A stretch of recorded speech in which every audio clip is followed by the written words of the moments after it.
Good morning. Welcome to the Occupational Safety and Health Administration's informal rulemaking hearing for occupational exposure to COVID-19 in healthcare settings. My name is Lauren Phillips-Thorne from Apt Associates, contractor to OSHA. Before we begin, we'd like to go over some logistics for today's public hearing. As a reminder, all attendees are muted automatically. If you are speaking today, you will receive a notification on your screen that you are being promoted to the panelist group a few minutes before it is your turn to provide testimony. Once promoted to the panelist role, you will be able to unmute and turn on your camera. We ask that you do not unmute or turn on your camera until your name has been called and you have been asked to start your testimony. Speakers connected by telephone should unmute their phones when called to testify. If you submitted a presentation in advance, we will share the file and advance the slides. Please cue us verbally by saying "next slide" when you need us to advance. If you have a presentation to submit for your testimony this afternoon or for a future date, please send it to both publichearing@aptassoc.com and ets@dol.gov. Presentations submitted at the time of your live testimony will be submitted to the public record, but will not be shared on screen during the testimony. If you are having technical difficulties, please send an email with your name and phone number to public_hearing@aptassoc.com. And I will now pass the floor to our administrative law judge to call the hearing to order. Thank you. Good morning, everybody. We are on the record now, and this hearing will come to order.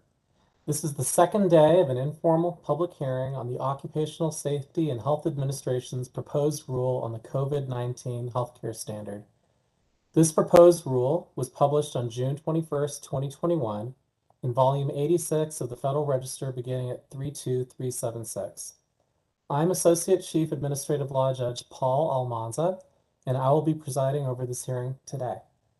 The purpose of this hearing is to receive from interested parties oral testimony as well as other information pertinent to the proposed rule. After this hearing and the post-hearing comment period have closed, OSHA will review the entire record in determining the content of the final rule. My role as presiding judge will be limited to conducting this hearing to assure that a complete and accurate record is made and that all interested parties receive a fair hearing and have an opportunity to submit their information. The hearing schedule and OSHA's procedures concerning this hearing are available on the website for this hearing, www.osha.gov/coronavirus/healthcare/rulemaking. These documents were sent to people and organizations who filed a timely notice of intention to appear at this hearing. A few words here about the nature of this hearing. Despite the informal nature of this hearing, it is governed by rules.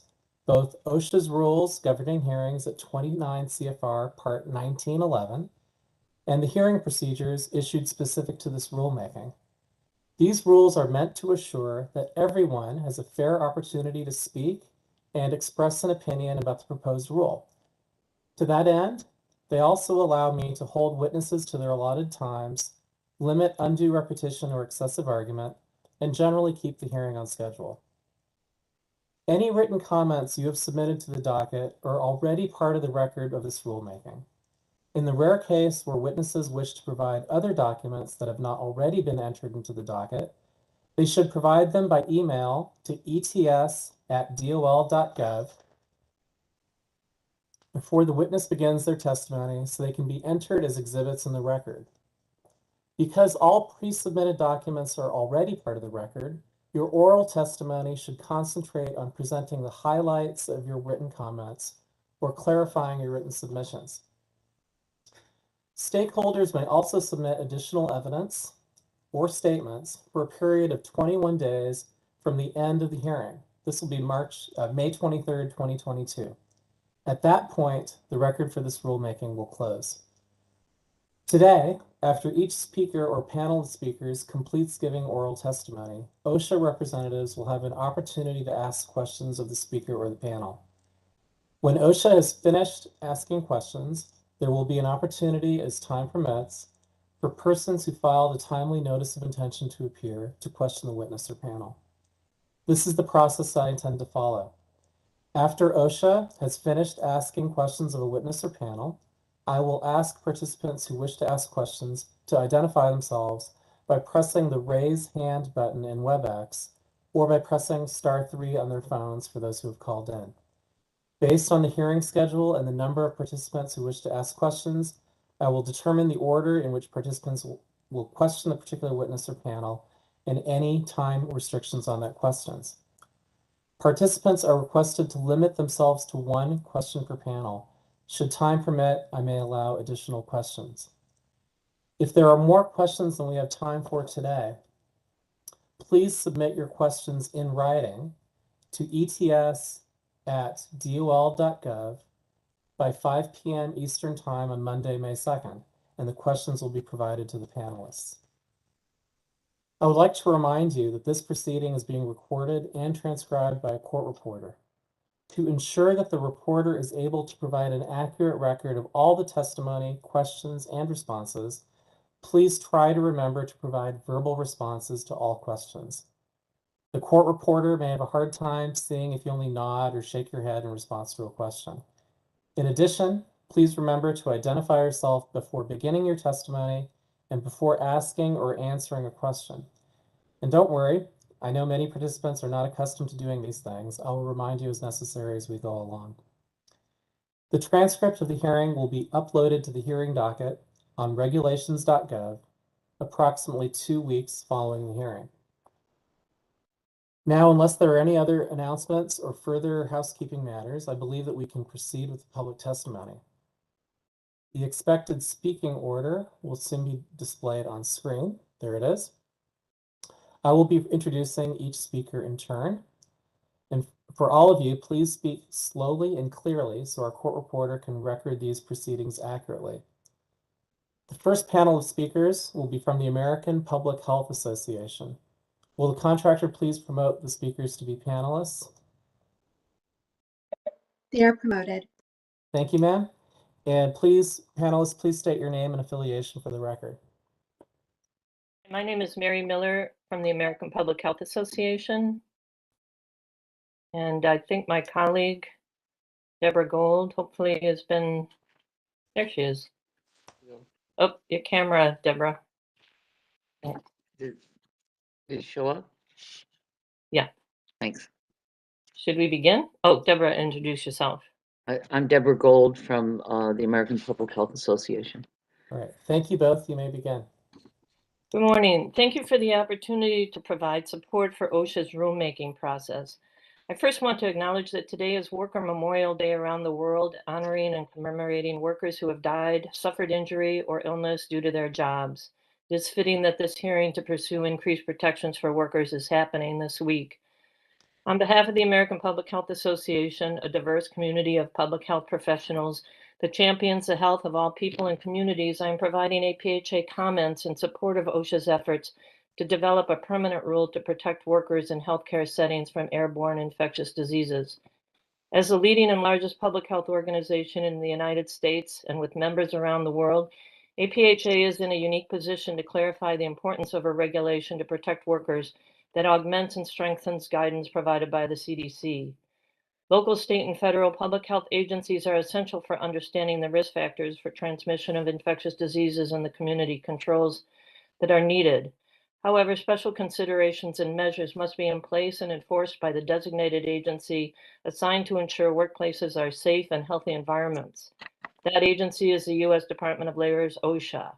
A permanent standard is urgently needed as workers in healthcare remain at serious risk of infections. It is important and necessary to have a comprehensive and consistent approach in healthcare settings nationally, and it must be stronger than the emergency temporary standard.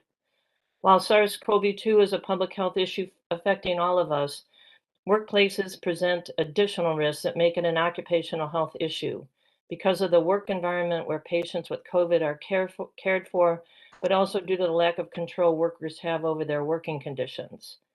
Relying only on hospital infection control measures to protect workers has not been effective and removes OSHA's responsibility under their mandate. Exposure control and assessment are essential. A uniform national standard from OSHA is even more urgent, considering the fact that 26 states have passed laws stripping state and local public health officials of the power to enforce public health mandates, such as vaccination, quarantine, and masking. There is much research that worker safety improves patient safety, which we have listed in our submitted comments. In addition, our workforce capacity has been impacted by the morbidity and mortality among health workers, along with low morale and burnout due to working conditions and decreased staffing.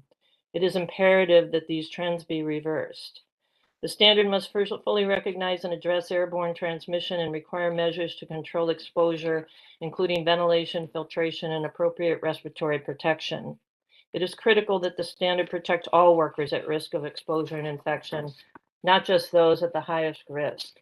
There is a range of potentially exposed worker groups in healthcare, not just those providing direct care. In addition, this effort provides an important foundation for a comprehensive standard that addresses the needed preparation for all future novel airborne transmissible pathogens. APHA has a long history of supporting worker health and safety in the intersection with patient safety and community health and well-being. There are many policies adopted by APHA addressing these that can be found on our webpage, and a number of them are listed in our written comments as well. Two I highlight here.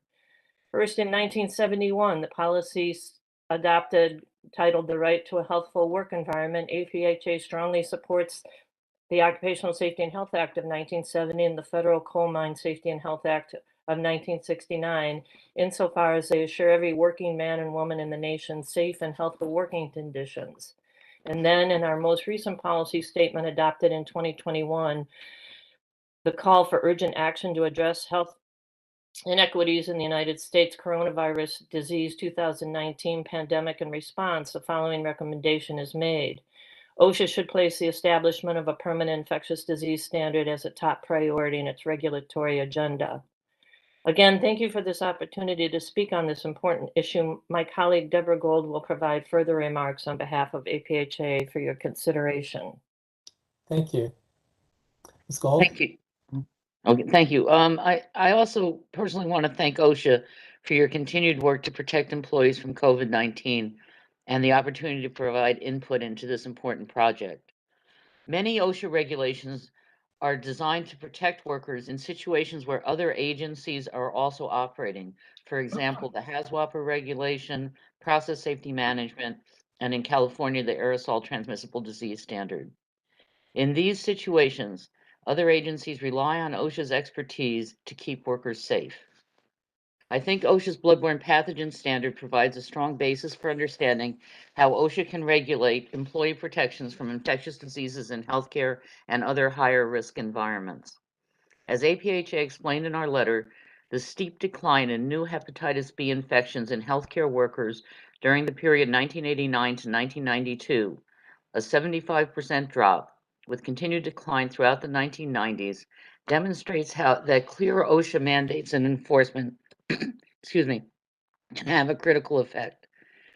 The bloodborne pathogen standard requires employers who have employees with occupational exposure to develop an exposure control plan that identifies which job categories have occupational exposure and explains how the employer will implement the standard.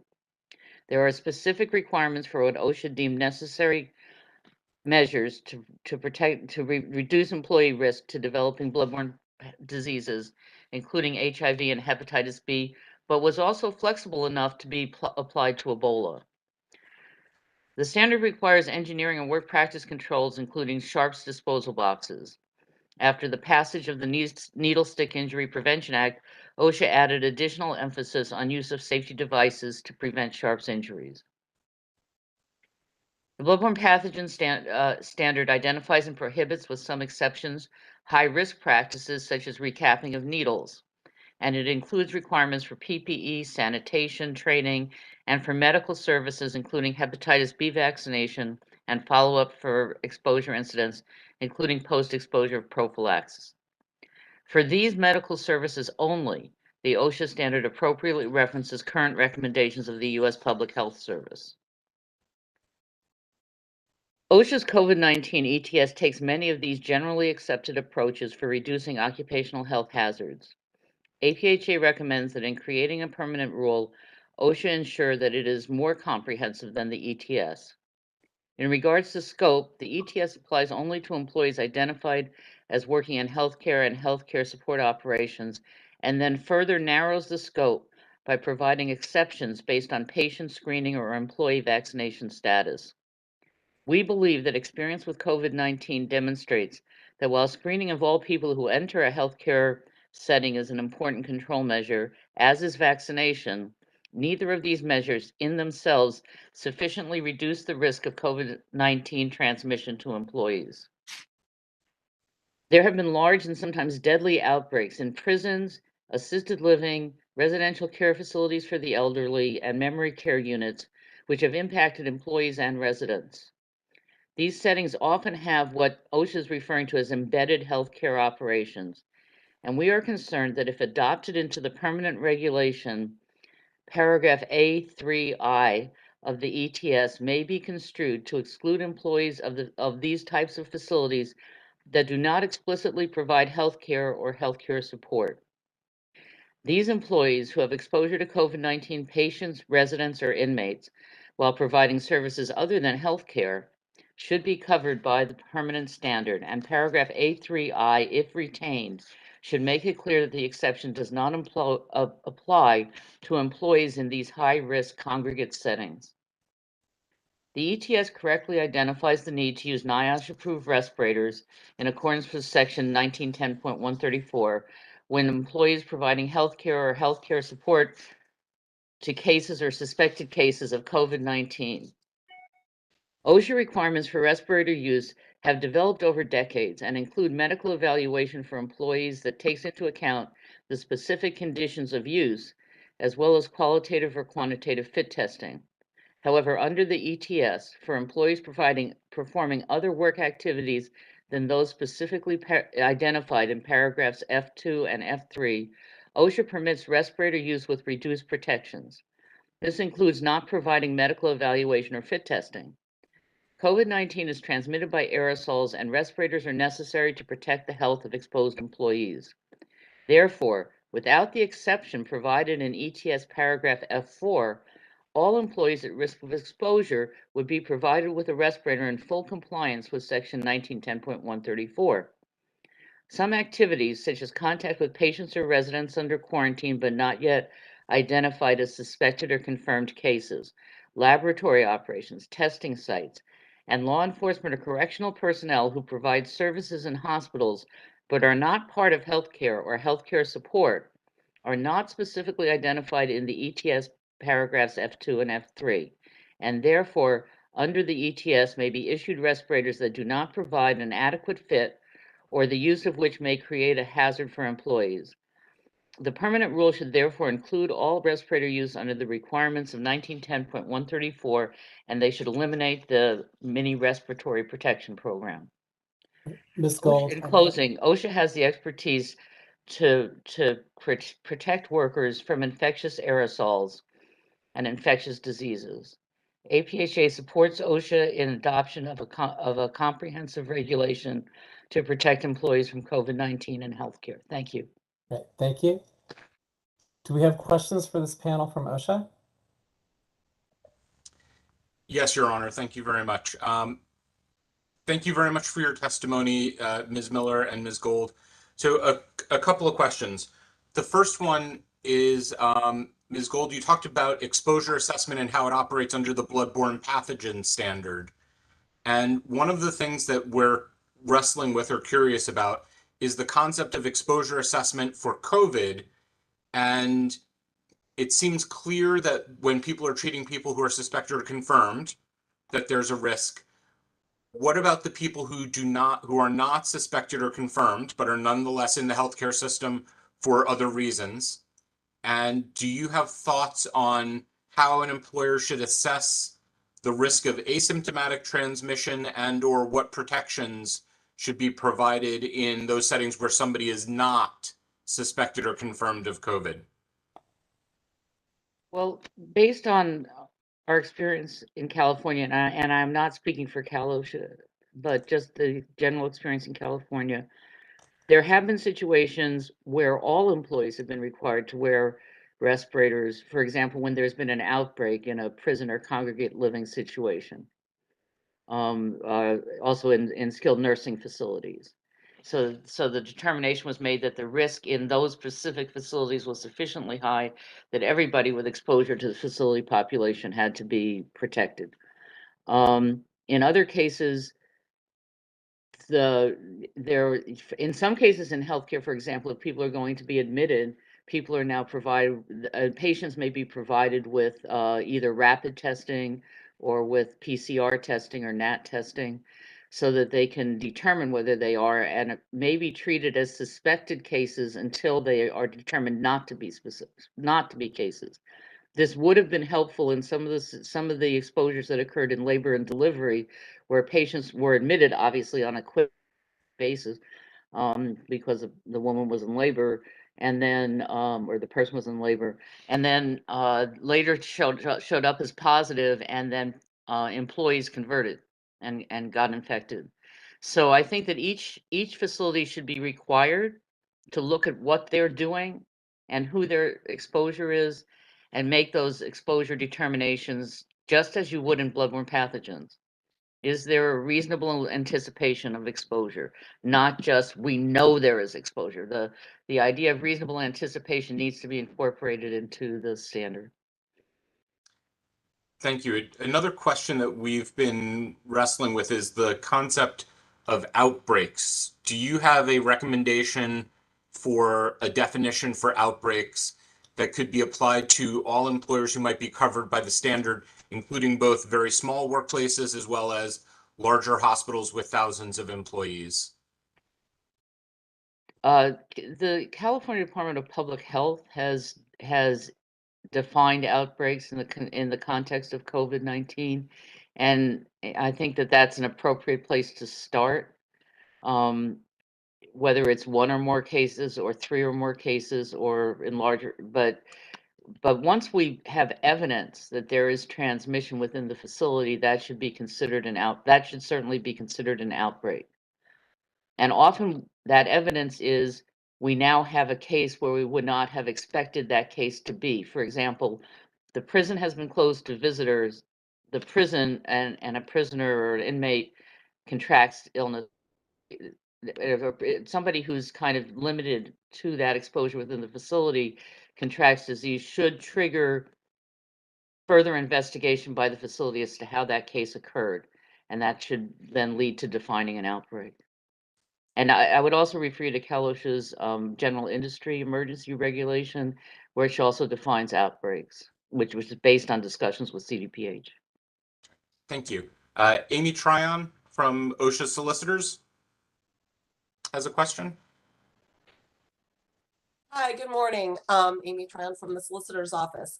I wanted to ask your thoughts on the continued importance or lack of importance of distancing given Omicron and similar outbreaks and potential future outbreaks. Is distancing something that is still important?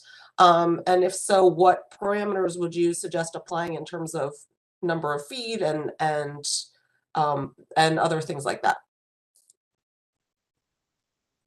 Well, first off, I think in healthcare, distancing is a difficult concept to apply when you're talking about contact with patients, or that, since you're providing care, kind of eliminates the opportunity for distance.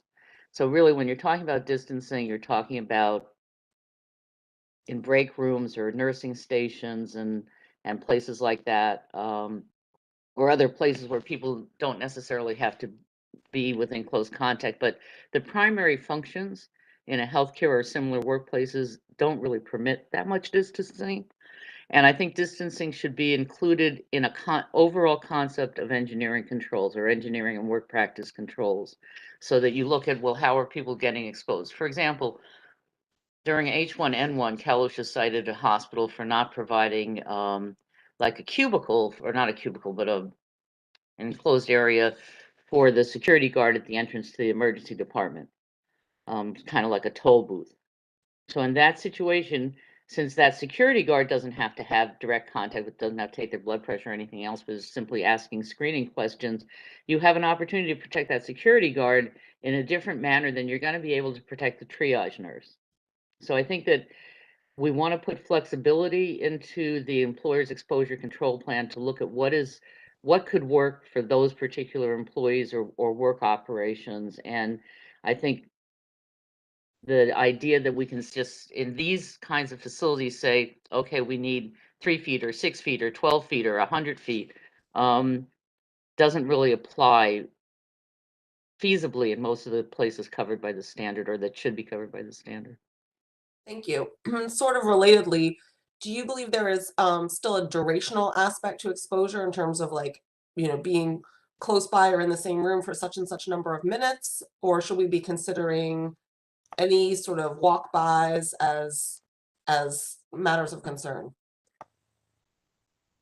I think the concept of exposure investigation or exposure incident investigation has to have some flexibility to it. I mean, we know there are studies with other diseases, with TB, where a 10-minute exposure is sufficient to pass on the disease, and TB is not as easily transmitted as COVID-19 apparently is. So, I mean, I think Dr. Milton and the people speaking at the 10 o'clock, 1 o'clock for you panel, will have a better idea about how exposure investigation is done. But I think the requirement, I think that's putting a hard and fast limit of 15, first CDC said 15 minutes within 6 feet, then they changed it to 15, and it could be intermittent minutes. It's very unlikely, it's unlikely that you will have 15 direct minutes unless you're performing some kind of specific procedure on somebody, but normal patient care is in and out, in and out, in and out. So I think, again, relying on a physician or other licensed healthcare professional and people who are experienced in exposure assessment to make those evaluations is important, and notification that there's been an exposure should have a very low threshold. So you may not decide to put, there are decisions that are made along the way. There's the threshold for notification, which should be very low. There's a threshold for exclusion from work, which may be higher, where you're going to, person didn't have a significant exposure, so they don't need to be excluded from work as a precaution to prevent further transmission within the facility. And so, and I think that some of that we're going to rely on current guidance from both local and public and state and national health authorities, and others are going to be based on what the facility knows about how transmission occurred in their facility. Thank you. And just a quick follow-up. You said, you say advocating for a very low threshold for notification. Do you have something specific in mind? I would say that I personally, for COVID-19, I would notify people who the facility, that the employer knows were actually in the vicinity of that patient or that case or suspected case if they weren't a patient. I would notify them that they have been exposed. And if there's a judgment to be made about whether they need to be sent further on to talk to a physician or other licensed healthcare professional, it should be done after the notification or at the because for one thing, often only the employee knows what the actual duration of and intensity of exposure was. People move around all the time in healthcare and these other facilities, and a supervisor may not know that you spent 20 minutes, trying to deal with some need of a patient that was not a patient to whom you were even assigned to provide care, right? So they've called for you from the hallway or whatever, and you've come in. So I think that once the person's been notified, the opportunity to provide input into that exposure investigation is key. Thank you. I don't have anything else. Thank you, Ms. Tryon. And just for the record, the other OSHA questioner, could you please identify yourself, sir? Yes, Andrew Levinson with OSHA. And Your Honor, that concludes the questions from OSHA. All right. Thank you both. So we have a question from participants. Would the contractor please promote Rebecca Reindel to a panelist so she may ask her question? She's promoted. All right, thank you. Ms. Reindel, please ask your question. And please, as with all the people speaking, slowly, clearly for the court reporter. Please proceed, ma'am. Thank you. This is Rebecca Reindell, and my question for the APHA panel is, you are a public health organization, and you touched on this a little in your testimony, but could you go into a little bit more detail about what presents workers at greater risk, and in terms of occupational health versus, broader public health risk? Thank you. Well, I think I'll start, and if Deborah has more comments, I just think that the work environment in terms of where patients are being cared for, regardless of setting and type of care, and then people, as I mentioned, people rarely have any control over their work environment. In terms, I mean, we know stories where people have been denied access to respiratory protection in a COVID environment. So I'm not sure how much more detail. Maybe Deborah, you have more to say about that. I think that kind of covers it. I don't know if there was something more specific to the question.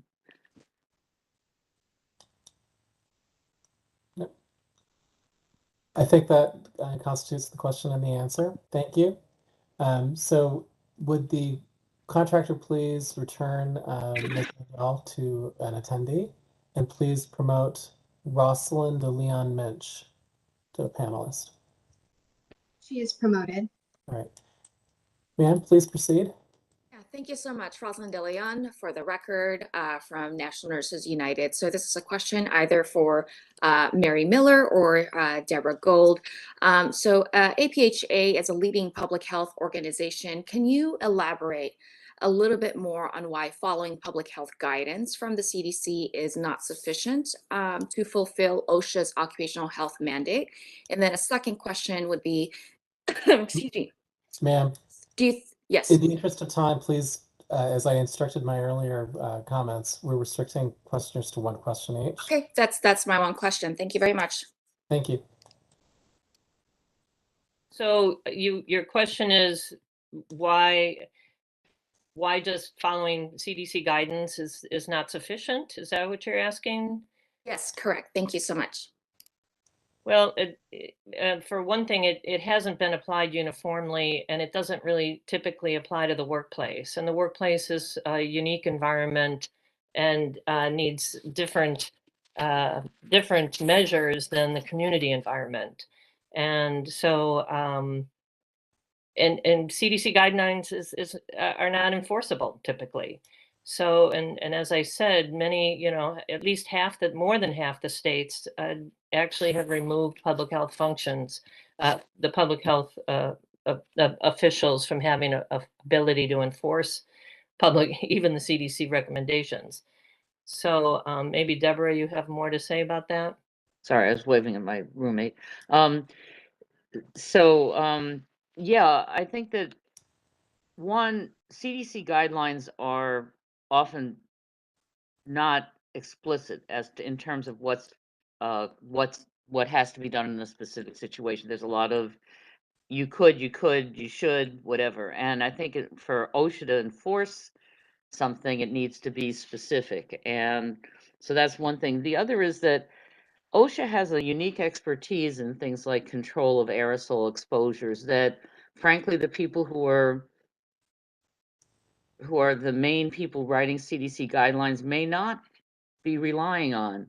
So I think the best approach is where OSHA mandates what it believes necessary for employees, and then that provides guidance to CDC as to how employees will be protected. That's the mandate that OSHA has, to take the lead on protecting employees.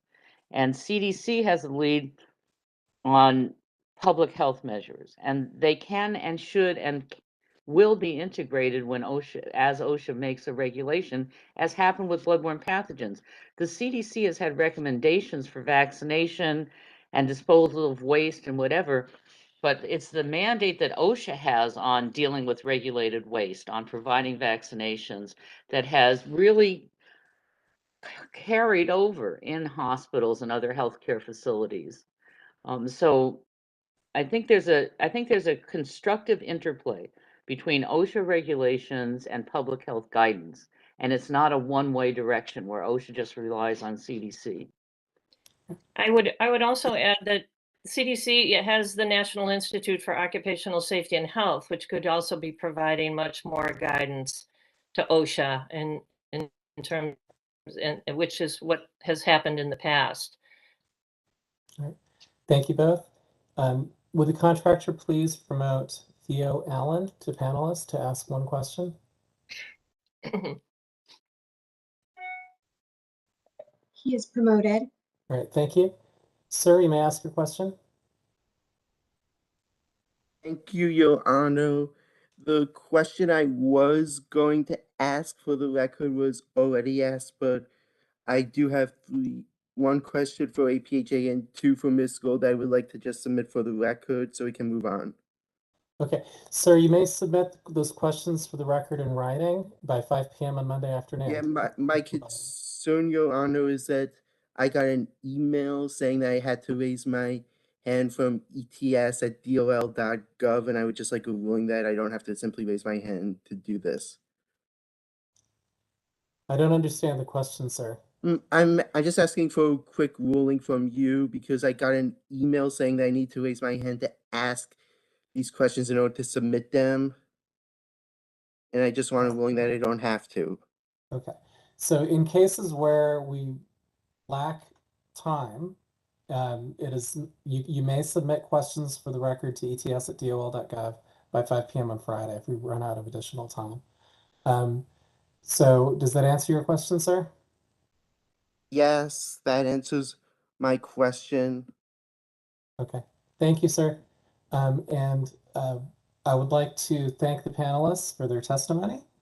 And contractor, would you please return them to attendee status? Yes, I will do that now. Give me one moment.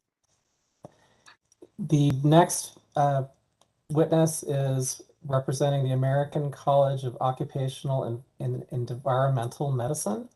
Would the contractor please promote Dr. Melanie Swift to a panelist? She is now panelist. Okay, thank you. Ma'am, you may proceed. Good morning. Thank you for the opportunity to provide some comment from the American College of Occupational Environmental Medicine. ACOEM is the premier occupational medical society in the U.S., representing over 4,500 occupational physicians who have been championing the health of workers and safety of workplaces since 1916. Well, the organization has, not each member. Inside ACOEM, we have special interest sections. One of those, the Medical Center Occupational Health section, has over 350 physician members who have direct oversight responsibility for the occupational health programs in healthcare facilities. And our members are really responsible for directly evaluating and managing infected and exposed healthcare personnel, as well as to advise our organizational leaders as they develop institutional policies and practices to protect workers. OSHA's movement toward a permanent standard for COVID and potentially other respiratory transmissible diseases is something that ACOEM has supported. I'd like to highlight 5 points from our written comments. The first specifically has to do with the provision that was in the ETS for physical barriers. We'd like to sort of share our experience that while generally engineering controls such as physical barriers and ventilation systems have this great advantage of not being dependent upon human behavior, we have observed that in the healthcare setting, at check-in desks, pharmacies, shared workspaces, people tend to circumvent these physical barriers in order to facilitate communication, especially when they're concerned about their medical privacy. So they will put their face right down into the opening, or they'll speak around them. And so they can actually be counterproductive. Administrative controls such as physical distancing, source control masking, and screening are more readily implemented, escalated, and de-escalated as the epidemiology of COVID-19 changes and would be preferred in the healthcare setting in most situations rather than a sort of static requirement for physical barriers in those instances. The second comment has to do with decisions about medical removal from the workplace of exposed and infected healthcare personnel. And we'd just like to underscore that healthcare facilities are highly regulated, as you know, subject to state health department and CMS requirements, which generally follow the evolving CDC guidance for that medical evaluation and would support that in the development of a permanent standard. Issues regarding the risk assessment of individual exposures and the medical removal and post-exposure testing or return to work testing of healthcare workers be deferred to the current public health guidance at that time. The third point has to do with privacy considerations during contact tracing. And as the previous panelists noted, a very key element in ascertaining the risk of an exposure is the recall of the exposed person as to the duration and proximity of them to the source individual and what the configuration of source masking and PPE was at the time. Without the ability to identify who the infected individual was, they cannot participate in that risk assessment. So there's certainly provision to disclose who the patient is, but the ETS had a prohibition on disclosing who the infected coworker was. This makes our job very difficult if we cannot confirm or investigate the exposed person's recall of that exposure. And so in our comments, we recommend allowing facilities to appropriately share the infected employee's identity in limited capacity and with their permission when necessary to conduct an exposure risk assessment that will mean the difference between removing a needed healthcare worker from the workplace or allowing them to continue caring for patients. Furthermore, the provision requiring a general notice posting that an infected employee was in a shared area, such as a break room, has been done in some of our states that are required to by their states and just resoundingly found to be unhelpful. These notices that don't disclose the identity and should not disclose the identity of the source person do not result in helpful information that allows potentially exposed people to ascertain whether or not they sustained a significant exposure. They just create some anxiety until they become really inured to those postings and they become completely meaningless. The fourth is really questioning the value of the COVID-19 log. Unlike the bloodborne pathogen standard and the SHARPS log, which does provide a useful tool for institutions to identify high-risk procedures or devices, the COVID-19 log has been shown so far to be just an additional administrative burden. You know, these facilities must manage and advise all newly COVID positive healthcare personnel, even those that are not working when they were communicable and did not pose an exposure. We've got to talk with them about the return to work criteria, et cetera. And so this COVID log that needs us to exclude the people who are remote workers, et cetera, is not adding value to our current processes. If the COVID-19 log did continue to be a requirement, we really would recommend changing the exclusion criteria and inclusion criteria. We really are challenged to identify a designated remote worker. That's a porous and changing definition. It's imperfect. Rather, we would say exclude people who did not work during their communicable period on site. And then finally, as a general recommendation, since a disease-specific standard, as we've seen with TB, it can be quite difficult to support over time, and we have many other respiratory transmissible diseases. We'd recommend that the standard consider being applicable to other respiratory infectious diseases, being flexible enough to align with CDC recommendations, state health department regulations, and other regulatory bodies, and allow escalation and de-escalation based on epidemiology and evolution of science. And that it include a consideration for an alternative to the rather onerous current annual requirement for fit testing of filtering face pieces under the respiratory protection program that requires a great deal of resource for healthcare facilities. We already have to refit test every time brands change, and then an additional annual fit test. Really needs some evidence behind it. Does this really result in changing a size? The training is probably important to continue doing, but the value of the fit test is called into question. Again, thank you so much for allowing us to contribute our comments and for continuing to do the great work of protecting our workers on the front lines. Thank you, Dr. Swift, for your testimony. Before I turn over the floor to OSHA for questions, I want to clarify for the record my answer to Mr. Allen's question earlier about submitting questions for the record by 5 p.m. on Monday for questions where there were not enough time to answer the question here on the record. It is necessary, so that we have a record of who sought to ask questions during the hearing, to raise your hand after the witness speaks in order to, so we have that information as to who sought to ask questions.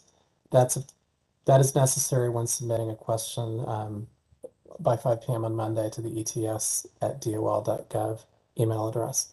So with that clarification in mind, I now turn it over to OSHA for questioning.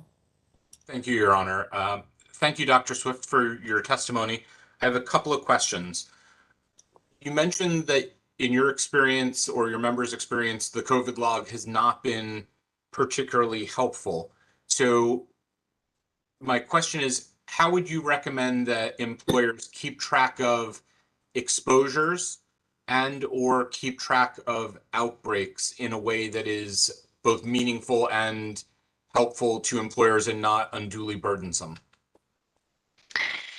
I think employers need a tracking system embedded within their occupational health system that manages other exposures and infections in healthcare workers.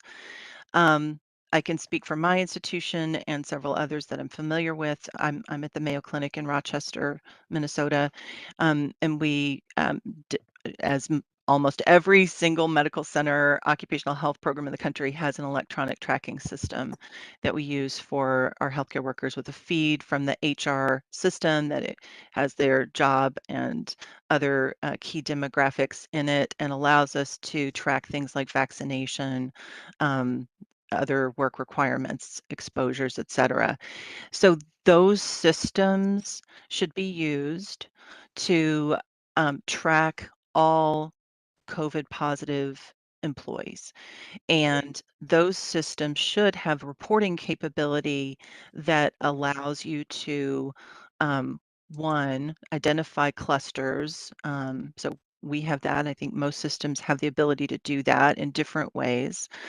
And then secondarily, to establish exposure events or incidents within that system that can link other exposed personnel to that index case, whether that index case is a coworker or a patient. Additionally, those tracking systems include work status. Is that person released to return to work or not? And can trigger notifications and reporting. And in many cases, notices to supervisors about when a worker is removed from work and returned to work or has a restriction. Thank you. Let me ask you to maybe extend your comment. So one of the groups that we also cover, in addition to large hospitals, are going to be small ambulatory care settings where there might be, 1 or 3 physicians and a handful of other, medical staff or office staff, and may not have sophisticated management systems like you're talking about. What should we do in that case? Right. So I think that whatever is done for COVID should align with what they do for other types of infectious exposures. They do need to have some system in place to manage bloodborne pathogen exposures, for example, even if that is a spreadsheet. So in those smaller cases, if they don't have a system that really tracks all their employees and allows that investigation to be supported electronically, they could do something like a COVID log. In that case, it should include all of their employees so that they can track everyone who should and should not be at work, all their employees with COVID, and allow them to identify the people that were not working while communicable as not needing to be investigated for workplace exposure. So something like the COVID log that's mentioned in the ETS, that's required by the ETS, could be used as an alternative, but in most hospitals and larger health systems, there's going to be an existing tracking system that's going to really supersede the COVID-19 log, and really render it completely moot. Thank you. I had one other question. When you were talking about barriers and how, in your experience or your members' experience, they weren't particularly helpful, including at check-in and triage areas, you talked about a need to escalate or de-escalate using other control measures as the facility deems appropriate. One of the challenges that we have is writing requirements in a standard where employers know that they're in compliance and that there are clear demarcations of when somebody is in compliance or not. Do you have any thoughts or recommendations on how you would address this issue? And again, it may not be here. This may be more appropriate for some deeper consideration and post-hearing comments, but we are interested in your thoughts on that.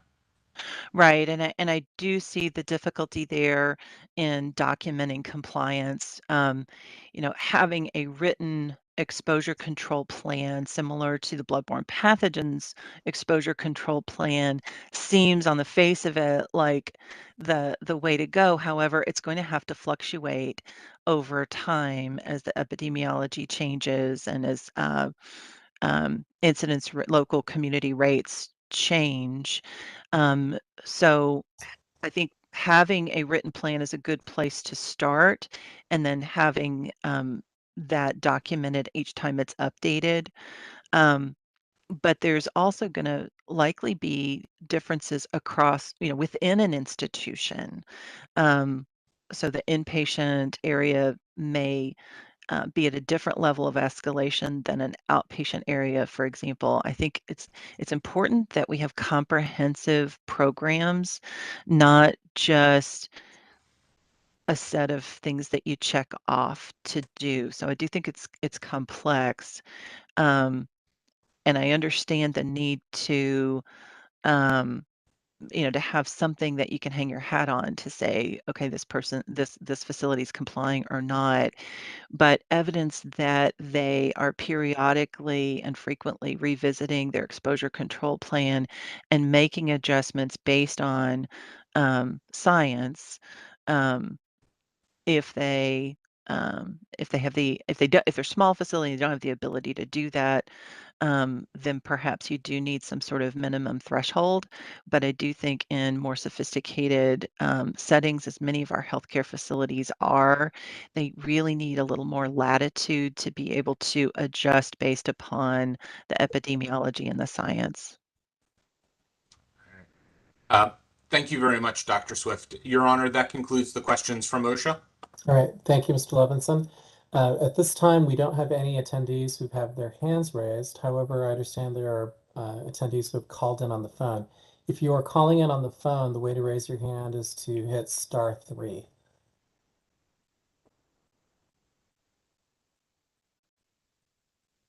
Okay, so would you please, we now have one attendee raising his hand. Would you please, contractor, promote Mr. Theo Allen to panelist? He's promoted. All right, thank you. Mr. Allen, you may proceed. Your Honor, before we begin, I would like to make a record for yesterday, which is that I had some questions for the Pennsylvania Healthcare Association, American Hospital Association, as well as the afternoon panel, NY Nurses United and New York State Nurses Association and National Nurses United, but I only have one question for the American College for Dr. Swift. Please proceed, sir. And that is, what is the relationship between your college and the CDC put on these guidance, particularly with regards to Project First Line? Thank you, sir. So I'm not familiar with did you say Project First Line? Could you please promote Mr. Allen back to panelist so he can explain what Project First Line is? Yep, sorry about that. Yes. It's promoted. Mr. Allen, Project is- First Line is the CDC's infection control organization that was created somewhere between slightly over a year ago, designed to protect healthcare workers and train them on how to protect against COVID-19 and other workplace infections. right. Thank you, sir. And contractor, please return Mr. Allen to attendee. Yeah, so I just quickly Googled that actually and found it. Thank you. So it looks like that is a collaborative between the American Nurses Association and CDC for nurse training. And so the American College of Occupational Environmental Medicine is a physician organization, and we're not involved in that particular training program. Okay. Well, thank you, ma'am. There are no other attendees with questions for you. So Thank you very much. Yeah, thank you, Doctor, for your testimony. And please return contractor Dr. Swift back to attendee. And the next speaker is from the Society for Healthcare Epidemiology of America. So contractor, would you please promote Sharon Wright to panelist? She is promoted. All right, thank you. Ms. Wright, you may proceed. Thank you. Good morning, Judge Almanza, Assistant Secretary Parker, and other members of the OSHA staff. Thank you for the opportunity to appear before you to share the knowledge and experiences of infection prevention and control experts across the United States. My name is Dr. Sharon Wright, and I serve as an infectious disease physician and Chief Infection Prevention Officer at Beth Israel Lahey Health in Cambridge, Massachusetts. Today, I'm representing the Society for Healthcare Epidemiology of America, or SHEA, a professional society that improves public health by establishing infection prevention measures and supporting antibiotic stewardship among healthcare personnel. SHEA is the premier society representing healthcare epidemiologists at the front line. Prior to and during the pandemic, SHEA has provided guidance aimed at ensuring healthcare facilities are safe for healthcare personnel, patients, and visitors. SHEA has helped to define best practices in healthcare epidemiology worldwide since the Society's founding in 1980. In the spirit of SHEA's mission, we want to ensure that OSHA's permanent COVID-19 standard results in the application of the most up-to-date practices in occupational health and safety to protect healthcare personnel. The national and global scientific community has come together as never before to accelerate our understanding of SARS-CoV-2 and COVID-19. While we now know significantly more about this virus and disease than we did 2 years ago, we're still learning, as evidenced by the regular updating of public health guidance for our communities, healthcare, and other settings from the Centers for Disease Control and Prevention, CDC, and state and local public health authorities. Public health guidance evolves along with these learnings and changing epidemiology of SARS-CoV-2, and CDC guidance must and continues to evolve with it. Of note, all of CDC's guidance related to infection prevention, occupational health, and vaccination for COVID-19 are considered interim. This is because they have and will continue to evolve as science accumulates. In applying these guidance documents over the course of the pandemic, healthcare facilities around the United States have ensured the safety of healthcare personnel, patients, and visitors. For this reason, we encourage OSHA to design a COVID-19 standard that aligns with CDC and directs healthcare facilities to follow the most up-to-date CDC COVID-19 guidance and recommendations. If OSHA instead was to codify public health guidance within a final rule, it would quickly become outdated and could hold healthcare facilities to obsolete and potentially unsafe protocols. As an example, the OSHA ETS provides a detailed list of procedures that are considered aerosol generating. However, it's possible that the CDC, which currently bases the list on data generated from a prior coronavirus outbreak in 2003-2004, will refine the list of such procedures or consider a different framework altogether based on evolving science in this area. If or when this happens, the OSHA ETS, having defined a circumscribed list of procedures in 1910.502b, will require application of an obsolete definition. It is imperative that the new OSHA standard defer to CDC guidance in order to maintain relevance and, most importantly, to ensure healthcare facilities are applying the most current safety protocols for the protection of healthcare personnel. Local epidemiology and circumstances may necessitate modifications to CDC guidance as they have throughout the pandemic.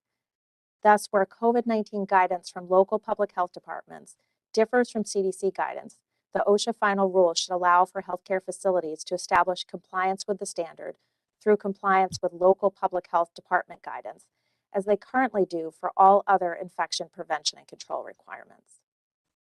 We urge OSHA to align with CDC on matters regarding the scope of the standard, specifically on COVID-19 related infection prevention measures, future strains, vaccination, and exposures.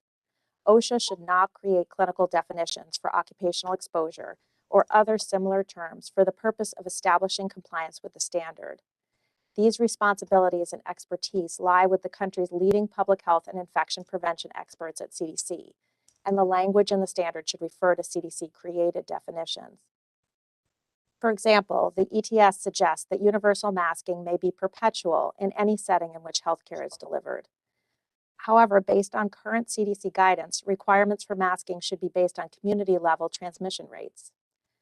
OSHA must recognize that CDC's established recommendations could evolve even further as knowledge about transmission of SARS-CoV-2 and effective prevention measures continue to grow over time. Therefore, masking requirements in healthcare settings should be based on CDC guidance and local prevalence and trends data. Additionally, we advise OSHA to align with up-to-date CDC guidance on future variants and strains of SARS-CoV-2. Clinical guidance and standards for previous infectious disease outbreaks do not always apply to future emerging infectious diseases. The COVID-19 standard should not apply to any future novel strains of the virus until it can be established that the standard is effective in protecting healthcare personnel from novel strains. We also note that there already exist 4 other endemic coronaviruses, 229E, NL63, OC43, and HKU, for which the CDC does not recommend the same infection prevention measures as with SARS-CoV-2.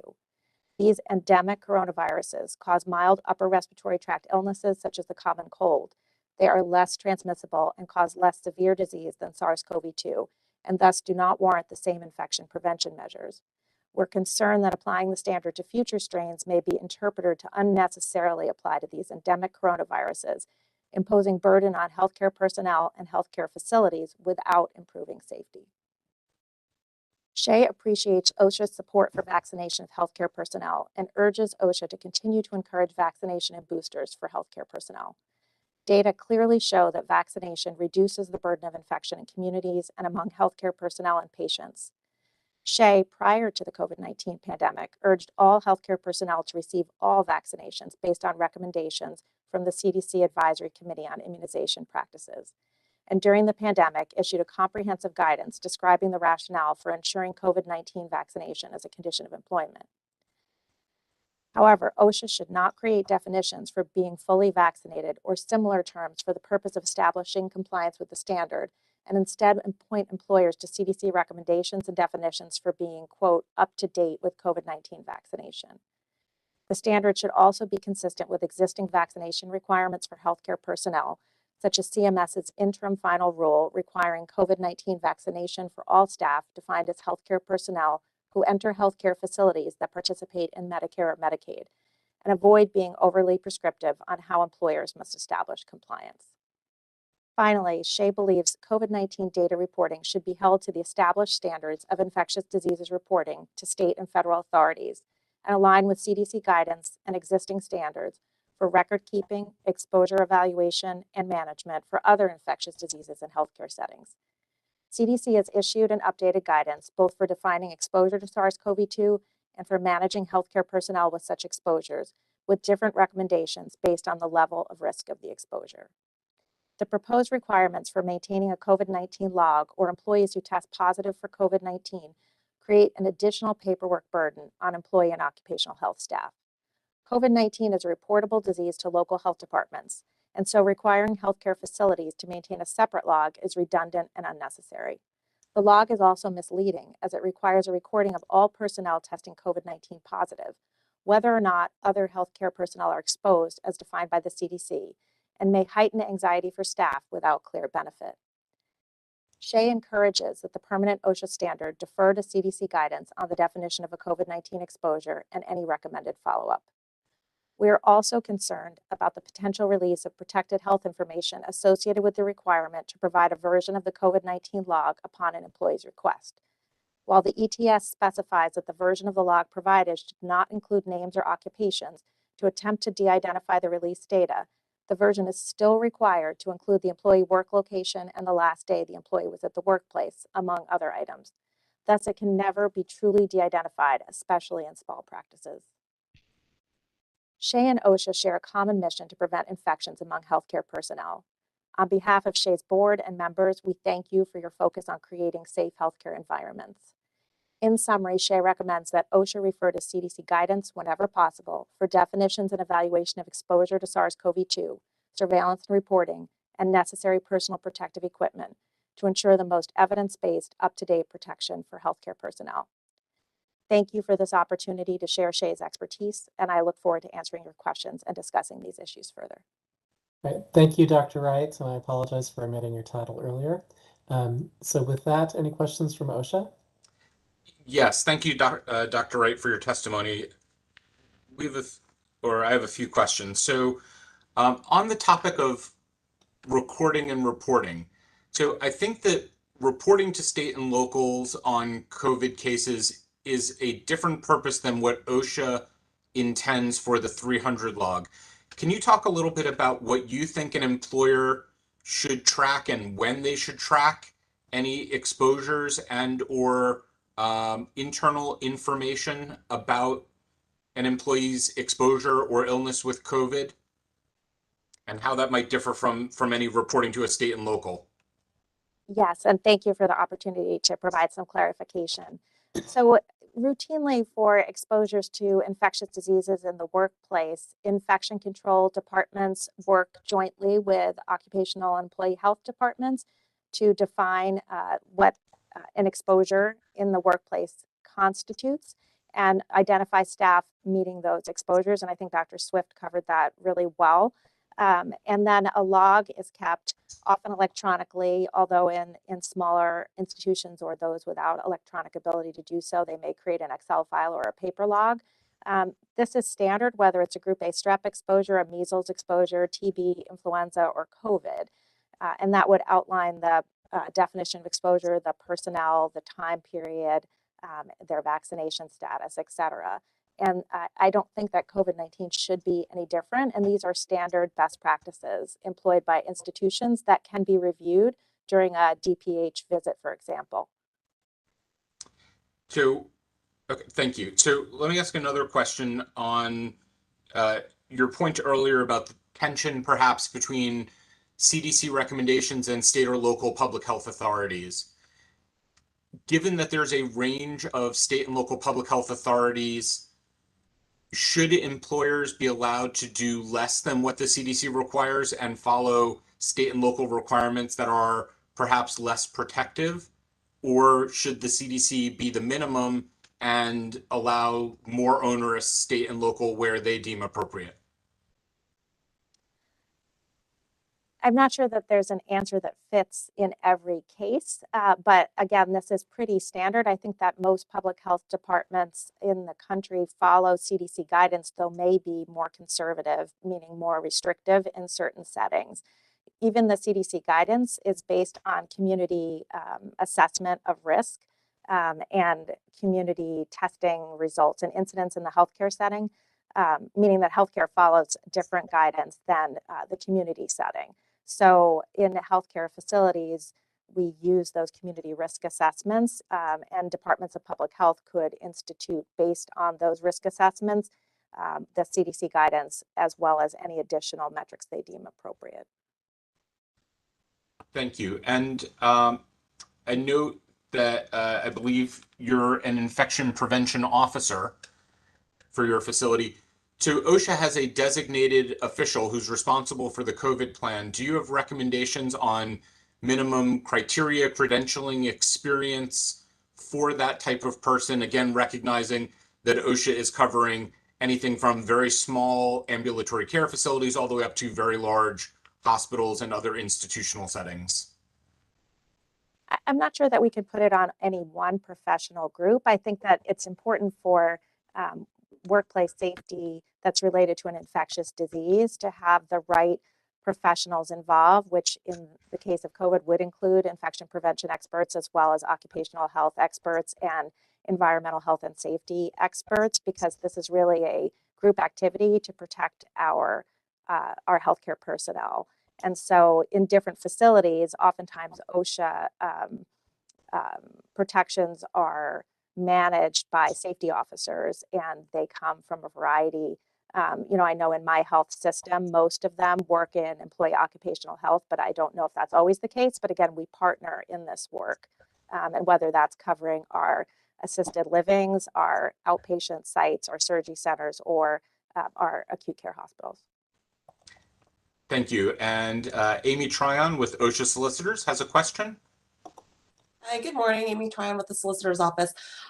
Again, back to the COVID log and the different purposes that it can serve. I was wondering if you could speak about what you advocate for in terms of how employers should be keeping employees notified about exposures, about, or if you don't think that that's, to what level do you think that's important, and what do you recommend in terms of employers' obligations to keep employees in the loop about what's going on? I think it's critically important to keep all of our frontline staff in the loop about what's going on. And by frontline staff, I mean really anyone who's entering healthcare facilities, because we're all exposed in the workplace to many different infections. But again, I think COVID-19 is not all that different than the way, from an infection prevention standpoint, we work up exposures for other infections. And I think that the log should really reflect that. And the log could either be in a large electronic record, the way that Dr. Swift mentioned, or it could be separate logs by exposure event or by type of infection. So I think that it's important to do that. It's important to be transparent with our employees about what the process is, about that outbreaks and exposures are being worked up, that they are being reported. But, I think during the pandemic, we also have to keep in mind that exposures were happening in the community and in the workplace continuously during some of the surges. And so if we want staff to really pay attention to when they're truly exposed and come in for testing and report their exposures, we can't be continually inundating them with information about COVID being around them, that they're not meeting an exposure definition, that they need to take additional action. Thanks. And what would you recommend for the definition of exposure? So the definition of exposure, I think, is really, anything that is putting them at risk. So, I think it depends on the situation. If you're exposed in a break room, that's different than if you are not wearing appropriate PPE during an aerosol generating procedure on a patient with a known infection. So, I think using the CDC definition, which has evolved over time to reflect additional learnings about how transmission occurs, is really the best way to do that. And so it is, as other speakers have mentioned, an interplay between space, ventilation, time, activity, viral burden. And so all of those things need to be taken into account, as well as the patient population that you're working with. Because if you have a staff member who's working on a bone marrow transplant unit, you may want to take less risk of transmission to other staff and to patients than you might if it's someone who's working with less high-risk patients or in a non-clinical area. So the risk for the healthcare providers are the same, but the risk of them transmitting to others and then transmitting to patients may be different. Now, Dr. Wright, can you please restate the last part of your answer? I couldn't hear it. Sure. So I think I was just trying to make a point that the differences in how stringently we work up an exposure, it's always the same for the healthcare personnel, but the way that we set kind of the concentric circle approach by how wide we set our net. I think a prior speaker had mentioned that sometimes people may not be considered exposed, but you still want to notify them. You might have a broader net when you're working with in a protected environment where patients are at higher risk of notifying and testing absolutely everyone, even if you think it's a low chance that they were actually exposed, as opposed to when you're in, for example, a regular patient care unit or a non-patient care area, where you want to make sure everyone who meets the definition of exposure is worked up, but you may not cast your net quite as wide for those who are not definitely meeting the definition, but may have passed through the space. Does that make sense? Thank you, Doctor. Any further questions? No, Your Honor, that concludes the questions from OSHA. Right. Thank you. At this point, we do not have any hands raised by attendees for this witness. And again, I remind those on the phone, *3 is the way to raise your hand if you'd like to ask a question. And apparently not. So, Dr. Wright, I'd like to thank you for your testimony today. Thank you. Contractor, please return Dr. Wright to attendee status.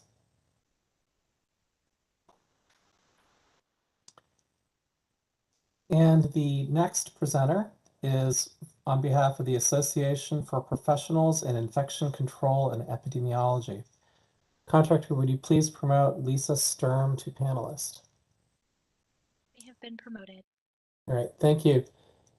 Ms. Sturm, you may proceed. Thank you, Your Honor. Good morning, everyone. Thank you for allowing me the opportunity to speak this morning about OSHA regulations related to occupational exposure to COVID-19. My name is Lisa Sturm, and I am the System Senior Director for Infection Prevention at Ascension Health System. But today, I am representing the Association for Professionals in Infection Control and Epidemiology, APIC. APIC is a nonprofit multidisciplinary organization representing 15,000 infection preventionists and others committed to infection prevention, whose mission is to advance the science and practice of infection prevention and control. Infection preventionists, or IPs, are healthcare workers that are responsible for preventing the spread of infection in various types of healthcare settings across the continuum of care. They are responsible for reviewing and implementing through policy and education the guidelines and regulatory requirements from the CDC, OSHA, CMS, and others to ensure a safe environment and workplace free from infection. Many of us are employees in hospitals and other healthcare settings, and as such, patient safety is our top priority. However, as healthcare workers ourselves, nobody has a greater interest in protecting our workforce than we do. APIC believes that the OSHA regulation should not be COVID specific. More beneficial would be a broader infectious disease standard that would be consistent with the current evidence-based guidance from the CDC, CMS, NIH, FDA, and NIOSH. Right now, we are still in the midst of the COVID-19 public health emergency. However, the SARS-CoV-2 virus has been continuing to mutate over the last 2 years, with each variant having differing levels of transmissibility, morbidity, and mortality. We also know that there will always be another pathogen. In fact, for me, this is my 6th pandemic, as I've been in the field of infection prevention for almost 30 years. So we need to have a response plan that is based on emerging data specific to that pathogen without having to wait for the next OSHA regulation or update. Healthcare facilities and personnel cannot remain compliant with conflicting guidance from federal government agencies. CDC guidance is evidence-based and is updated based on sometimes rapidly changing data. The frequent changes in guidance from the CDC often look indecisive, but on the contrary, it shows that the CDC is able to update and flex their guidance as new data emerges. Although the CDC guidance does not have the specific force of regulation, CMS and FDA regulators require compliance with CDC guidance. Likewise, healthcare facilities accrediting organizations require compliance with CDC. Since our facilities' funding and accreditation depends on our compliance with CDC guidance, this guidance is a requirement for us in practice, if not in fact.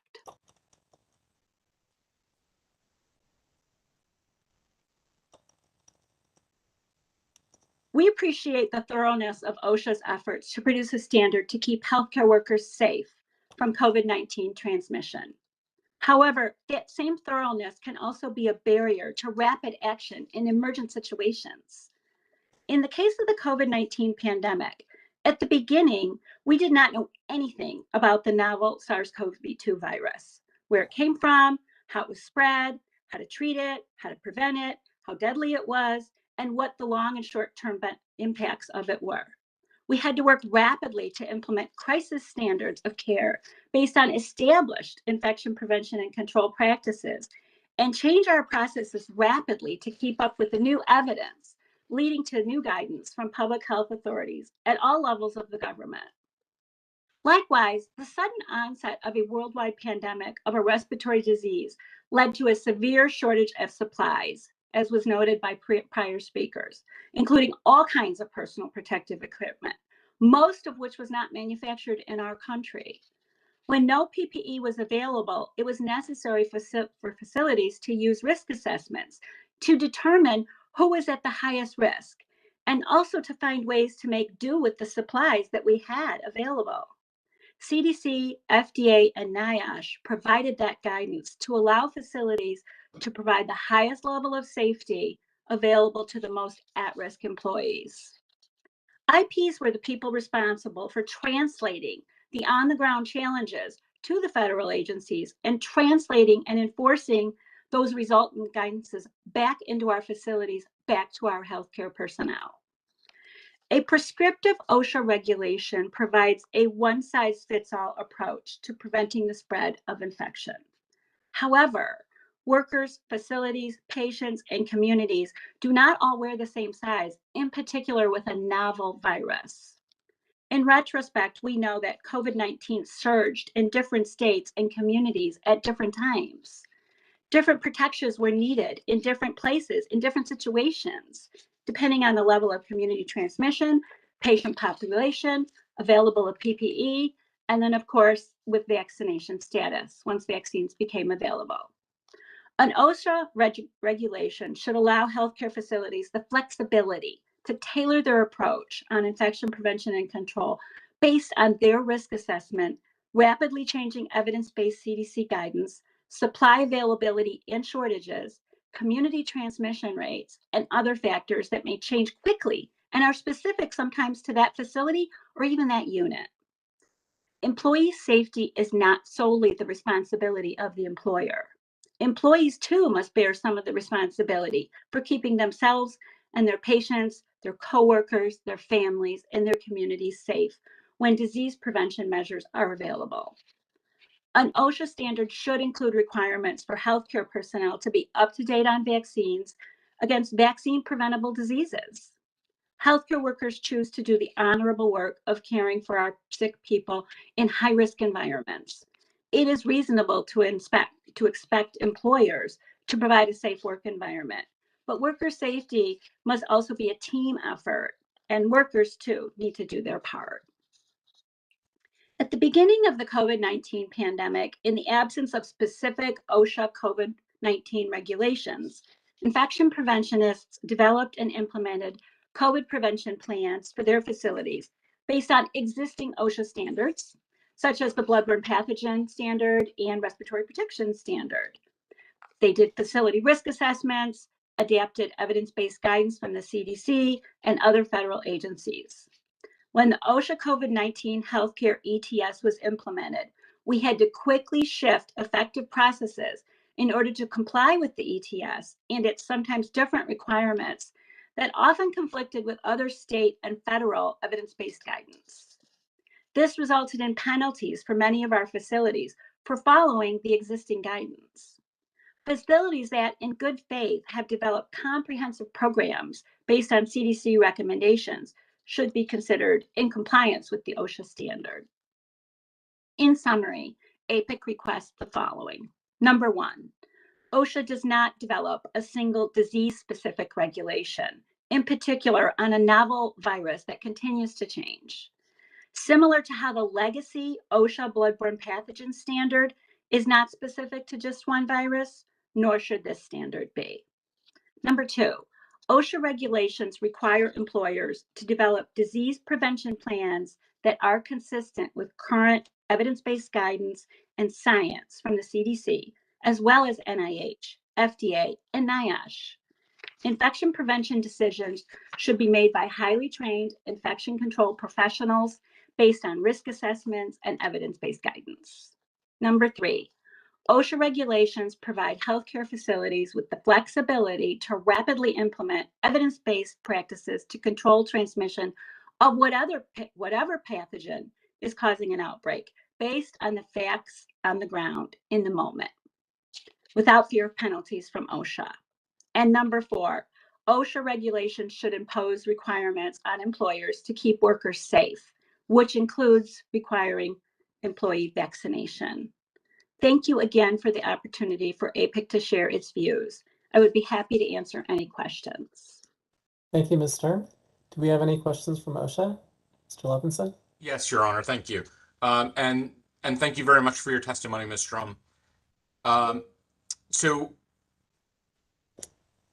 a lot of your testimony focused on the need for flexibility by employers and recognizing that OSHA deals with a great many employers who are, would be the good employers who are looking to protect employees, but there are also a number of employers who are not so protective.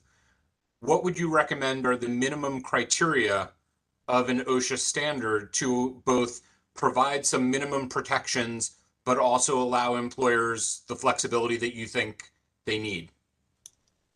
Yeah, that's a great question. So in general, the CDC guidance has been basically the floor or the minimum for our recommendations across our health systems in the United States. As was talked about just previously, there are some state and even county regulations that in general do tend to be more strict. So then of course we would default to those. We would always default to the most strict regulation or requirement. And that is where I would recommend your floor be. Thank you. Your Honor, that concludes the questions from OSHA. All right. Thank you, Mr. Levinson. We have one hand raised from an attendee. So would the contractor please promote Mary Miller to panelist? They have been promoted. All right. Thank you. Ms. Miller, you may proceed with your question. Thank you. Yeah, I worked doing policy for the Department of Labor and Industries in Washington State for many years, and particularly around the bloodborne pathogen standard. And I worked with APIC and occupational health professionals jointly to work together. And I just, your notion that there's this idea that OSHA or any state agency will promote a one-size-fits all is not really accurate. I'm curious where you came to that conclusion. At least in my experience, the standards are meant to be flexible according to different settings and locations and circumstances. So I just don't understand where I came up with the one-size-fits-all idea. Right. Thank you, Ms. Miller. Yeah, absolutely. That's a great question. So, you know, some of our health systems in the United States are from coast to coast, from the north to the south, the east to the west, as large health systems, you know, are spread out. So some of our communities were surging and had extraordinary amounts of COVID in-house where certain control measures were appropriate, whether it be plastic barriers, universal N95s, eye protection for all patient interactions, et cetera. Whereas other communities in the country had virtually no COVID. So is it appropriate that that health system deploy the same high level of risk protection that another healthcare facility in a surging county applies? And in our opinion, the answer is no. It's these adjustments should be based on community, you know, rates of transmission, what's happening inside the facility. If you're experiencing an outbreak or a surge or a cluster within your facility, you have to have that flexibility. So if OSHA walked into that remote institution with no COVID in the community and maybe 100% vaccination of its workforce, they shouldn't expect to see and levy citations for protection. Excuse me. That's not my question. My question was about why do you think this OSHA rulemaking? Sorry. Okay. First, one person speaks at a time. I will allow you to ask one follow-up because to clarify your question, but please recognize, although this is an informal proceeding, please, you know, let's all maintain the tone of a mutually respectful proceeding. So please ask your clarifying question, ma'am. Yeah, my question was really about how the conclusion came that this rulemaking to create a standard was going to pursue a one-size-fits-all. We've all been talking about flexibility, and I'm just, you use that term in a way that I feel like is inaccurate here because we're talking about accommodating different circumstances. That's all. I don't need examples from. So I just wondered how you came to that conclusion that this was where a potential rule was going. So. Right. Thank you, Ms. Miller. Thanks. And contractor, please return Ms. Miller to attendee status. Ms. Sturm, you may proceed. Oh, I'm sorry, Judge. Did you want me to respond? Yeah, please respond. Oh, sure. How we came to that conclusion was based on our experiences when the OSHA ETS was launched, and the way it was interpreted was that it was one size fits all, that there was no predicators in it, that it was based on community transmission, vaccination rates of your workforce, screening and testing of your patients coming in, you know, all those variables. It wasn't based on that, like the CDC guidance is structured. That's how we came to that conclusion.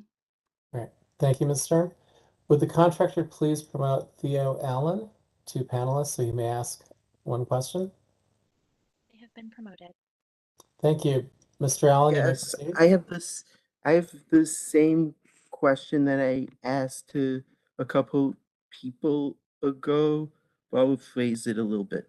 So I have seen on your social media that APIC has been supporting the actions of Project First Line, and I'm concerned because I'm worried that their guidance as well as the CDC's is not aligned. Can you describe the relationship between APIC and this project and answer some follow-up questions I'll be making for the record? Thank you, Mr. Allen. Contractor, please return Mr. Allen to attendee status. Sure. From my understanding, Mr. Allen, APIC was not involved with Project First Line. We are aware of Project First Line. I have reviewed their content and materials as an infection preventionist. It is a useful additional resource. There are hundreds, if not thousands, of resources out there as the COVID pandemic has ensued, and it was, you know, useful as an augment, as an additional resource. I can't unfortunately speak to it too much beyond that.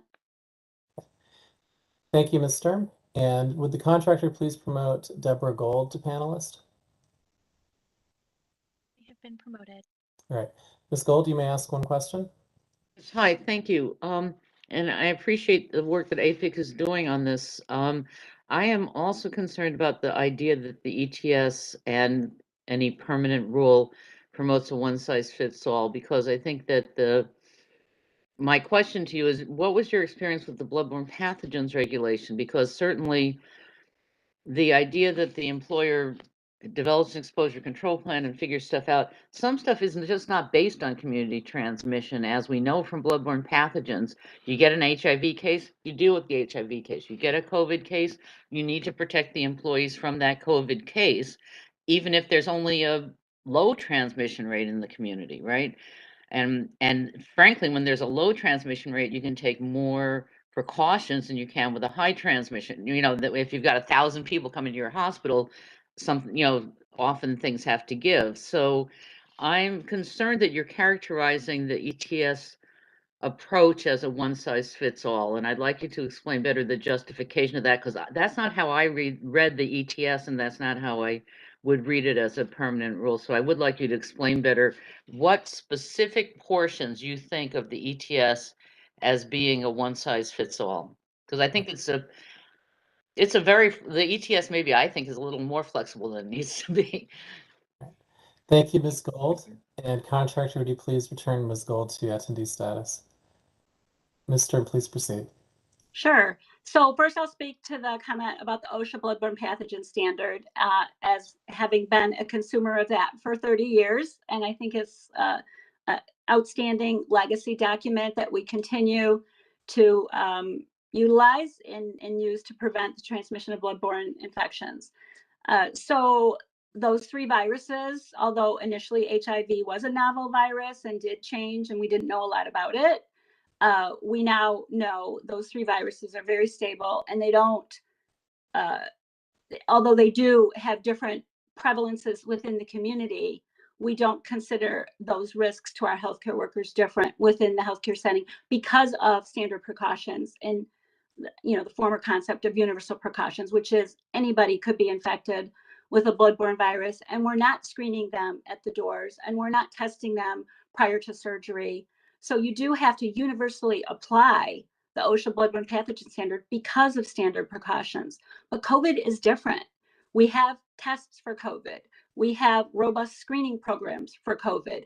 We have identified through science what procedures are higher risk and more likely to spread COVID, whether it's environmental conditions, whether it's patient characteristics, i.e. their ability to keep a mask on or not, and or whether how sick they are and how contagious they are and what variant they have. So there is so many more variations with a novel coronavirus than there are with our legacy bloodborne pathogen viruses. So that's number one. And as far as the some of the components within it, I can give you a specific example. So when COVID came out and we had healthcare personnel assigned to take care of COVID patients in COVID wards, those risks were the highest. And those individuals got the most level of education and personal protective equipment, donning and doffing education.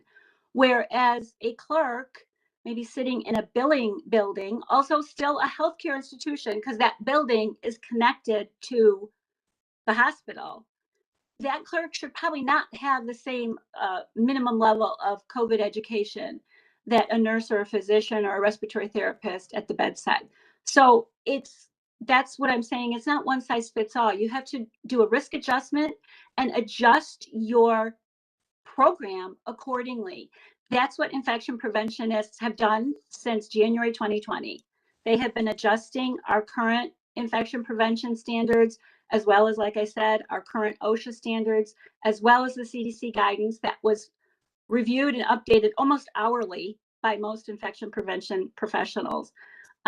So to have a standard that assumes we're dealing with a fixed virus in a fixed circumstance based on epidemiology, the routes of transmission, the circumstances surrounding the patient, the circumstances surrounding the care is not realistic. And that's where we came from. And I'm you know, I don't know how else to explain it, but and perhaps I'm not explaining it accurately, but that's my interpretation. All right. Thank you, Ms. Stern. There being no further questions from the attendee group, contractor, please return Ms. Stern to the attendee group. Thank you for your testimony, ma'am. So at this point, it is 11:11. I think it's appropriate to take a 15-minute break at this time. So we will be in recess until approximately 11:26. We're in recess.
Good morning. It is 11:26. We are back on the record.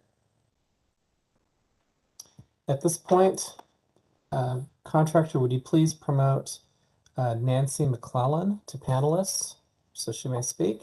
And she is representing the American Industrial Hygiene Association. They have been promoted. All right, thank you. Ms. McClellan, you may proceed.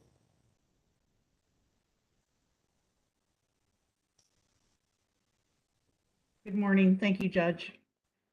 My name is Nancy McClellan, and I'm a certified industrial hygienist testifying on behalf of the American Industrial Hygiene Association, the association for over 8,500 scientists and professionals committed to preserving and ensuring occupational and environmental health and safety in both the workplace and community. We appreciate the opportunity today to provide feedback on OSHA's ETS and proposed final rule on occupational exposure to COVID-19 in healthcare settings.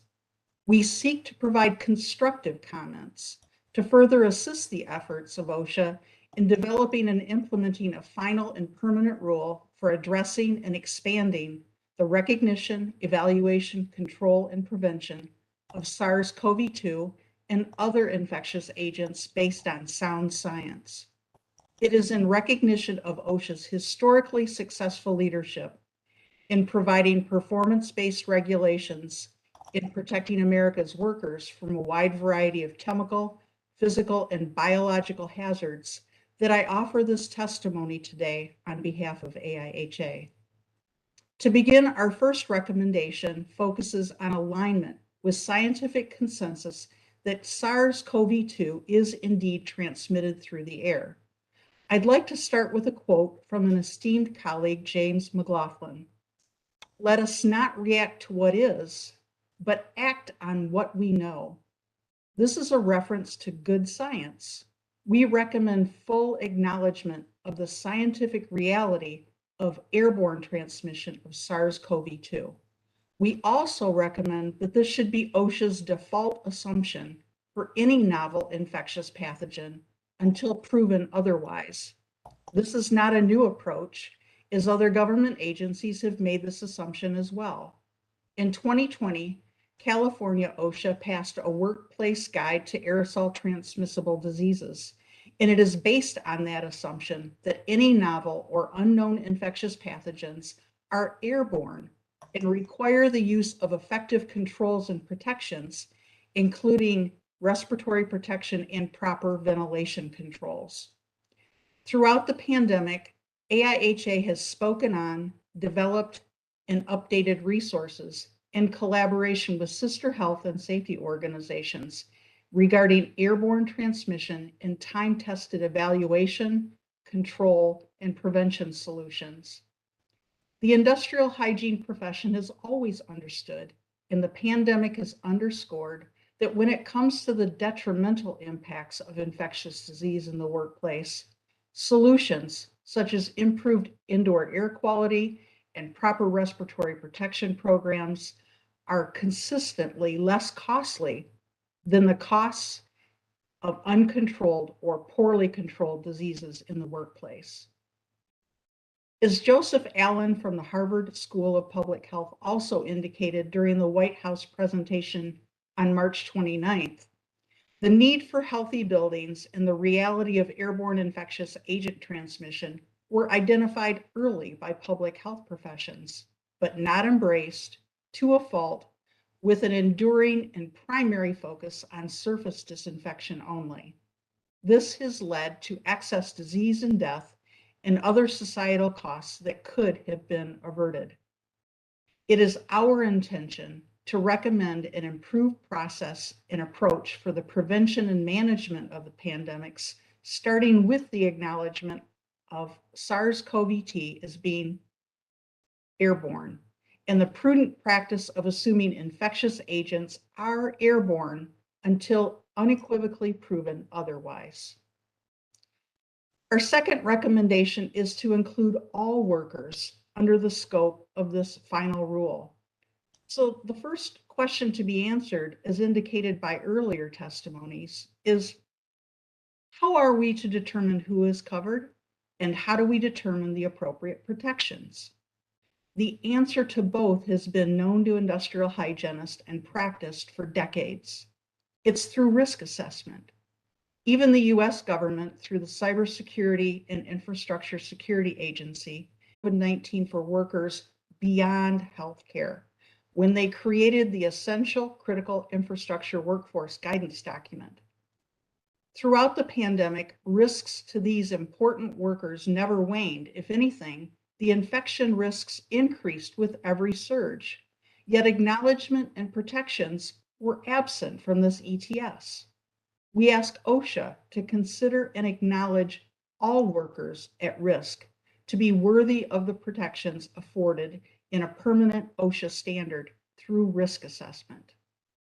The industrial hygiene standard of care approaches develop broad, user-friendly risk assessment processes and tools that can provide all industry groups, both large and small, an opportunity to determine their inclusion, priority for resources, as well as control considerations. For instance, scope exemptions, flexibility for employers in the level of controls needed, and triggering requirements based on the level of community transmission can also be factors encompassed in a risk assessment process that affords all employers a clear sense of priority, flexibility, and feasibility. As risk is defined by the severity and the likelihood of infectious agent transmission, the risk management process can also include a tiered approach to controls based on community or localized cases or other epidemiology metrics to direct the employer toward appropriate controls for effectively reducing the likelihood of transmission. Tools for risk assessment, exposure and control programs are time-tested approaches promoted as part of best practices in industrial hygiene by AIHA, NIOSH, and other sister organizations. We urge OSHA to expand this standard to cover all workers and to incorporate the risk assessment process as a means for all industries, both public and private, to identify and place effective protections. The third recommendation is to rely upon scientific sources of information for a layered approach for the prevention and management of pandemics in workplaces.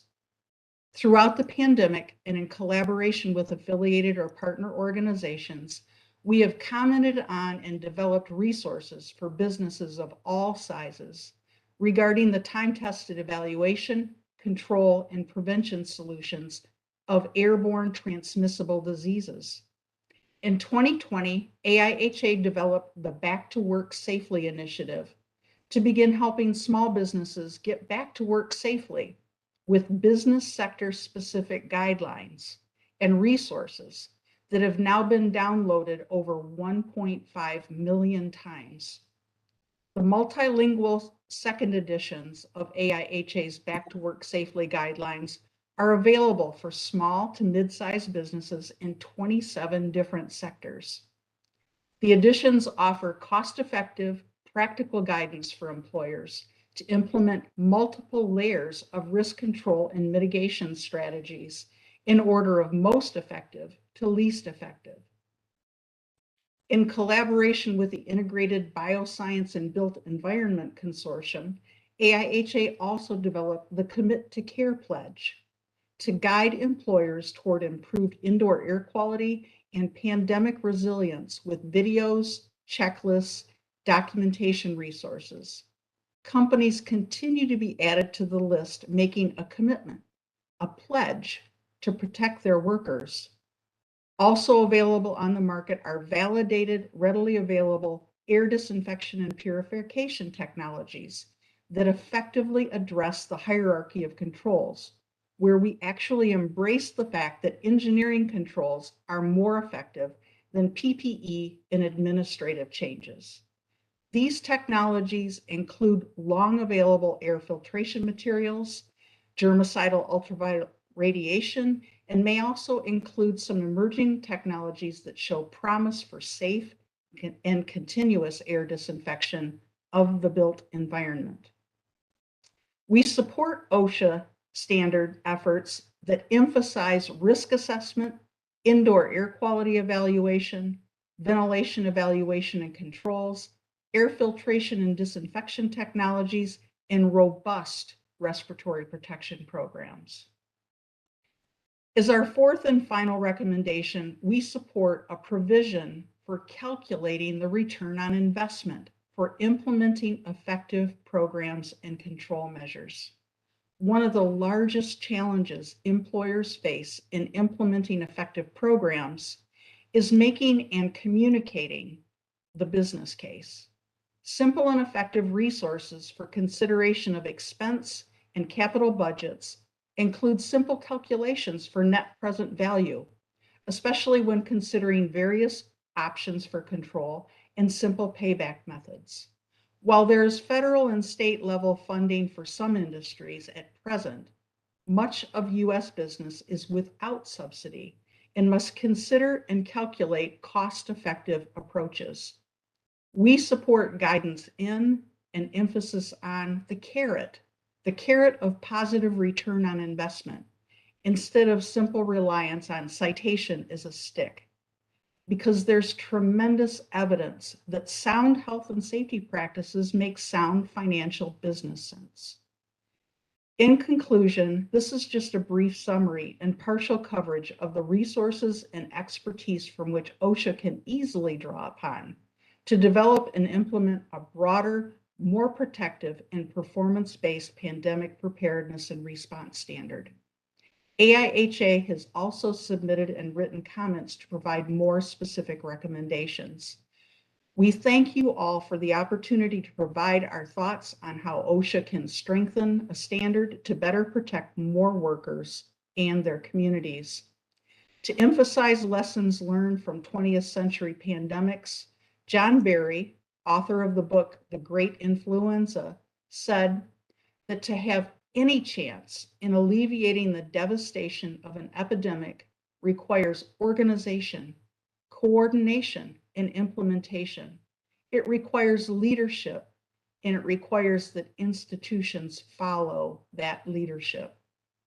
The American Industrial Hygiene Association is committed to taking this journey with OSHA so that every worker in the United States returns home healthy at the end of every workday. I thank you again for this opportunity, and I'll be happy to answer any questions. Thank you, Ms. McClellan. Mr. Levinson, questions from OSHA? Yeah, thank you, Your Honor, and thank you, Ms. McClellan. You talked about airborne transmission and the importance of respiratory protection. And I'm wondering, besides workers who are exposed to patients who are suspected or confirmed to have COVID, are there other workers for whom you think respiratory protection is required? I think that's based on risk assessment and risk assessment outcomes for determining who is at higher risk and who would be warranted to need a higher level of respiratory protection, such as an N95.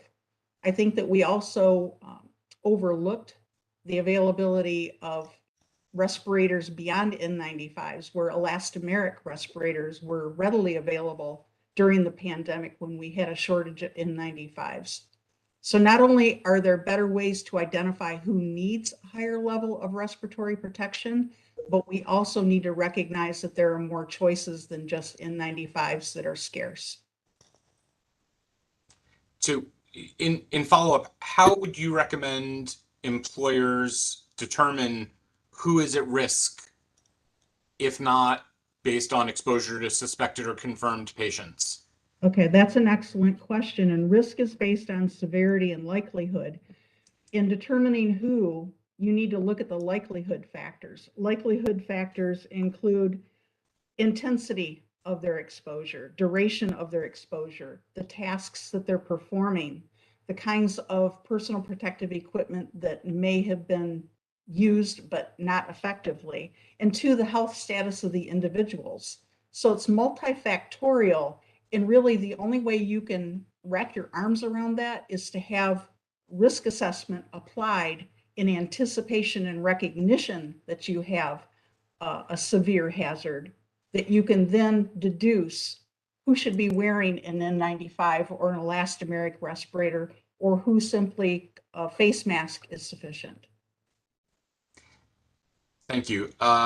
Joe Coble with OSHA has a number of questions. Yes, hello, and thank you very much for your testimony and for everything that AIHA has done throughout this pandemic to provide valuable guidance to a wide range of employers.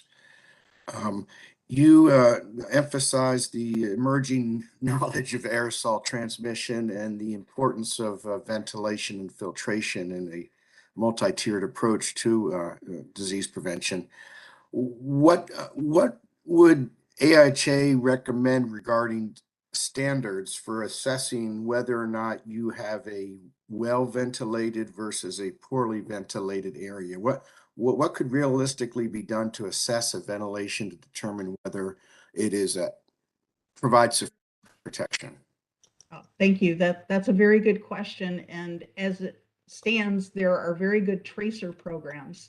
There are now surrogates for aerosols that would mimic what an infectious agent could do. And there are tracer studies that can be run in order to ventilate the evaluation of your ventilation system that can determine whether you have proper mixing, whether you have sufficient fresh air being brought in, and what your clearance rates are. And so there are tools out there readily available, broadly applied, that are actually being utilized in many large organizations and small organizations in order to run those tracer studies. What would you see as the advantages or potential disadvantages of, say, applying, for example, the ASHRAE 170 ventilation standards, incorporating them into as a requirement for employers? Let me repeat your question. You're wondering what the dangers are of incorporating? No, what would be the advantages or potential disadvantages? I mean, with the pros and cons of say, adopting an ASHRAE 170 as a minimum standard? I think that organizations like ASHRAE have done an outstanding job of climbing the learning curve along with every other organization in modifying standards in light of what we now know scientifically about infectious agents, specifically SARS-CoV-2. I think that incorporation of those standards is wise in the event that they've been updated and modified based on the latest science and lessons learned. And I'm not sure what parts of that standard you're referring to and what adoption of what parts would be appropriate. But I think that guidance organizations like ASHRAE are the go-to organizations that we look to for that kind of guidance. And I know that what's come out through the EPA and what's come out through CDC, that's who they're relying on. They're relying on ASHRAE. Okay, thank you. And then just one more with regard to physical barriers, since I believe there was some comments in your written submissions. What do you, or does the organization feel is the role of physical barriers in a multi-tiered approach? And is there any evidence regarding the potential impact on, say, airflow patterns? And can physical barriers be installed in a way that they would not be detrimental to the airflow? I know from practice and from review of scientific literature, barriers tend to cause more problems than they solve, especially in terms of good air mixing and proper ventilation. And two, from a psychosocial perspective, they create problems. They're often, like most guards in industry, they're often removed or worked around. And so their effectiveness as an engineering control really isn't there. They're more of an administrative control than anything else. And so barriers are not working out to be the most effective way, but they can be one of those layers in the approach depending on the circumstance. Obviously, to isolate someone, maybe in a very high risk environment, might be called upon. It just depends on the circumstance. Again, it goes back to that risk assessment process where you're determining from a number of factors whether that particular control is or could be effective. And once you've done risk assessment and looked at all of those possible things that could contribute to exposure, it can then direct you toward possible controls that you might consider that would cover that whole multi-tiered approach. And this is an industry standard in other high hazard industries. In chemical industry, in pharmaceutical industry, and in healthcare industry, that is typically how we would make decisions. We do risk assessment, we determine exposure potential, and then we address controls from an assortment or a layered approach in order that we get the best return on investment. Would, say, a barrier at a reception desk or someplace in a hospital where there's interaction with the public be an appropriate use of a barrier? Depending on the ventilation configuration, it may be an effective control. Again, you might want to evaluate your ventilation system to know whether that is helping or hindering. Your ventilation system may actually defeat the effectiveness of that barrier depending on how your ventilation patterns are in that particular space. So ventilation evaluation is very important.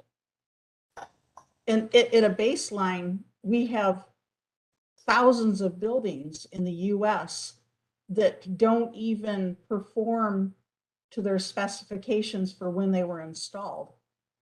So simply looking at, does your ventilation system work at all, is the first step. And then determining what can you change, what can you improve in terms of filtration, disinfection technologies, amount of air mixing, the amount of outside air being brought in. All of those things need to be considered in order for you to get an improvement, not only in indoor air quality, but also a reduction in pandemic possibilities for transmission. Well, thank you very much. Appreciate the response. And Amy Tryon from OSHA has some questions. Hi. Good. Well, good. I almost said good afternoon. Good morning. I have a couple questions related to risk assessment. You know, you talked about the different factors going into evaluating what risk level somebody is at. What do you have any sort of practical suggestions for how an employer could put that into practice, that identification of risk level? And is there any particular background you think a person needs to have to be able to conduct that sort of risk assessment? Usually development of risk assessment tools, it does require some capabilities. I recommend a book that's published by AIHA. It's called A Strategy for Assessing and Managing Occupational Exposures. And it's basically the primer for taking you through what is a standard of care for developing a risk assessment process and tool and applying it, regardless of the industry, regardless of whether it's a chemical, physical, or biological hazard that you're dealing with.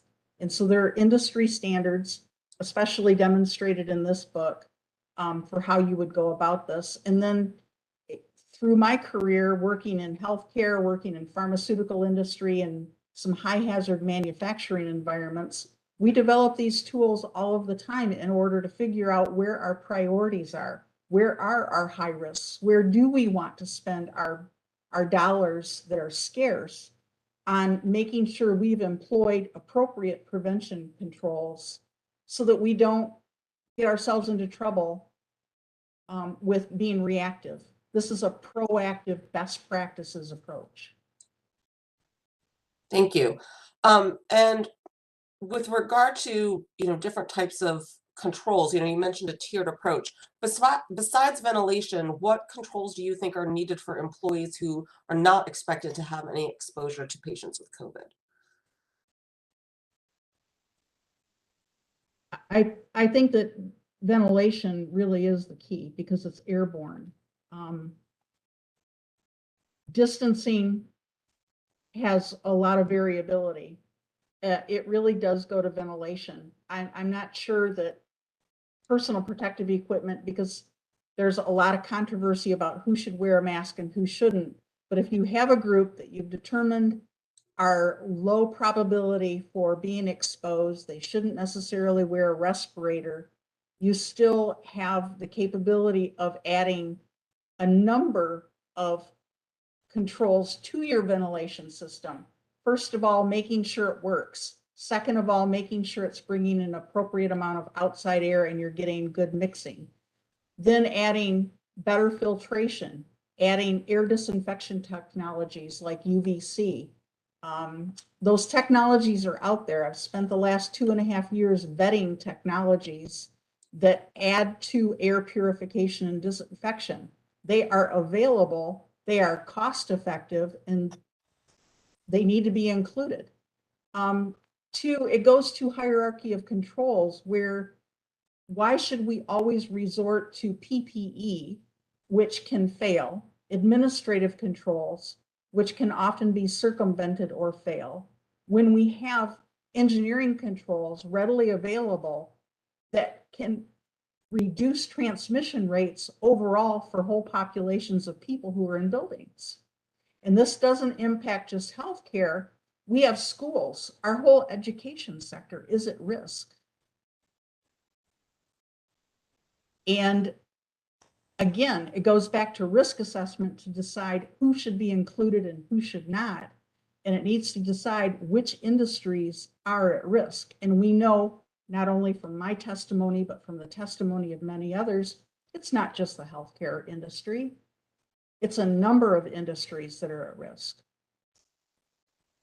Thank you. And then if I could just follow up with one more focused question on barriers, thinking specifically about an intake situation or a front desk type of situation. Could you help us identify the specific factors that could pose a problem? Or we talked a little bit about airflow. Are droplets an issue? What are the specific issues in that type of barrier situation in a front desk? Beyond airflow and that being defeated by the ventilation system as a whole, you also have usability. Is it actually being properly used? Or is the user walking around the barrier in order to get better communication? Is the person that they're interfacing also defeating the barrier by moving around it? Can the barrier be removed by the user? Can they actually move the plexiglass barrier that's around them, that one day the engineering came and installed it and the next day they decide they don't like it and they just move it? These all go along with the fact that when you employ PPE kinds and administrative kinds of controls, they can be defeated because they are not permanent. They are not part of the engineered solution of protecting the worker. Thank you very much. That's all I have. Thank you very much. So at this point, we have 2 attendees who've raised their hand. Contractor, would you please first promote MK Fletcher to panelist so they may ask their question? They have been promoted. Hi, thank you. I'm Excuse me, please proceed. Oh, thank you. Hi, I'm MK Fletcher with the AFL-CIO. I was just wondering if you could share some specific types of controls that are available for controlling airborne transmission that you've seen implemented by industrial hygienists. In terms of engineering controls within ventilation systems? Sure, that would be great. Yeah, there's standalone and there's into HVAC systems, you can install ultraviolet, you can install upper room ultraviolet, you have portable ultraviolet, you have ultraviolet that can be applied to any part of the room. You also have filtration units where you have HEPA filtration, MERV filtration added into a unit that can be standalone. It can be part of your HVAC system. And a lot of the systems have even been engineered so that they're quiet. I know that a lot of the feedback that we get from them is that if they're over a speech interference level of noise, people unplug them and don't use them. Again, it's defeated. But if you employ that in your ventilation system and improve filtration without getting a static pressure drop, you're farther ahead. There's also strength in some of the ionization technologies for reducing the transmission, either through agglomeration of particles because they're impacting the aerosols that are carrying the infectious agent. There's also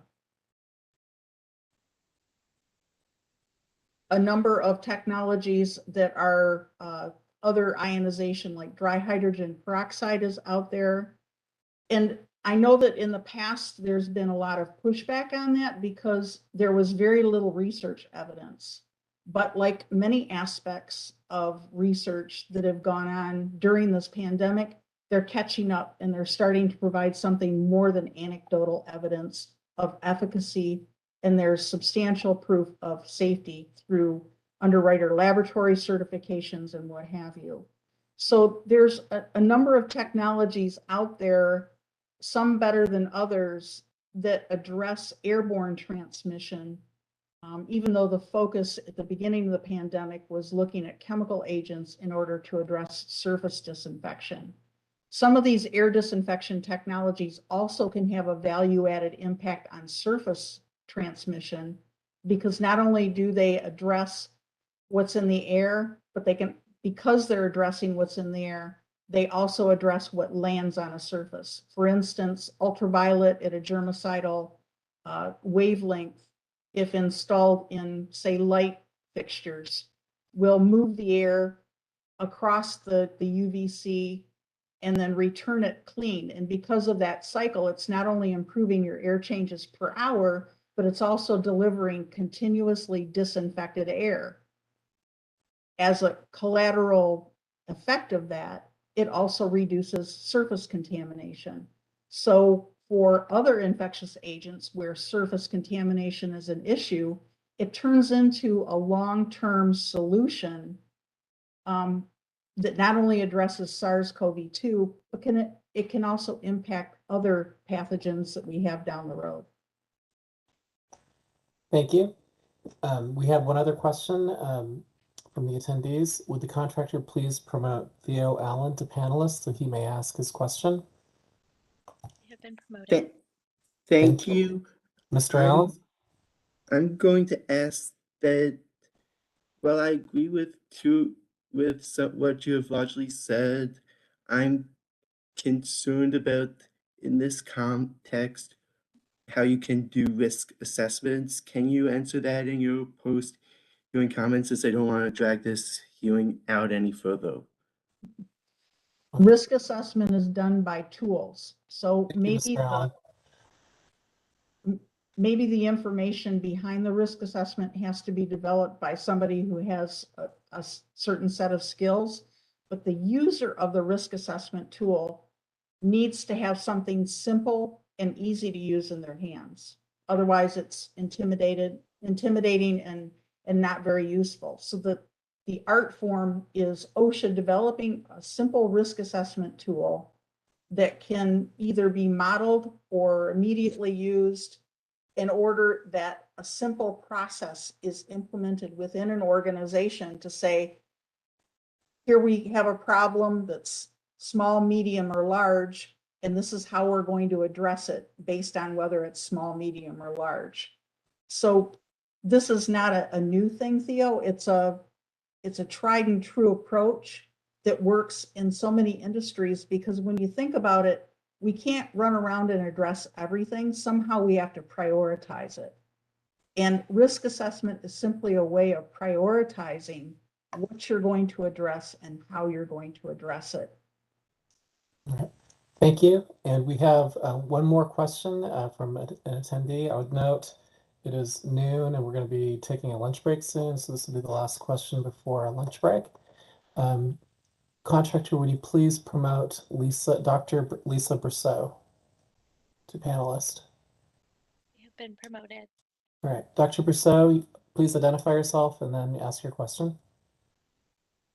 This is Lisa Brasso. Nancy, great, great presentation. I wonder if you might want to just mention briefly, since you have expertise in the pharmaceutical industry, what the role of control banding might play in the context of a infectious viral respiratory organism exposure as a risk assessment tool.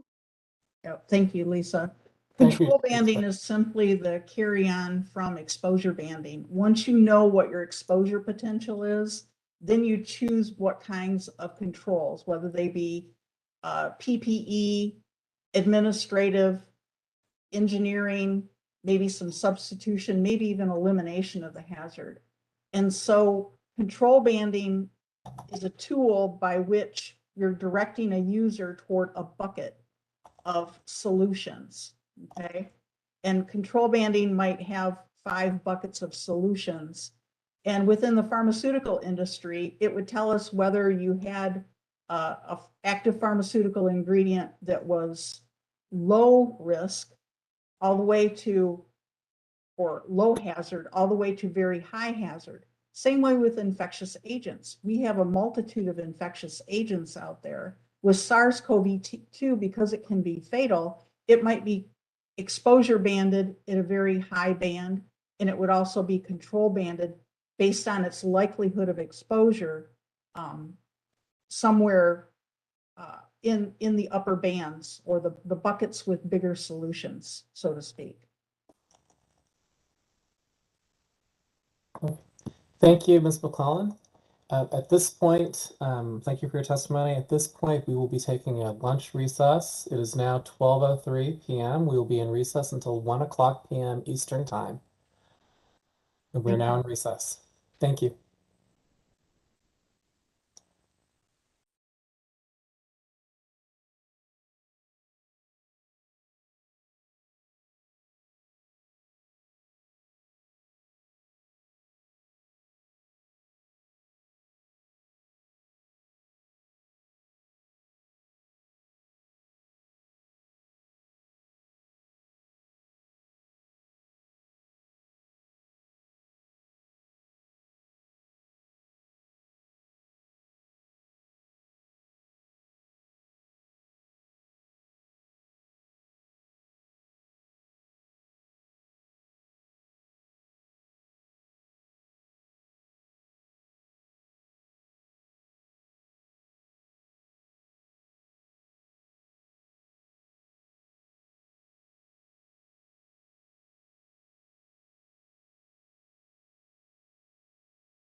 Good afternoon.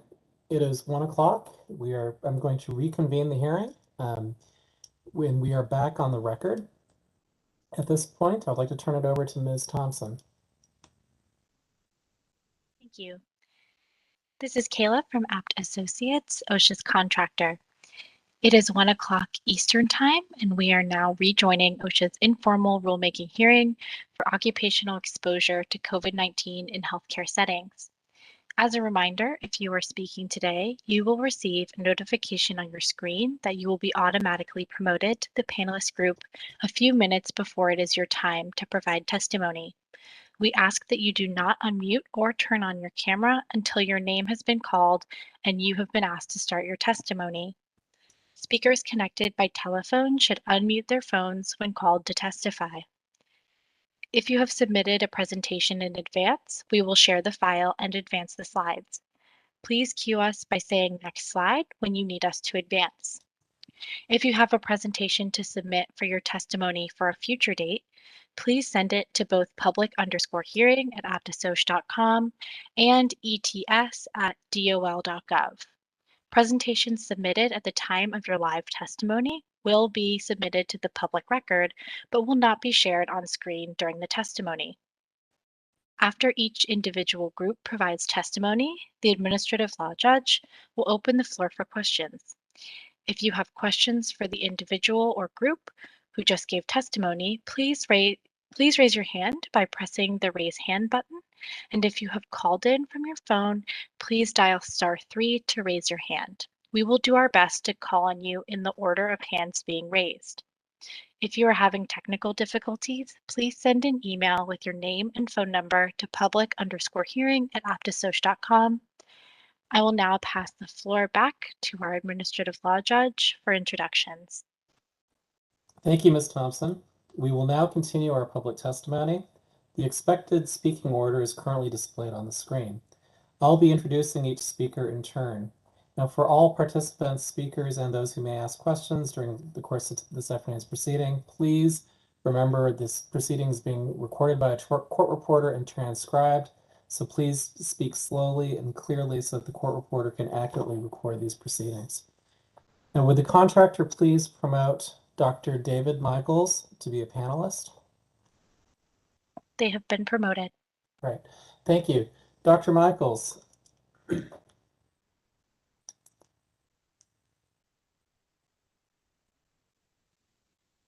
I am not seeing Dr. Michaels.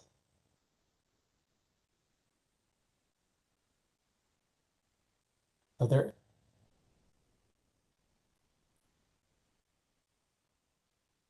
you are, Dr. Michaels. I think you may be on mute. Okay. Okay. Please state your name and affiliation, sir. Excuse me. My name is Dr. David Michaels. I'm an epidemiologist and professor of environmental and occupational health at the George Washington University School of Public Health. From 2009 until 2017, I served as Assistant Secretary of Labor for OSHA, the longest serving administrator in OSHA's history. From 1998 to 2001, I was Assistant Secretary of Energy for Environment, Safety, and Health, charged with protecting the workers, community residents, and environment in and around the nation's nuclear weapons facilities. First, on this Worker Memorial Day, I want to express my deep thanks to the staff of OSHA and the Solicitor of Labor for your work. You've all devoted long hours to this process, and you've drafted 3 COVID standards in the last 16 months. I have no doubt that the emergency temporary standard OSHA issued last June saved lives, and this final standard, when issued, will save more lives. We all benefit from your work. Peg Seminario, who testified yesterday, and I wrote and filed a letter signed by more than 100 public health experts responding to OSHA's request for public comment on this final standard. The letter is signed by 5 former OSHA officials, including 3 former administrators, Jerry Scannell, who served under President George H.W. Bush, Jordan Barab, who served under President Obama, and myself. 5 former NIOSH officials, including 3 former directors or acting directors, 2 former directors of the National Institute for Environmental Health Sciences, and 9 current or former deans of schools of public health. In my testimony today, I'm summarizing this letter and expanding on selected points. A strong final occupational exposure to COVID-19 standard is urgently needed. However, to adequately protect healthcare workers, this standard must be more protective than the ETS that OSHA issued last year. Standards are OSHA's most powerful tool. Standards tell millions of employers across the country, first, that they're required to ensure workers are safe, and second, what OSHA expects them to do to meet those requirements. Recommendations and guidelines, such as those issued by CDC, are voluntary. And while some employers may follow some or even all recommendations, we know that many will not. Given the hazard associated with SARS-CoV-2, OSHA must reject calls to not issue this standard. The final OSHA standard must be evidence-based and recognize the ease with which this airborne disease is transmitted. It should require employers to follow the hierarchy of controls, including engineering controls, to provide clean indoor air, including ventilation, filtration, and/or application of germicidal ultraviolet technology. Respiratory protection programs requiring NIOSH certified respirators, medical removal benefits, including paid leave, and enhanced recording and reporting of cases. There is no longer debate over the importance of aerosol exposure. As Dr. Alondra Nelson, head of the White House Office of Science and Technology Policy, has confirmed what science has long shown: COVID is airborne. Therefore, OSHA's final standard must be designed to prevent or minimize aerosol exposure and include appropriate requirements for effective respiratory protection for all workers in all settings covered by the standard. OSHA's ETS did not fully reflect this understanding, and as a result, workers may not have been provided with fully protective respiratory protection, putting them, their coworkers, patients, and their families at greater risk of exposure, illness, and death. The debate over how airborne disease is transmitted is not new.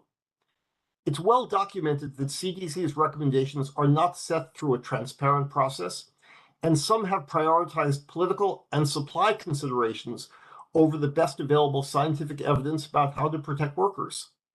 This is one of the reasons why OSHA should not rely on CDC guidelines to set the permanent COVID-19 standard.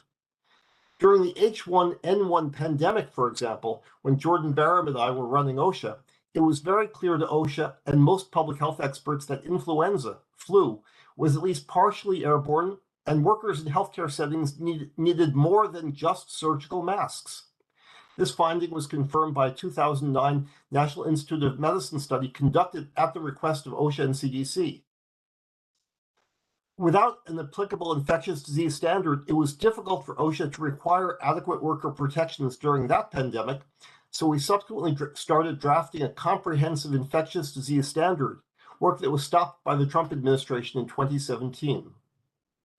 However, during that H1N1 pandemic, and then in meetings around the standard that we were writing, CDC insisted, against the evidence, that droplets were the primary source of exposure, that aerosol exposure was not a significant risk, and therefore workers would be protected with the use of surgical masks instead of more protective N95s.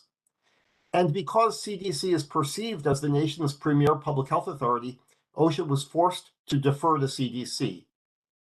Similarly, for much of this COVID-19 pandemic, CDC continued to cling to this disproven droplet dogma, despite growing evidence from early 2000 that from early 2020, that COVID-19 was also spread through aerosols. An evidence-based OSHA standard that formally recognizes the primacy of airborne exposure will be an important step toward protecting workers from all airborne infections, not just COVID-19. In this new final standard, as with many other evidence-based OSHA standards, employers should be required to develop and implement an exposure control plan that reflects their specific situation. These plans are not one size fits all, but will be appropriate to the type and size of the workplace covered. However, the standard should be clear that the plan must include the most effective control methods to address airborne exposure, and the plan must require application of a hierarchy of controls. The standards should require employers to conduct risk assessments for all potentially exposed workers, not only those directly involved in patient care, and plan and implement precautions that prevent worker exposure. The standards should also require employers to continually evaluate the accuracy of the risk assessments and the efficacy of the precautions they put into place. Employers need to know what OSHA requires of them. And OSHA compliance officers also need this clarity if they're to evaluate whether employers are meeting the standard and adequately protecting their employees as the law requires. The OSHA standard must require covered healthcare establishments to provide worker protections when there is a risk of exposure. This is not limited to times when known or symptomatic cases of COVID-19 are present, since many infected individuals are symptomatic and may not have been tested. Further, since fully vaccinated individuals may become infectious and spread the virus, limiting protections to situations where all or most patients or other workers are vaccinated will not provide an adequate level of protection. This is all feasible. Early in the pandemic, when it became very clear that asymptomatic individuals could spread the virus, many hospitals initiated universal testing and treating all patients as potentially infectious. OSHA standards that protect healthcare workers must be based on the best scientific evidence gathered through a transparent public notice and comment process and rigorous study of current science to assure, and I quote, to the extent feasible, that no employee will suffer material impairment of health or functional capacity. That's what the OSHA law requires. In contrast to OSHA's evidence-based standards, CDC recommendations are not required by law to be based on the latest scientific evidence, nor do they go through any transparent public comment process, as OSHA standards do. Consequently, many of CDC's science briefs and guidelines do not reflect current science, are out of date, and have not been updated or corrected, and workers pay the price. A shortage of N95s, not science-based evidence about how COVID is transmitted, was the main reason CDC changed its original recommendation that N95s or better respirators be used by healthcare workers, and allowed surgical masks to be used in situations in which workers were clearly at risk and in need of better protection. Furthermore, CDC guidance is not based on the statutory criteria OSHA is required to apply when setting a standard. The different statutory goals of OSHA and CDC have resulted in confusion among employers and workers and increased risk for workers. Given the inadequacy of many of CDC's recommendations, providing a safe harbor enforcement policy for employers who are in compliance with CDC guidance, but not in compliance with OSHA standards, could endanger the safety and health of that employer's workers.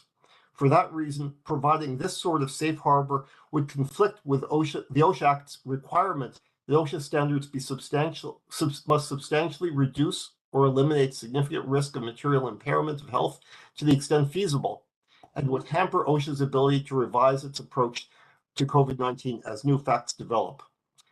Thank you for considering my testimony, and thank you again. You have my gratitude for the work of all OSHA and SOL staff laboring to ensure that the nation's workers are able to leave their jobs at the end of their shifts safe and healthy. Thank you, Dr. Michaels. And what I'd like to do in the interest of efficiency is, you are the first, Dr. Michaels, of 6 doctors to speak. What I'd like to do is have all the doctors present their remarks and then open up to question and answer of all the doctors. This is largely because one of the experts may answer, more than one of the experts may answer the same question, which would be more efficient than having multiple questions asked individually of each expert. So if you could please stick around until the end of the Q&A period involving the doctors, Dr. Michael, I would appreciate it. I certainly will.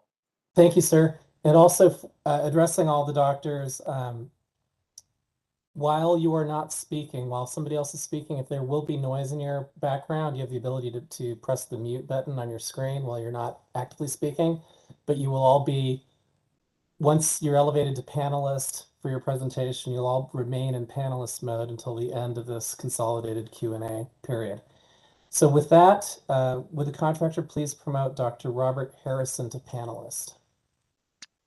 They have been promoted. All right. Thank you, Dr. Harrison. Thank you. Are you able to hear me okay? Yes, sir, I am. And would you please state your name and your affiliation and present your comments? Robert Harrison, clinical professor of medicine at the University of California, San Francisco. I'm in the Division of Occupational and Environmental Medicine. I am a clinical professor over the course of about 30 years. I go back to the era of tuberculosis, an airborne transmissible disease from TB, all the way through H1N1, bloodborne pathogens, and now pandemic COVID-19. And Mr. Almanza, I appreciate the opportunity to speak before you and the other panelists and federal OSHA. And I also, like Dr. Michaels, want to applaud the work of my colleagues at federal OSHA in tackling this very important issue and writing the previous versions of this emergency temporary standard and proceeding and gathering comments. I've submitted written testimony. I'm not going to read them. I'm just going to really speak. I cross the world between clinical, occupational, and environmental medicine, where I founded and directed our employee and occupational health services at UC San Francisco. I'm now a senior physician there, and over the course of the pandemic have assisted in implementing our COVID-19 program for over 30,000 staff and students. I don't speak on behalf of UCSF, but my comments are informed by my experience.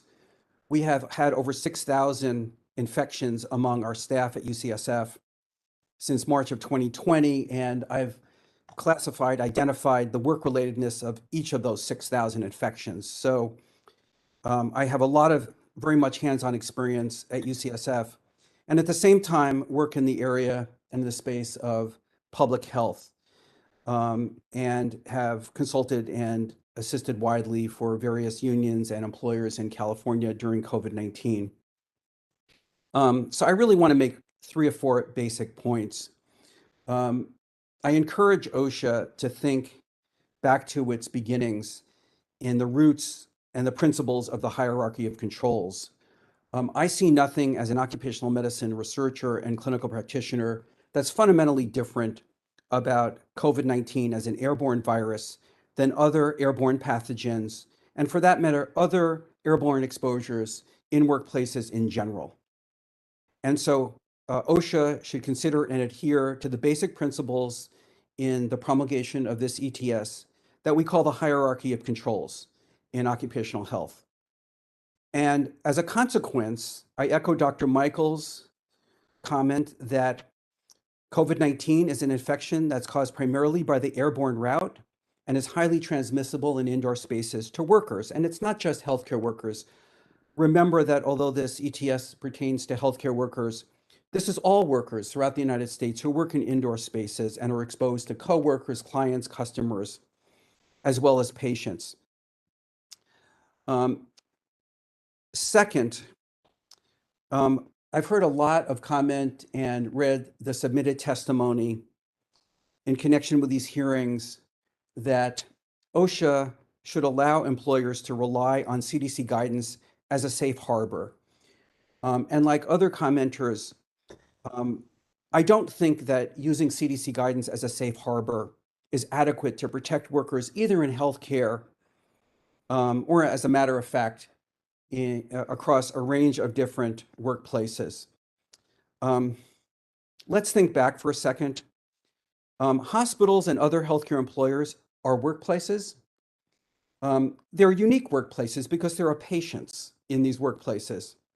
But hospitals and healthcare employers are workplaces, and as such, workers have the rights to OSHA protection, and the healthcare workplace is no exception to that right.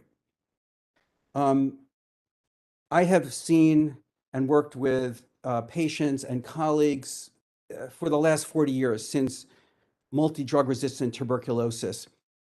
And there's a wide variety of capacity and expertise to implement employee and occupational health programs at the institutional level. In some respects, the debate that's occurring now between OSHA protections and CDC guidance mirrors the discussion and debates I have at the micro or institutional level with my colleagues in infection prevention and infectious diseases. And this balance between patient safety and healthcare worker safety is absolutely critical. And just like we have infection prevention guidelines for patients, we need OSHA standards for workers. I encourage OSHA to look at our experience in California with the aerosol transmissible disease standard. You heard from Deborah Gold yesterday about our ATD standard. We were prepared in California for COVID-19 because we had this aerosol transmissible disease standard. And I can attest that in California, the sun is still rising in the west, as it does off the west coast of California, and it's setting in the east. And we've successfully implemented an ATD standard, as well as our OSHA emergency temporary standard for healthcare workers. I've heard some testimony that OSHA is too bureaucratic and inflexible and really unnecessary. And again, OSHA is not there to get employers, but has to lay out a clear roadmap with enough specificity to protect workers from harm. And then finally, the proposed standard is going to serve as a model for a broader standard to protect all workers against aerosol transmissible diseases. There are workers outside of healthcare that have been disproportionately impacted by the pandemic. Meat and poultry plants, warehouses, restaurants, and many other work settings are all places where workers are indoors, like healthcare workers, and face the risk of serious harm from a highly infectious airborne virus. So I strongly encourage and recommend that OSHA apply the same principles that I teach my students: occupational health, hierarchy of control, eliminate the source of the hazard, implement those engineering controls, and use PPE as a last resort. Thank you very much. Thank you, Dr. Harrison. Would you please remain as a panelist?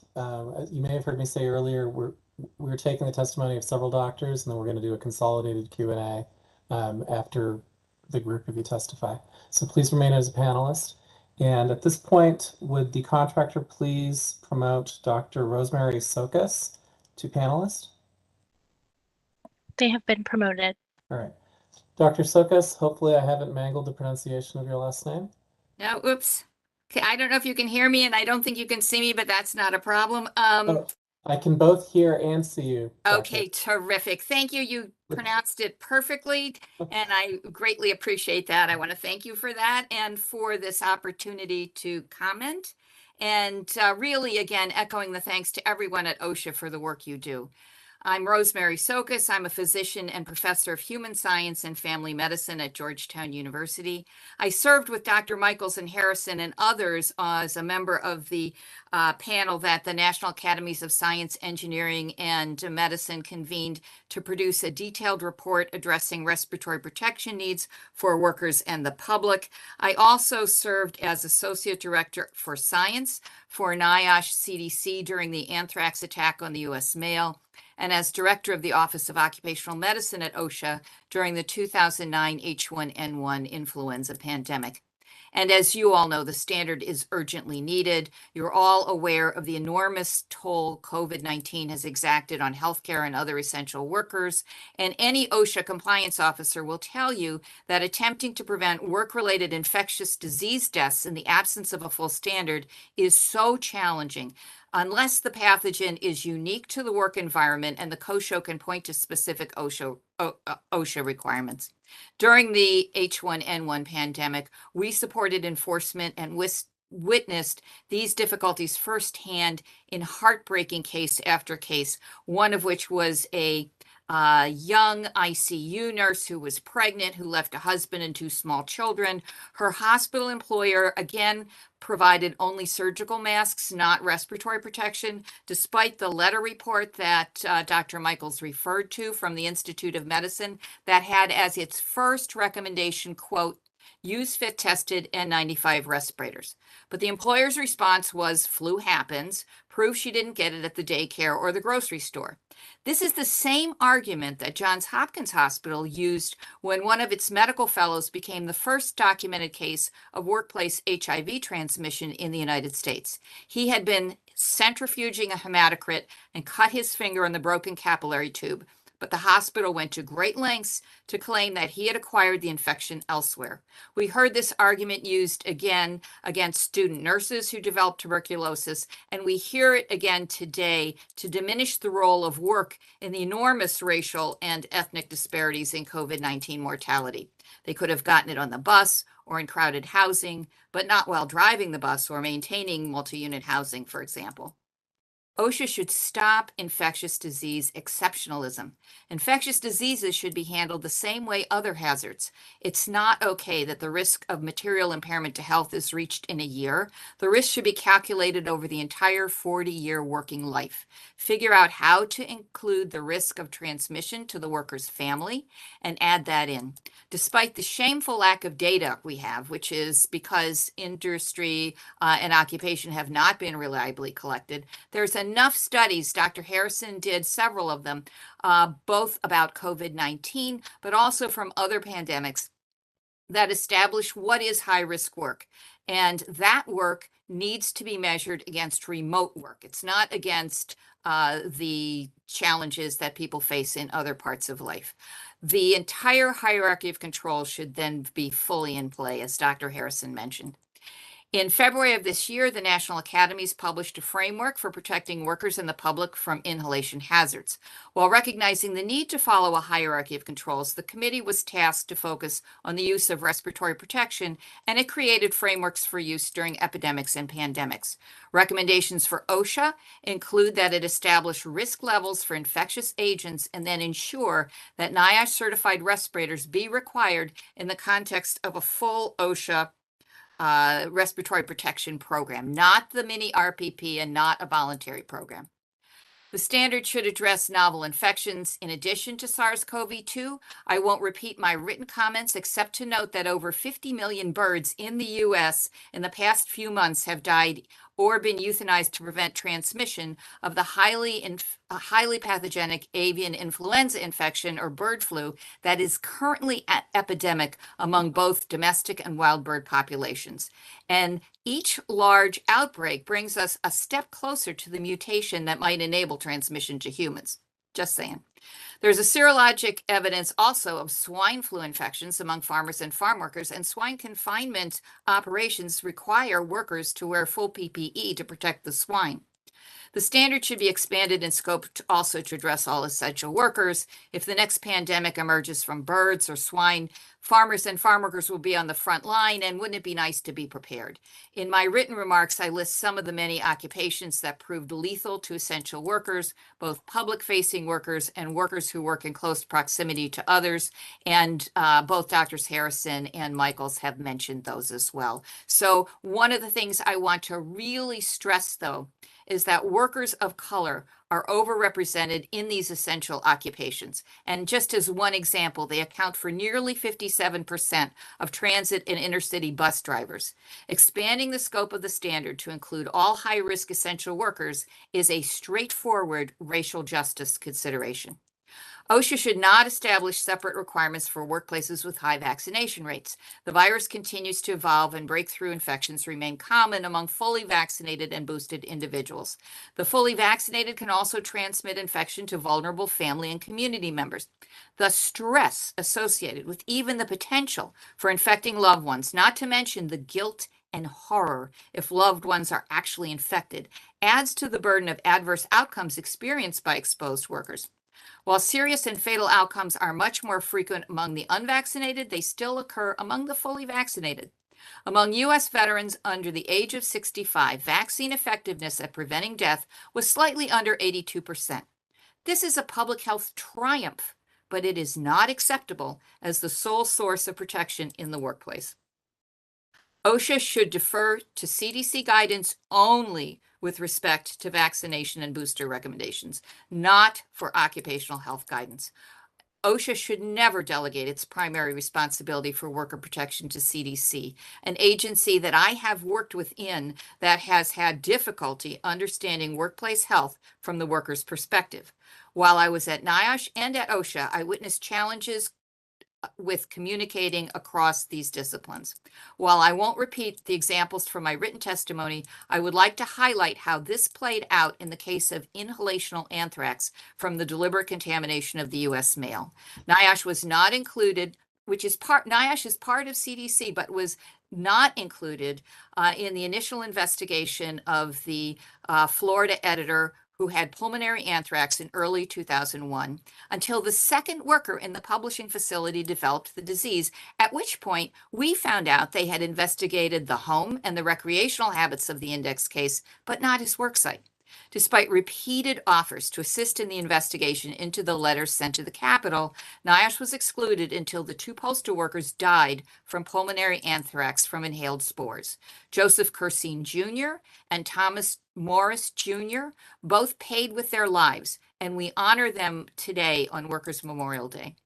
Prior to their deaths, the CDC had conducted an exposure assessment using cotton swabs, a technique they had used while inspecting goat hair factories in the 1950s, and that failed to detect any anthrax spores.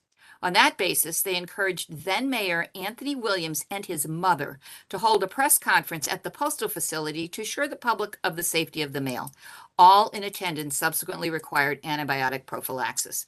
At that point, NIOSH Industrial Hygiene and hygienists and engineers conducted a thorough investigation of the Brentwood facility, since renamed in honor of Mr. Morris and Mr. Cursine.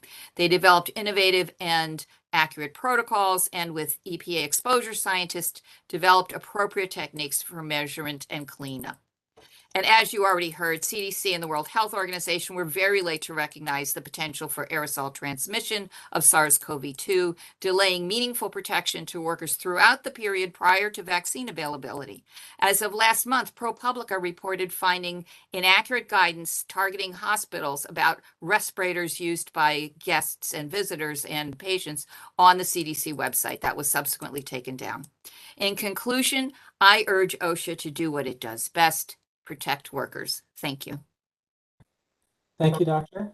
And would you please remain as a panelist until the conclusion of the Q&A session following the doctor's testimony? Thank you. Yes. Would the contractor please promote Dr. Kimberly Prather to a panelist? She is promoted. All right. Thank you, Dr. Prather. Please state your name and affiliation and present your testimony. Can you hear me okay? Yes, I can. Okay. Good morning. Doctor, I can't see you if you're intending to be seen. seen. See me. It says video's going. Why is it not? It's weird. My camera, it looks blank. I see what you're saying. I don't know if it's because it's showing slides or I'm here. No, the slide is visible. What Yeah. I'm saying is essentially a... I see it. I know. translucent- Like it's like my camera is not working. Let me try to stop and start again. Okay, try that again. Will it work? No, I see it. It's just a blank. That is weird. It was working this morning. I'll just go ahead. You'll just trust that it's Kim Prather. So good morning. I'm Kim Prather. I'm from University of California, San Diego. California is spelled incorrectly, I notice.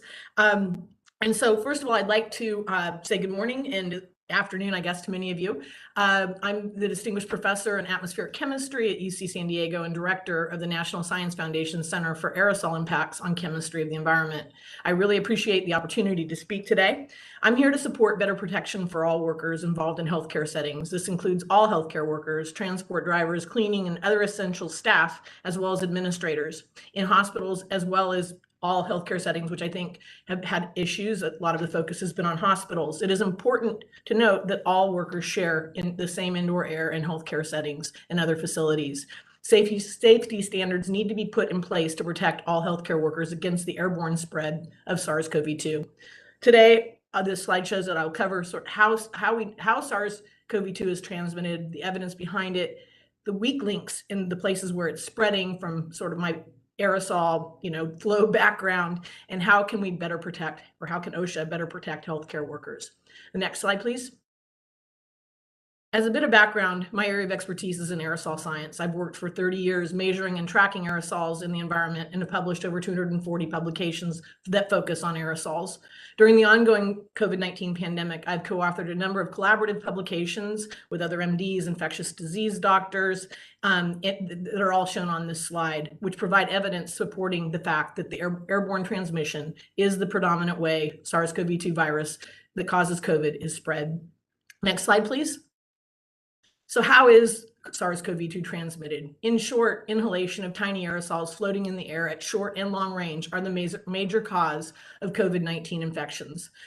As this slide shows, when people simply breathe and speak, they don't necessarily have to be coughing and sneezing. They will produce thousands of aerosols and a much smaller number of droplets. The tiny aerosols can float in the air, they can accumulate, they can travel between rooms, and remain suspended in air for hours. In contrast, the large droplets, which Dr. Michaels addressed as droplet dogma because they've been such a focus, they will rapidly fall to the ground, usually within 6 feet. Aerosols far outnumber droplets, and aerosol inhalation is the main way one becomes infected with SARS-CoV-2. SARS-CoV-2 is largely produced by people who do not know they are sick. This is one of the ways that this virus has snuck its way around the globe. Infectious individuals who are not coughing and sneezing, they often do not have a temperature or other symptoms. In fact, people are often the most infectious before their symptoms appear. If you're in the same room with an infectious individual who's simply speaking, it is equivalent to being in the room with a smoker. Infectious virus builds up in poorly ventilated rooms, and the longer you remain in the room, the more virus you will inhale and the greater chance you will become infected. An infectious individual can be anyone in the hospital or other healthcare setting, not just patients in COVID wards. Symptom screening simply is not enough. To be 100% safe, everyone who enters a healthcare setting needs to be wearing the properly fitting respiratory protection and have the best available. That includes patients, workers, and visitors. All evidence to date points to the fact that COVID-19 transmission is driven by aerosols, not droplets or fomites. CDC now states aerosol transmission occurs, but has painted each of the 3 modes as equally likely. This is not the case, putting them on equal ground has caused unnecessary confusion. A month ago, the White House, OSTP, began advocating for cleaner indoor air for all and came out with the clearest statement yet. OSHA standards must clearly focus on measures to protect against aerosol inhalation, which has not been the case in most healthcare settings. Droplet protection is simply not enough. Next slide, please. This slide shows 10 pieces of evidence that support aerosol transmission as the predominant mode of transmission of COVID-19, on which I was a co-author in The Lancet. One key factor that has led to significant spread of this virus is super spreader events, where over half of the people at an event become infected. These events can only be explained by airborne transmission. We know for a fact that everyone did not touch the same salad fork. However, they did share and inhale the same indoor air, and many were not in close contact. A multitude of other observations point to airborne. In short, all 10 pieces of evidence support the fact that COVID is airborne, as many of us have been shouting from the rooftops for over 2 years now. Is it really a surprise that SARS-CoV-2 is airborne? No, we knew SARS-1 was airborne nearly 20 years ago, and a major lesson that came out of that outbreak was the precautionary principle, that if there's any chance a route can be occurring, we should protect against it, even if the evidence doesn't yet exist. In the case of this virus, the evidence for airborne transmission has existed. This begs the question, why has this pathway, likely the dominant one, been the only route of transmission that healthcare workers have not been protected properly against? Where has the precautionary principle gone during this pandemic? Next slide, please. This shows a summary figure from a recent review published in Science, which provides evidence that not only is airborne transmission an important exposure pathway for SARS-2, but many other respiratory viruses. So as OSHA adds proper airborne protections and cleans indoor air for SARS-2, they will also be protecting against a wide range of other viruses. There is simply no question that SARS-CoV-2 is every bit as airborne as measles, tuberculosis, and other known airborne diseases. Yet for some reason, there's been a hesitancy to treat SARS-CoV-2 as such, in spite of mounds of evidence. The next slide, please. So is this just a matter of semantics, this droplet versus aerosol distinction? That's often the pushback that I've heard. Why does acknowledging it matter in healthcare settings?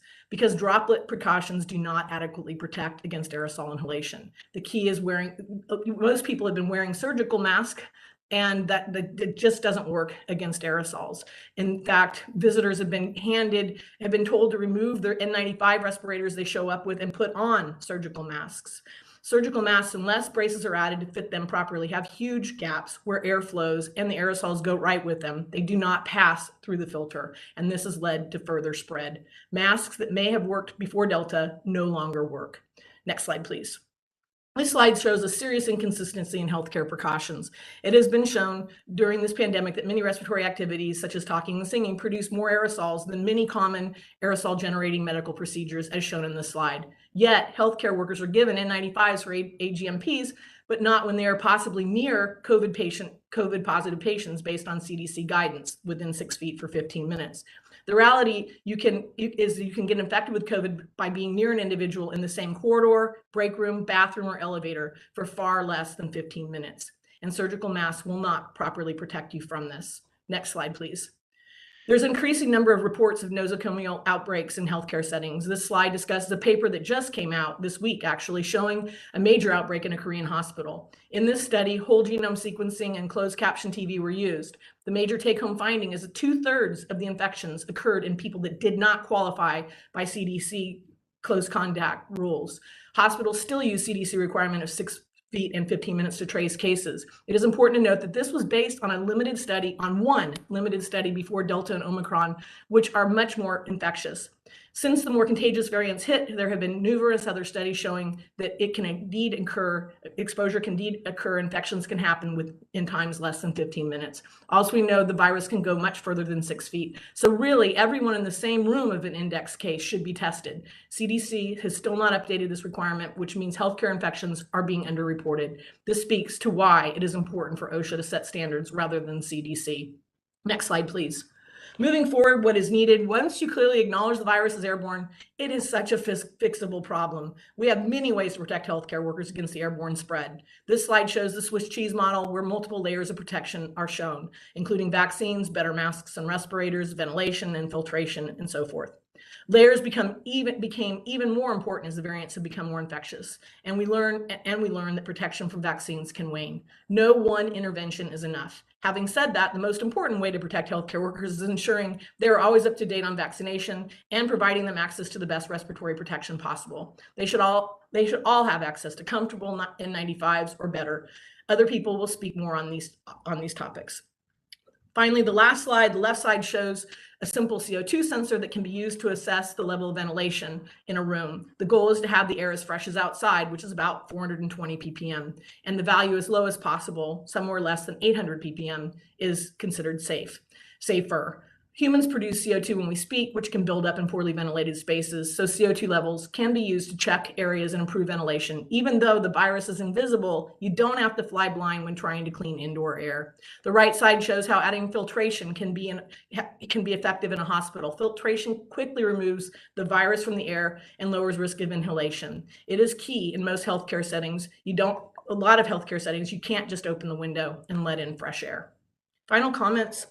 COVID is every bit as airborne as TB and measles, as I've said, actually in some cases more so. Ask any healthcare worker, would you go into a room with an actively infectious TB patient without proper airborne PPE?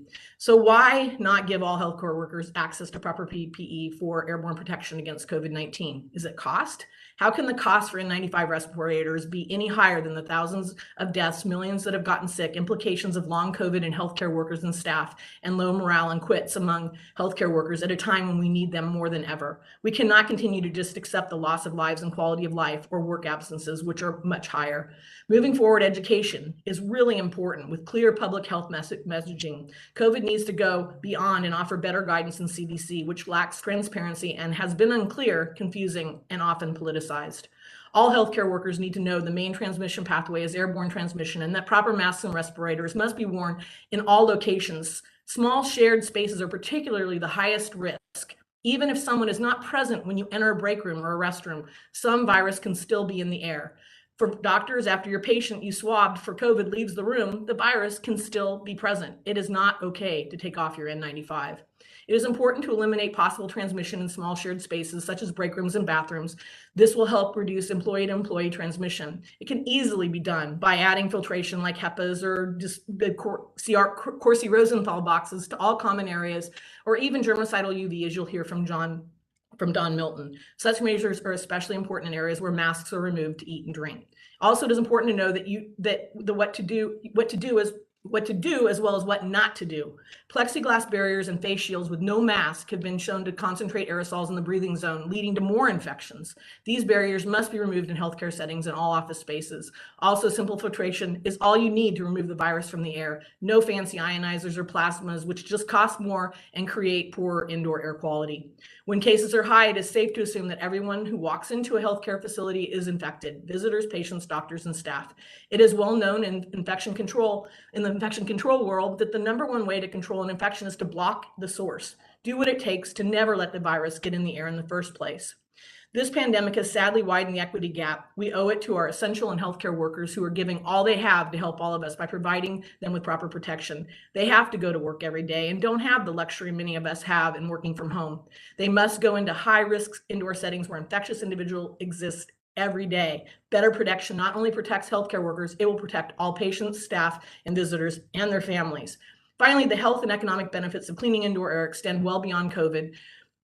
Filtration through healthcare settings will lead to reduction in cases of flu, asthma, toxic mold spores, and other pollutants. It is time we focus our energy on how to improve better indoor air for all, with a particular focus on those in healthcare settings where workers are at the very highest risk.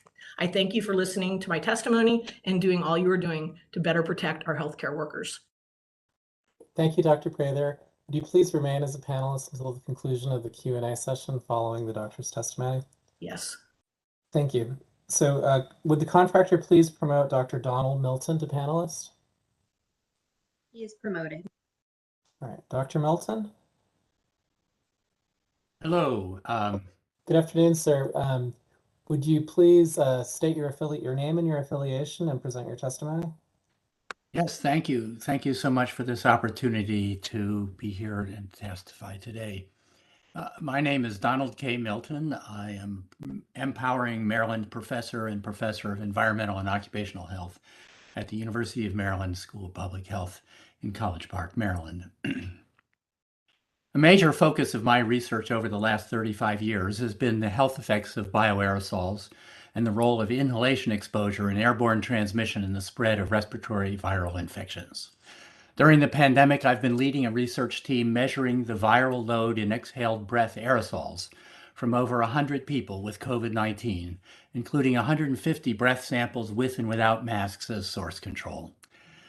We've cultured SARS-CoV-2 from exhaled breath aerosols, demonstrating conclusively that exhaled air is infectious, including from a person wearing a loose-fitting surgical mask.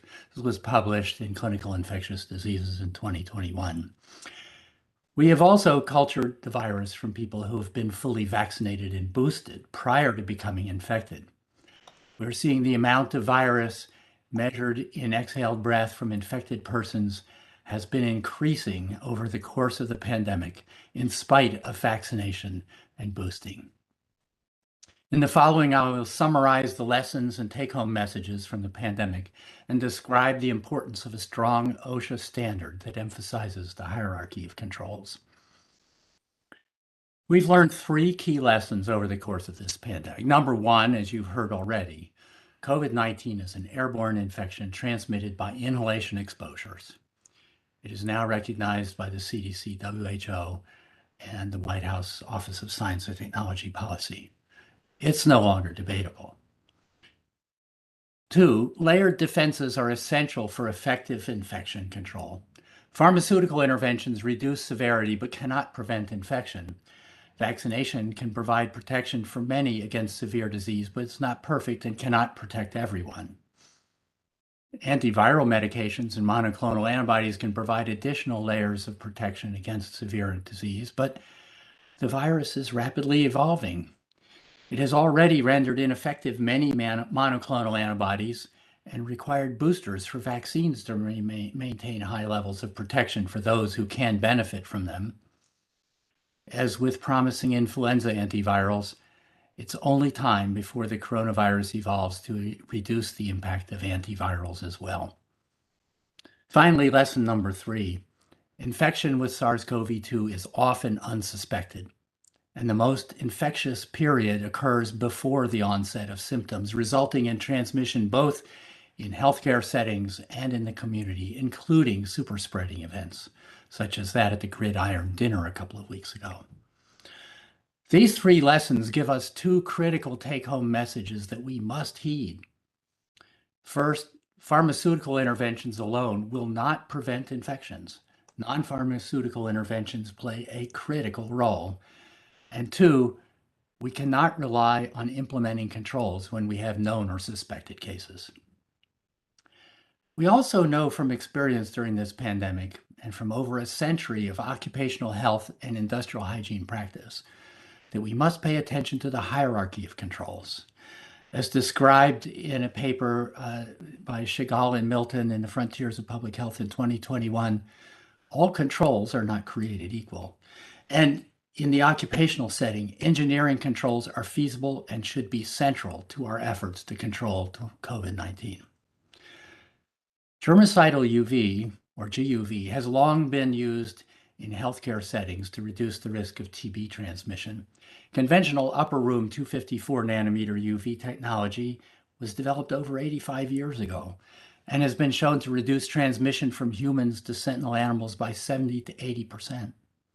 Today, an updated approach to GUV air disinfection with far UV technology is easier to use because it is of its superior safety for eye exposure and is now widely available. With these air disinfection technologies widely available, it's time to set aside, as we described in Klompus, Milton et al. In Annals of Internal Medicine in 2021, the old ways of thinking about airborne infection. We need new approaches to understanding the control of COVID, but also other airborne pathogens that threaten our healthcare workforce, including multi-drug resistant TB and influenza, require widespread use of new engineering controls to provide safe air for workers to breathe. Then, layered on top of that, we need to provide personal respiratory protection to all healthcare workers during times when community transmission is high. The OSHA standard to protect workers from COVID-19 should build on this understanding that widespread application of engineering controls is feasible and essential. It's something we must do now. Thank you for this opportunity to provide my testimony. Thank you, Dr. Milton. And would you please stay as a panelist until the conclusion of the Q&A session following the testimony of Dr. Brousseau? Yes, I will. Thank you. Thank you, sir. So would the contractor please promote Dr. Brousseau to panelist? She's been promoted. All right, thank you. Dr. Brousseau, would you please state your name and affiliation and present your testimony? Yes, thank you, Your Honor. My name is Lisa Brousseau. I am a certified industrial hygienist with more than 25 years of experience as an academic researcher. Although I was retired, during the pandemic, I've been working as a consultant, and I have a part-time research consultant position with the University of Minnesota Center for Infectious Disease Research and Policy. Next slide, please.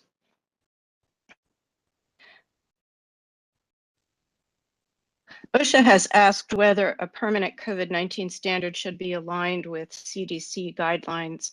I strongly urge, as others have, that OSHA maintain its independence from CDC, which has no regulatory authority over workplace health and safety. While CDC recognized some potential for inhalation of droplets in its early guidance and correctly recommended airborne infection isolation and respirators for care of suspect and confirmed COVID-19 patients, there are many areas where CDC failed in its guidance for healthcare and other workplaces and the public. CDC failed to recognize, despite many scientific publications and statements from well-qualified scientists, that infected people generate many small infectious particles during breathing, talking, singing, etc. CDC failed to recognize aerosol transmission by inhalation until late in 2022, but continues to downplay the importance of this route of transmission for all workers and the public. Next slide, please. CDC should have recognized that asymptomatic transmission is a clear sign of aerosol transmission or inhalation in shared spaces, since being without symptoms means that people are not coughing or sneezing and thus not generating large droplets.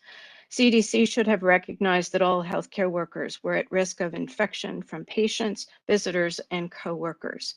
CDC should have known early in the pandemic, or even before, that cloth or surgical masks do not offer adequate protection from pre- and asymptomatic patients, visitors, and coworkers. Instead of universal masking, universal respirator wear would have been a more effective policy.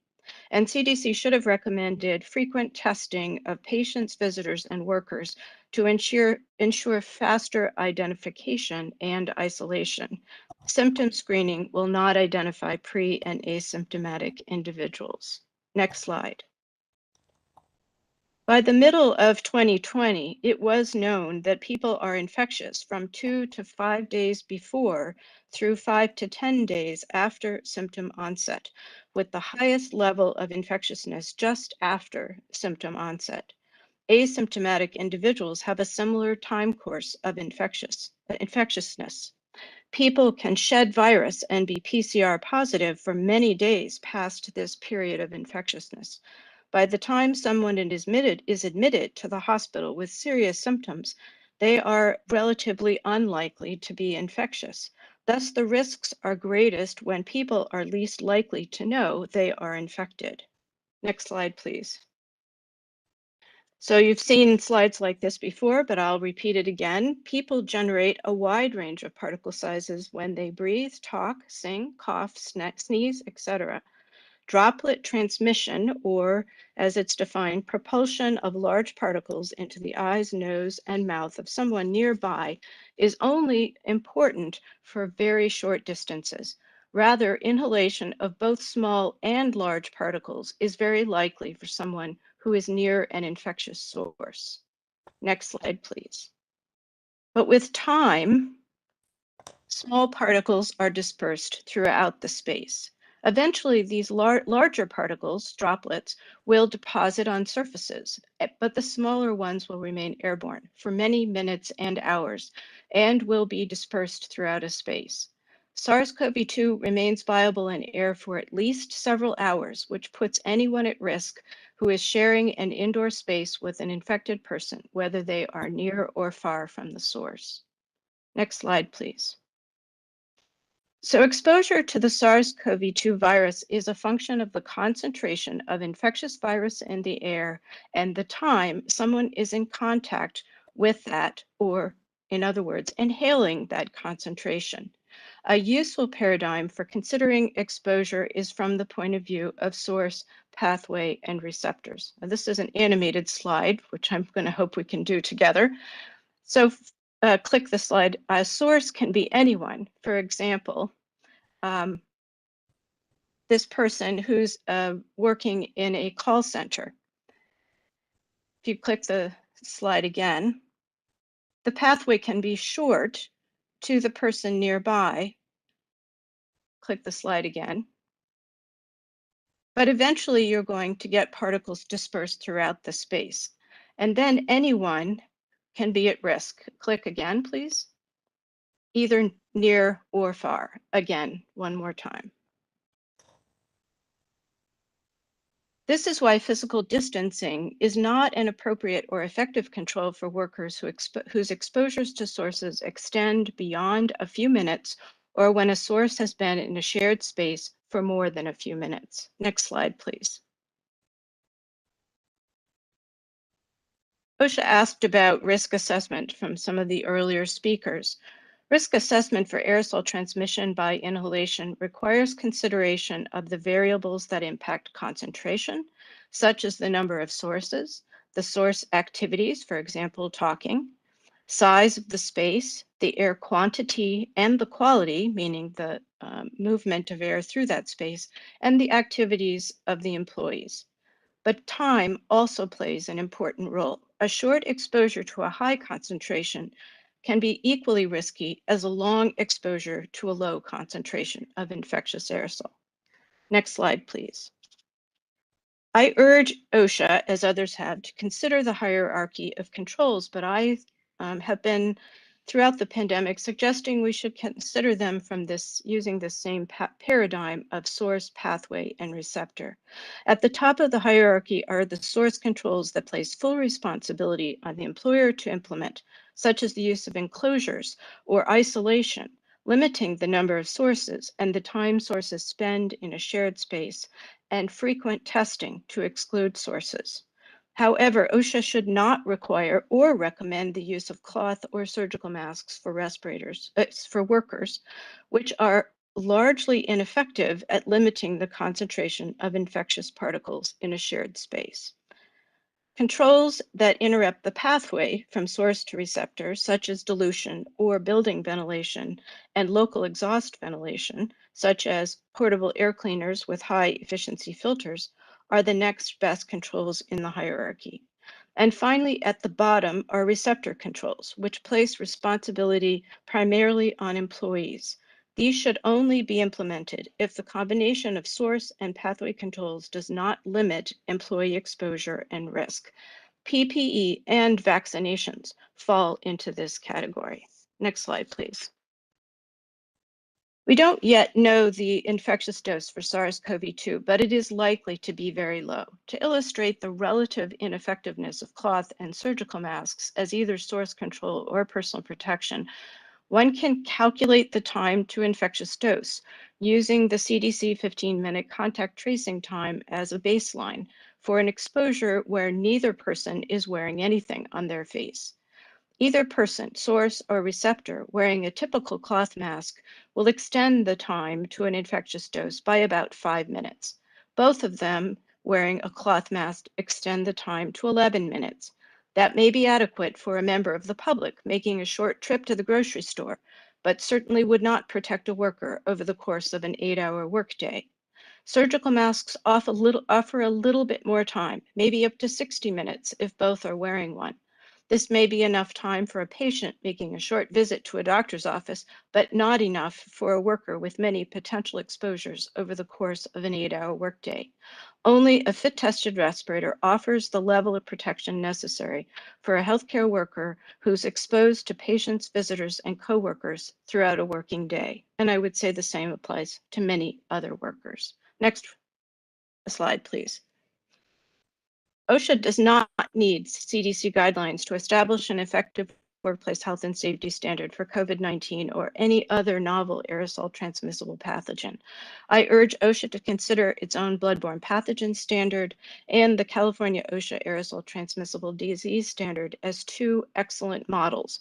Both take a precautionary approach. The latter states that novel pathogens are airborne or transmissible via small particle inhalation. Both require employers to identify employees at risk and establish a written exposure control plan for jobs and tasks with likely or potential exposure. Next slide, please. I strongly urge OSHA to expand its COVID-19 standard to all workplaces, not just healthcare. All of the points I've made here are applicable to the many workplaces where people must come into contact with each other and the public and work in shared spaces with each other for many hours. I strongly urge OSHA to take the precautionary approach for COVID-19 and focus primarily on infection transmission by aerosol inhalation.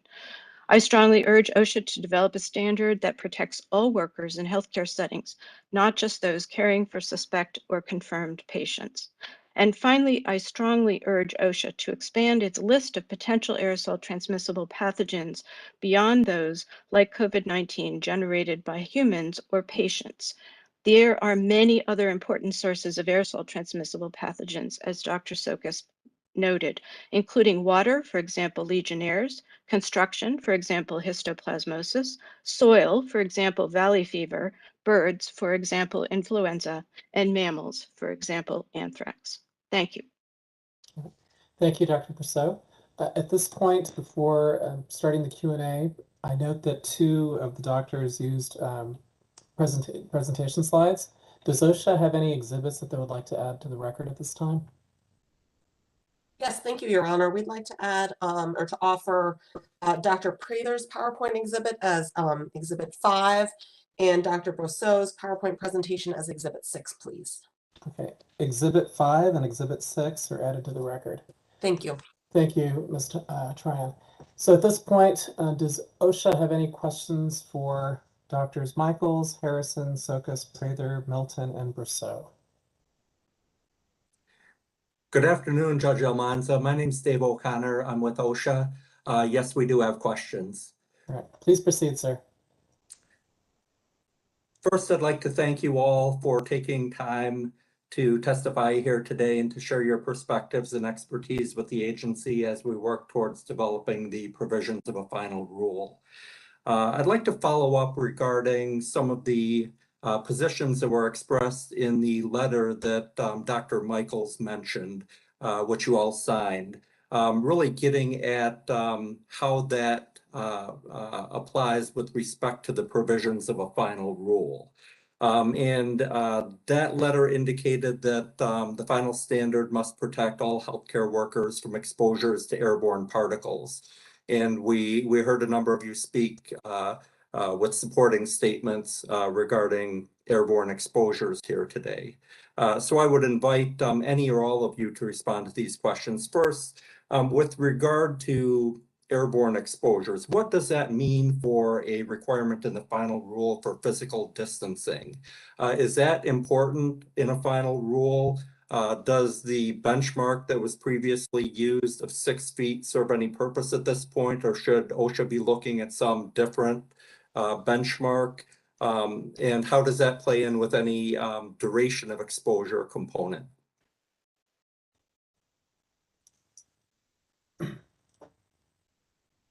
Maybe I'll jump in first.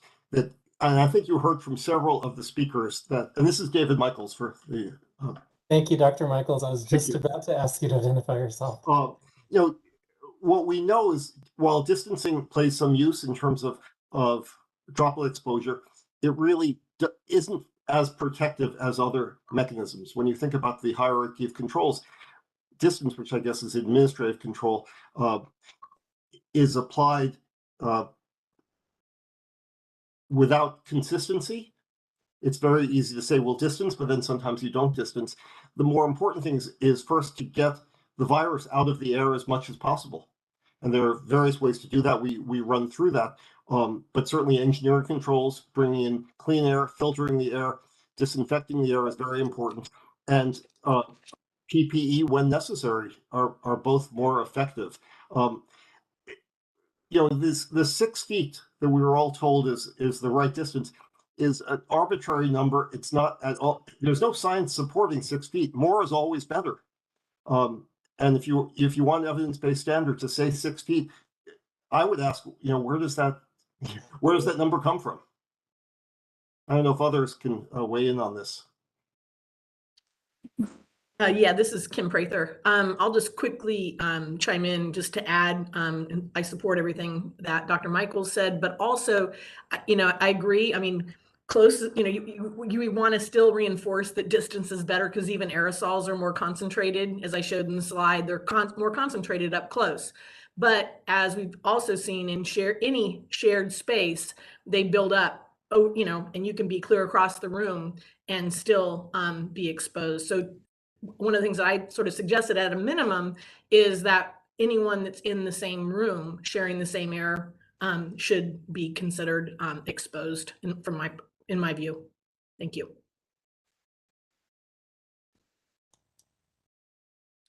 Thank you. With regard to the testimony you just presented with regard to airborne exposures, does the requirement for barriers in a final rule serve any purpose? Mr. O'Connor, I can take a stab at that. Okay, please continue. Sure, sorry. This is Lisa Brousseau. Physical barriers, I think Nancy McClellan actually did a very good job of addressing that. You know, they don't prevent the movement of air necessarily. They might simply redirect it. So placing a barrier between two people does not ensure that you're going to have no movement of aerosol throughout the space, especially if it's a very limited barrier. And it presumes largely that we are worried about droplet transmission, which we are not. So I think other things will play a much larger role, especially as mentioned, ventilation and the prevention of numbers of sources and other engineering types of controls, source and pathway controls. I would strongly urge OSHA to forget about physical distancing and physical barriers as effective controls for airborne transmission. Thank you. And with regard to ventilation, are there specific requirements that you believe OSHA should include in a final rule with regard to ventilation that are broadly applicable to covered healthcare facilities, or is that something that really needs to be evaluated on a case-by-case basis? And I direct that to any member of the panel who would like to respond. So this is Rosemary Sokas. I'm probably the last one who should talk about this, but the idea that you have ventilation requirements that are posted, that you know, for example, how many, air exchanges you could even, as you heard, look at something like carbon dioxide measures as a way to, allow workers to understand. I mean, one of the problems is that it's very easy to be told that your hospital is upgraded or your workplace is upgraded, your classroom is upgraded, and then find out that in fact it's really more complicated than that. Something went off, didn't work, and so you want to have requirements not only for the ventilation itself and I would suggest that others on the panel can give you great specifics on that, but you want to make sure that there are posted notices about when the ventilation was last checked, how you can tell that it's really working, and those notices should be where the worker can see them. Okay, thank you. We heard a number of control measures mentioned that apply to ventilation beyond simply filtration, things like portable air cleaners, which of course would be a portable filtration, but also ultraviolet disinfection. Are these things that should be applied across the board? Are they appropriate in all situations, certain situations? And if so, what situations would those be? Or is it again something that needs to be determined on a case basis? Mr. O'Connor, could you please restate the end of your question? I couldn't. Sure. With regard to some of the measures mentioned with regard to ventilation, things like portable air cleaners and ultraviolet as a disinfection measure, are those measures appropriate in all situations in healthcare facilities? Should they be generally required? Are there specific circumstances where they would be required or should be required? And if so, what are those specific situations? Thank you, sir. I'll take a start with that. My name is Donald Milton.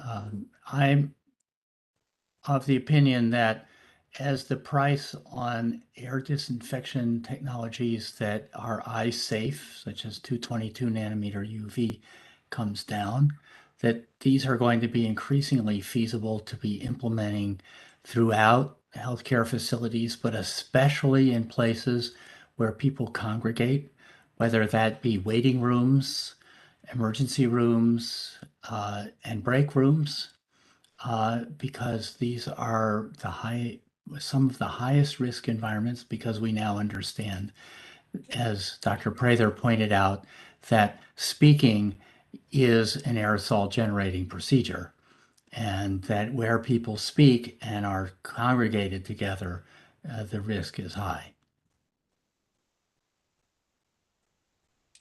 Thank you. And also with regard to respirators and face masks, with consideration of aerosol transmission, where do you believe it would be appropriate to require face masks versus respirators? Is it a situation where you believe in the final rule OSHA should require respirators across the board in healthcare facilities? Is it simply with regard to administration of care to persons with suspected or confirmed COVID? Again, I direct that to any member of the panel who would like to respond. Donald Milton, I would like to respond. What we have to do is have first safer air for people to breathe without having to put the onus on the individual to wear a respirator.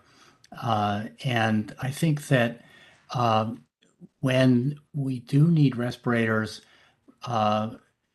such as during times when transmission in the community is increasing, then they need to be throughout the healthcare facility, because you cannot do enough testing to know where the infection is soon enough to prevent transmission and protect workers' health. Would any other panelists like to address this question as well? Yeah, Rosemary Sokas. I just wanted to echo Dr. Milton in terms of the National Academy's report basically said, once you know that there's an increased risk, and the increased risk is throughout the facility, it's not, you can't, kind of identify, as you've heard over and over again, for healthcare workers or for any kind of category of people, including grocery workers, other workers, then those people need to be in fit tested N95 or better respirators if you're relying on that for respiratory protection. I did have actually, I don't know if this is permissible, I had a question for Dr. Milton on the ultraviolet germicidal irradiation. I know that it's readily available in ducts and used in a lot of emergency rooms and other places in hospitals, but the exciting new far UVC, which is the 222 nanometer, which because it's got more energy, it discharges superficially in the dead skin layer and in the tear layer. It's not supposed to cause any eye irritation or cataracts, and it's not supposed to cause skin sunburns or skin cancer, which is why the traditional UVGI has been inside ducts in the past. I just wanted to ask how far along that is in terms of commercial availability and, and the toxicology tests for safety, to what extent does it eliminate those concerns? Yeah, the toxicology shows that in fact, it doesn't cause any DNA damage in the human skin. And it is currently deployed in about 1,000 different deployments around the country, including the U.S. Army headquarters and the Pentagon, hundreds of schools in South Carolina, including school buses at the Atlanta International Airport and other airports. And there are several companies anxious to produce more of these fixtures and to bring the price down and make it even more accessible soon. So one last, Rosemary Sokas, one last comment.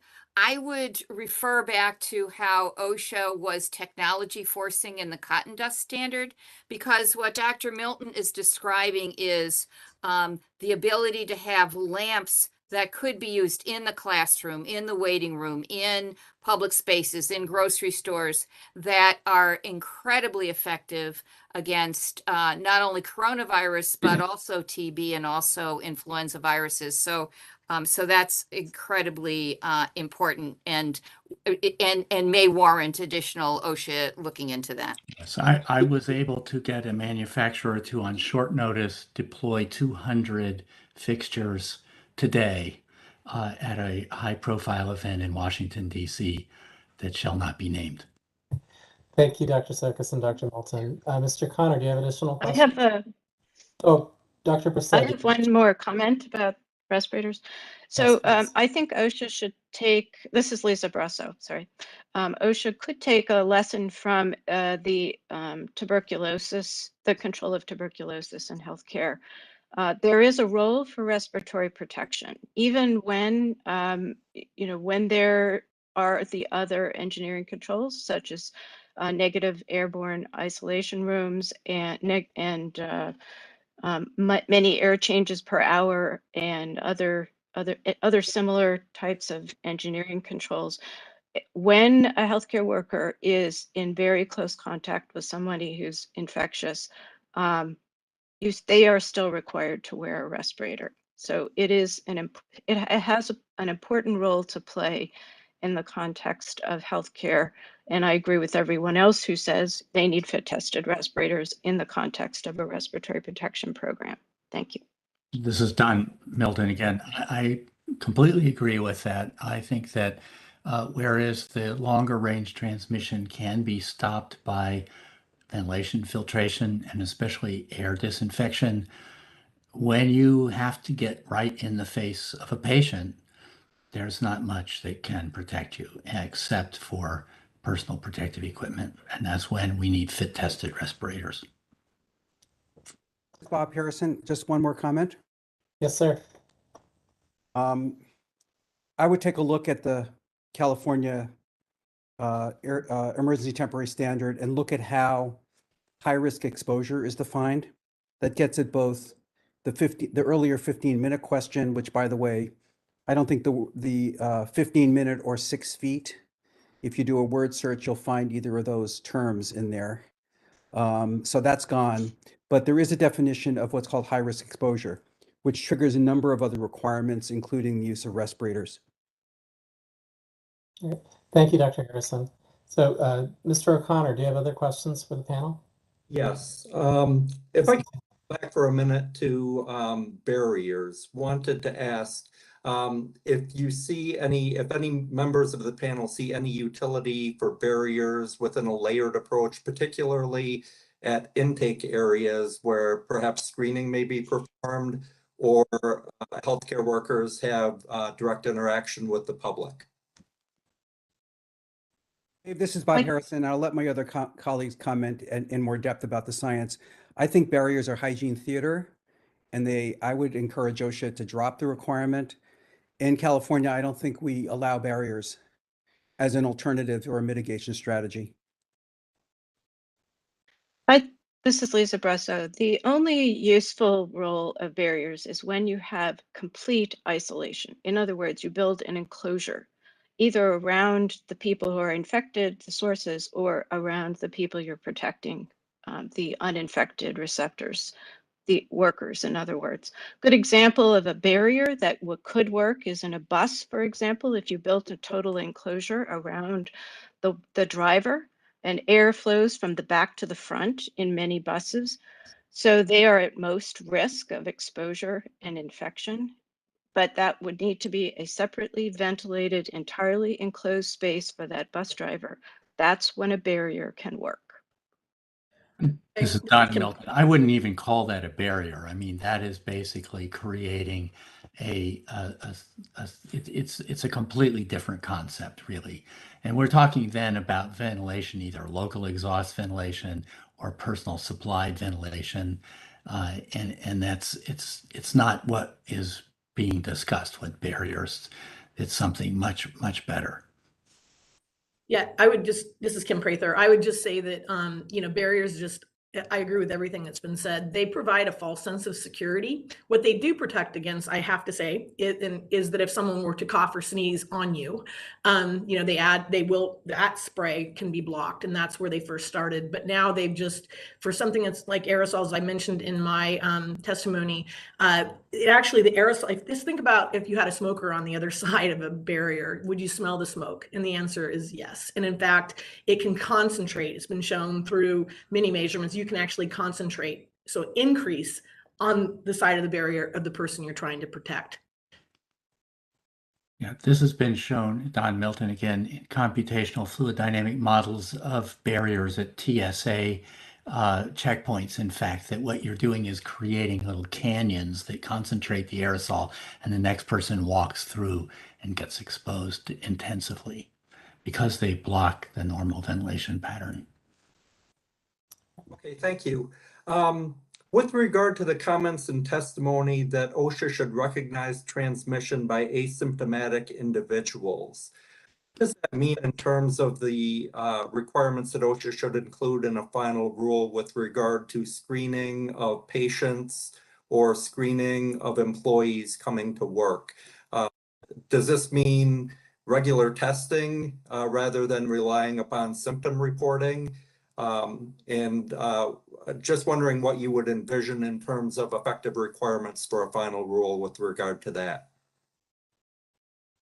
Again, directed at anyone in the panel who would like to respond. Rosemary Sokas.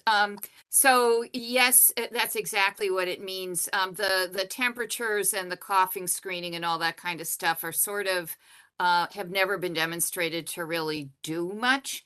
But on the other hand, the routine screening of the working population for PCR testing in particular has been a really effective way of demonstrating how you're doing in your general population, and has also been useful in other settings, for example, obviously on airplanes and things like that. So routine COVID screening, not the the temperature check and the long list of symptoms, which anybody with seasonal allergies is going to say yes to.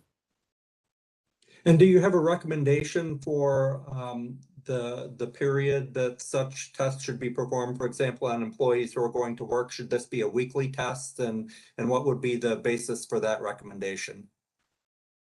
I'm going to speak based on what happens in our university right now, and we're 98% vaccinated. So we have, so that part's taken care of. The public health officer has established a fairly regular, where maybe once or every other month, it's not like every week, where people go in to get on a random basis are assigned for testing. And then obviously if anybody has any concerns, any exposures, depending on the type of work people do, obviously if they're in potentially close contact, you may want to increase it to once a week at the most frequent, but you wouldn't want to, I don't think that has to be established across the board. You just have a procedure in place where you have enough testing to know whether, what your percent positive is and when you're in trouble, when you're starting to see upticks. Other panelists, Don Milton may, for example, have other suggestions. This is Bob Harrison. There are two types of testing that OSHA could consider in the context of your question. The first is outbreak testing, or what's called response testing, where there's an outbreak in an area where a group of employees are exposed.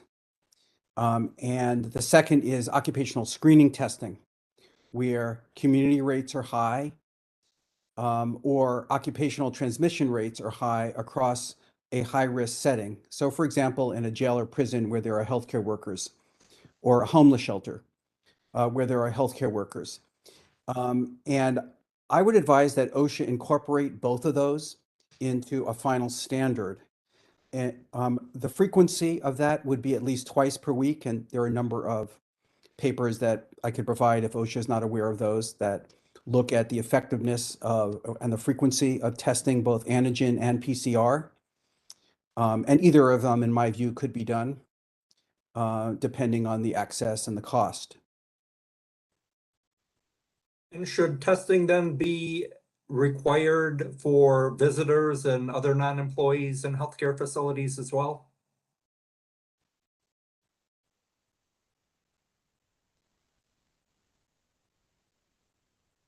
So, Dave, you're asking as part of an exposure control plan, or as part of an employer responsibility.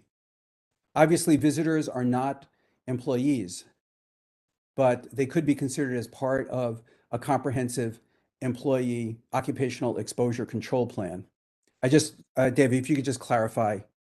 Yeah, and really getting at the potential exposures, looking at presumably some requirement for patient or resident screening in healthcare facilities to identify those individuals who are going to be COVID positive, and looking at precluding the introduction of COVID into these healthcare facilities, whether it would be appropriate to in addition to be looking at employee testing, to be looking at others who may come into the facility as well. So this is Rosie Sokas. I'm going to just break in again to complement whatever Bob is going to tell you. But for hospitalizations for any purpose, that should be a requirement.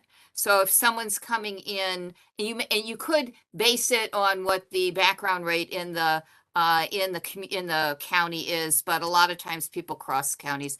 But for hospitalized patients in any healthcare facility, they're going to be in contact with a whole bunch of people. They're going to be there for days. That makes sense. I don't think anybody right now, but I defer to Bob on this, is recommending, for outpatient care, having every single person tested. But again, I'll defer to Bob. I would agree with you, Rosie, and I would say that in the context of an area or facility-wide outbreak, I think it is necessary for employers to consider whether screening of patients or visitors are necessary as part of a response testing plan.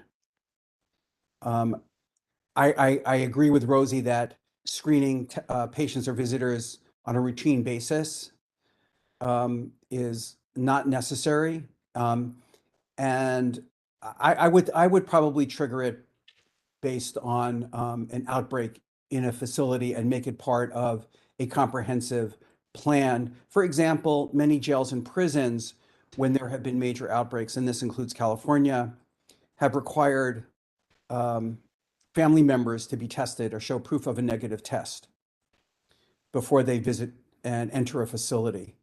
I don't know if any of the nursing facilities across the country have done that on a routine basis. I think they've only done it during major outbreaks, which I think is reasonable.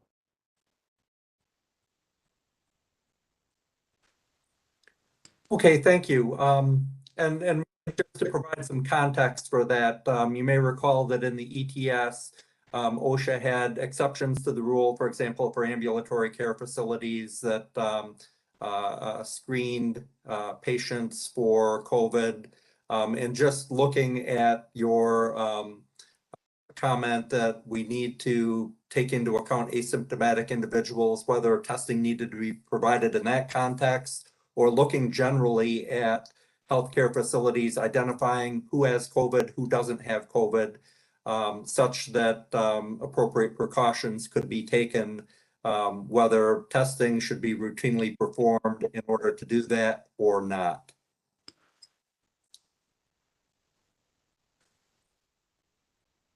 Well, Mr. O'Connor, I think that underlying your question to me is an important question as to whether provisions of this proposed OSHA standard should be tied to community transmission rates and what those rates should be.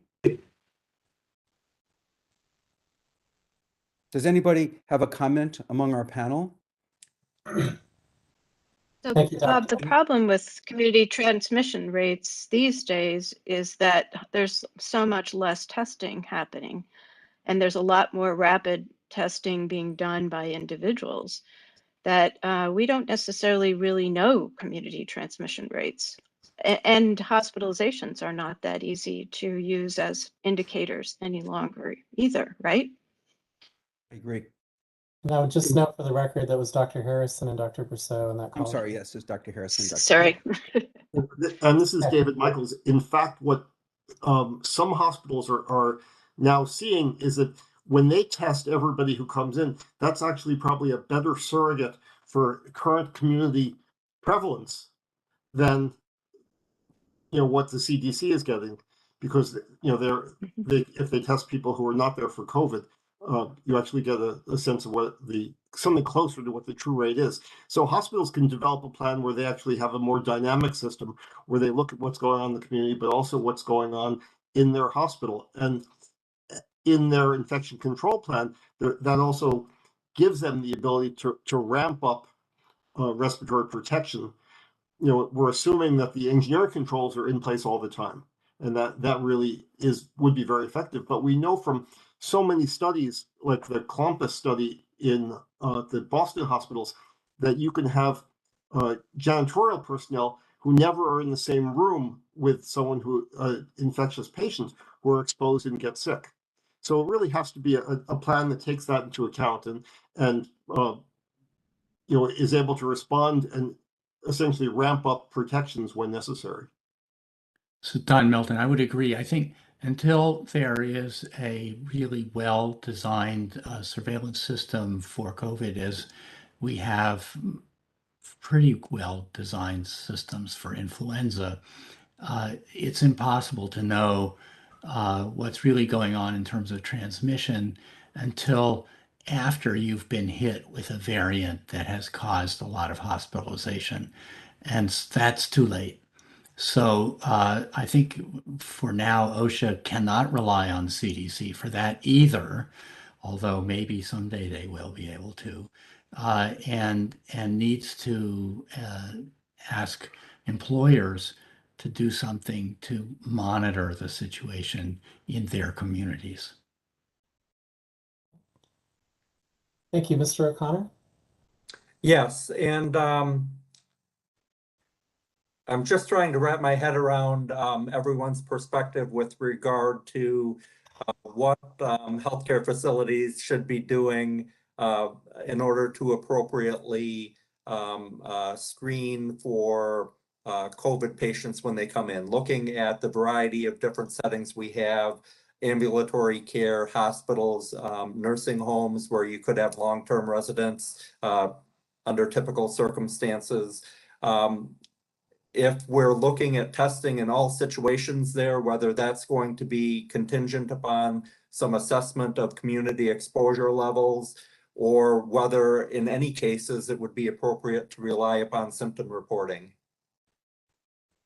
I can answer this. This is Kim Prather. I think that this is where having access for people who visit to proper masks is really critical. This is source control. It just to make sure that they're not releasing it when they come in is the first thing I would vote for. And that's not the blue floppy masks. That's a KF94 or KN95. That the public is familiar with. I think getting those out is really, really important to controlling the spread. Okay, thank you. With regard to the comment that OSHA should maintain and expand the recording and reporting requirements, there was a recommendation that OSHA should add a requirement for outbreak reporting. And presumably that would serve as a trigger for a potential OSHA response, but wanted to get your perspective as to whether there was some appropriate response or appropriate requirement for employers given outbreaks in their facilities. Again, directed to anyone on the panel who would like to respond.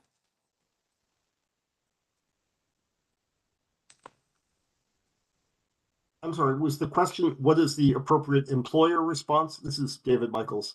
Yes, for an outbreak, whether OSHA should have any requirement in the final rule, and if so, what, with regard to outbreaks in facilities? Should that trigger anything on the part of the employer beyond reporting it to OSHA? This is David Michaels. I would say yes. I mean, the reason that OSHA requires employers to maintain logs of injury and illnesses is not to provide the information to OSHA. That's of secondary importance, though it's of some importance. But the idea is to tell employers that there is an elevated risk of some harm in the facility, whether it's injuries, COVID, or silicosis, whatever that is. I would think that if you see multiple cases, it's incumbent upon the employer to investigate and to look for, is it possible that it's because of certain practices that are occurring in the workplace, and then to respond appropriately. Okay, thank you. And one question for Dr. Dave, this is Dr. Harrison. This is Bob Harrison. Just a couple of points. I don't know whether others have testified or made their recommendations on the number of cases. I My advice is to be consistent with the Council of State and Territorial Epidemiologists definition of an outbreak, which is widespread across the country, and that's 3 or more. Constitute the definition of an outbreak for purposes of public health reporting. I think employers would be served if it was consistent. They wouldn't be confused. How many cases is an outbreak? Is it 2, 3, 4, 10? And then finally, I don't know whether OSHA has the authority, but it should consider whether not only reporting to OSHA would be required, but whether reporting to the local health department. I think it's very, very salutary to report to local public health because they often can provide assistance to employers in response to outbreaks. And because there's an interaction, obviously, between COVID that occurs in the community and the workplace, and there's case contact or follow-up investigations where counties are still doing those, it allows much more effective coordination between the employer and local public health. And if I can just add, I certainly agree with what Dr. Harrison has just said, and I think there are plenty of examples. This is David Michaels again, where public health authorities have said, if we had known about the outbreak at that workplace, we could have intervened more easily. I think we all recognize that OSHA can't send inspectors to follow up on even a small percentage of these outbreak reports if they're required. On the other hand, OSHA could treat them as they treat severe injury reports and conduct a rapid response investigation, have a compliance officer or area director or a contractor contact the safety and health office at the hospital involved, the healthcare facility that reports it, and say, okay, what have you learned and what do you plan to do about this? And I think that would be very effective beyond simply getting the report.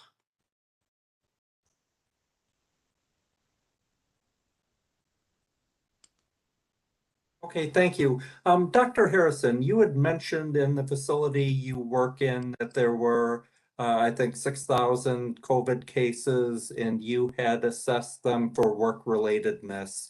Was just wondering if you could explain how you approach that evaluation, and if there's anything you're able to put in the record with regard to the criteria you apply there.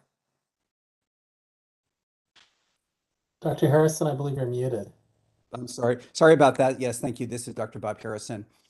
Mr. O'Connor, we have a manuscript under preparation, ready to be soon submitted, but unfortunately not published.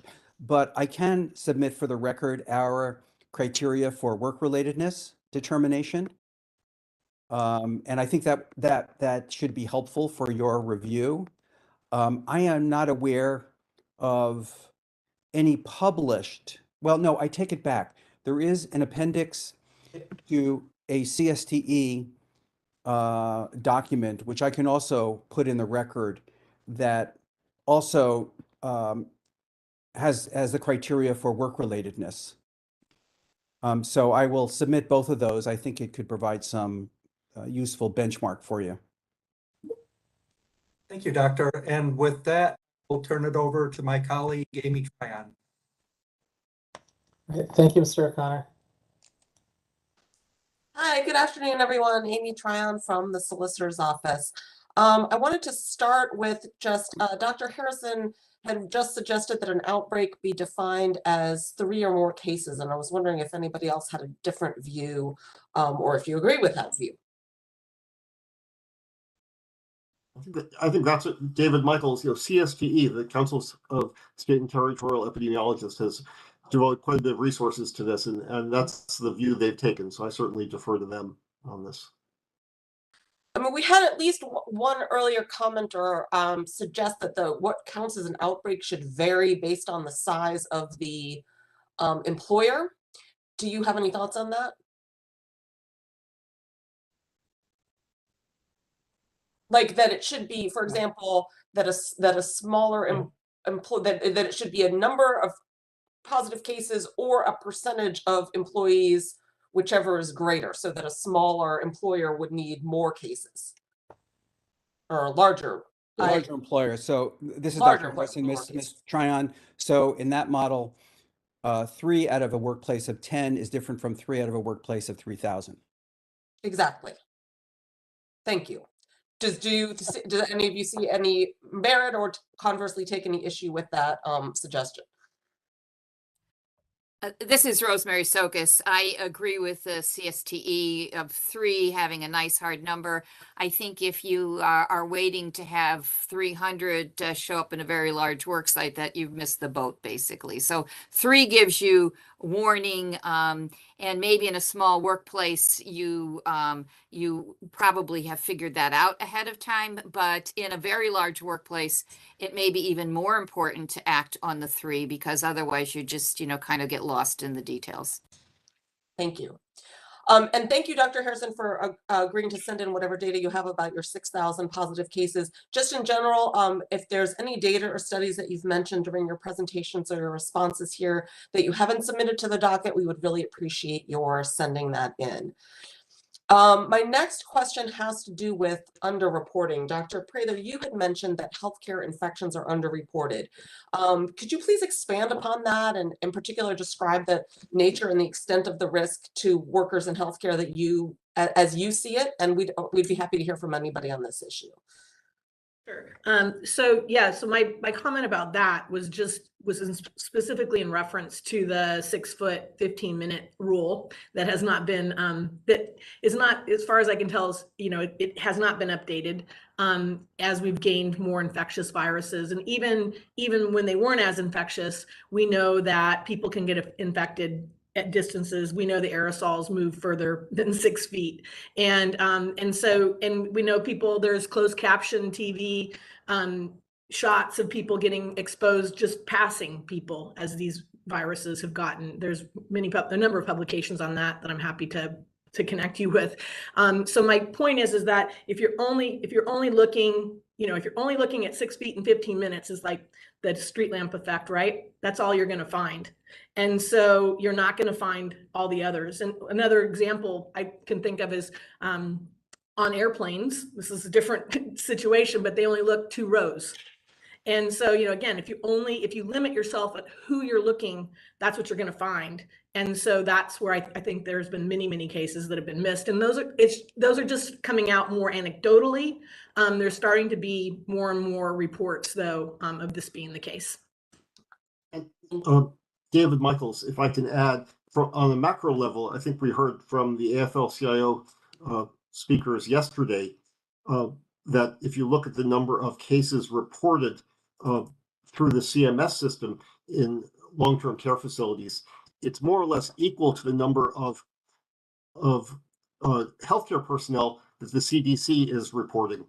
So, and the healthcare personnel universe is so much larger. And CDC essentially says that somewhere in the range of 80% of the cases they don't have occupational information on. So we know it by just, it's obvious. It's sort of, there must be a huge amount of underreporting that's going on. Well, thank you. This is Lisa Brasso. I would. I'm sorry. I'd like to add something. Go ahead. Yes. I just want to add something about the 15 minutes. Eventually CDC recognized that 15 minutes was not entirely correct, and they adjusted and said that it's 15 minutes of time of exposure over the course of 24 hours.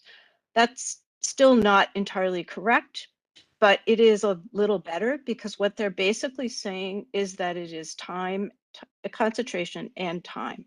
And time is not just limited to a single instance of 15 minutes.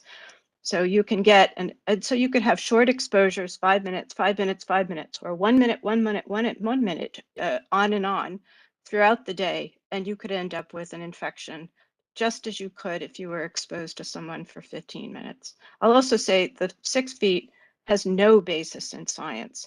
It arises from data from studies that were done with biological aerosols more than 60 or 70 years out of date now. So we've moved well beyond the understanding of aerosol transmission in the context of distance. Do you know, Dr. Brousseau, for example, of any evidence that any data that would support or showing that an infection can occur even after the infected person has left the room? You know, you're talking about infectious aerosols remaining in the air after perhaps a person has left the room. Yeah, this So is this is Lisa Milton. Bresso. Don, can I answer first? I would like to say that it's really hard to sample aerosol from air, viruses from air. So if we're looking for that kind of evidence, we're not likely to find it. Don has worked very hard to identify and culture the virus from exhaled breath, which should be easy, but it is not. So expecting us to be able to sample from the air is really difficult. I think that the type of surveillance that we have right now that explains exposure is in the dark ages when it comes to understanding the nature of exposure and whether you can be infected when you enter a room. But I will tell you, on the basis of the biological plausibility and our physical understanding of aerosol, there is no reason that somebody entering a room where someone else has been for many minutes or hours would not lead to an exposure. It will. That absolutely has to be a possibility. So I don't think you need data to come to that conclusion. Thank you. Dr. Milton, did you have something to add? Yes, there are case reports. There was one early in the pandemic of someone who played a game of squash, and after leaving, the people who came in up to an hour later became infected in that squash court. Thank you. Ms. Tryon, this is Dr. Harrison. I wanted to answer a question about underreporting. I would point federal OSHA to, and also can provide some links to, state reports about workers' compensation claims for COVID-19 infection and exposure. I don't know if those have been submitted elsewhere as part of the record. The National Institute for Occupational Safety and Health, part of the CDC, has a group that's been led by Steve Wurzelbacher, and it includes about 30 to 40 representatives from many states across the country that had been analyzing workers' compensation claims. And those are almost all broken out by industry. So it is pretty easy to look at the healthcare sector as a source of information on the magnitude of risk and indirectly get at the question of underreporting. So if federal OSHA hasn't already been aware of these, and they're all publicly available on state websites, I'd be happy to send you the links. That would be helpful. Thank you. And that actually ties back to what I think will be my last question, which is for anyone on the panel who would care to answer, which is that as a public health professional, do you feel that the CDC's methodology is capturing all transmissions and fatalities or not? This is Lisa Bresso. No, I'll let others on the call answer that question. Do you mean the methodology of 15 minutes and 6 feet distancing? Is that what you're suggesting? Maybe methodology wasn't a necessary word in that sentence. Just what they're doing, are they doing what needs to be done to accurately capture transmissions and fatalities? This is Rosemary Sokas. There's very little way in which they wouldn't have accurate information about fatalities. So fatalities are what they miss on a public health basis, and they realize this and they go back and study it, is excess deaths that may occur because people didn't go to the emergency room for their chest pain because they were worried about getting infected. So fatalities are not and I can be corrected by any of the epidemiologists on the panel, but fatalities are not what you miss. But you've already heard that that collecting information about the infection rates has really become problematic because people now have these home test kits and there's no way for them to report when they're positive. And so we really don't know what the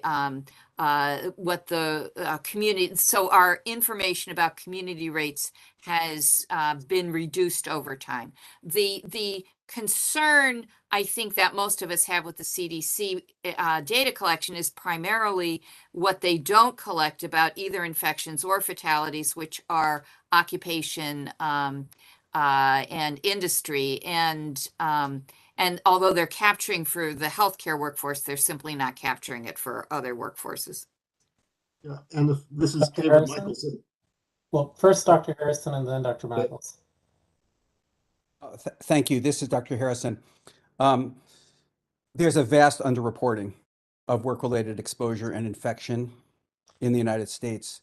And that's due to fragmented and incomplete data tracking systems to collect occupational and industry information at the time of testing and reporting.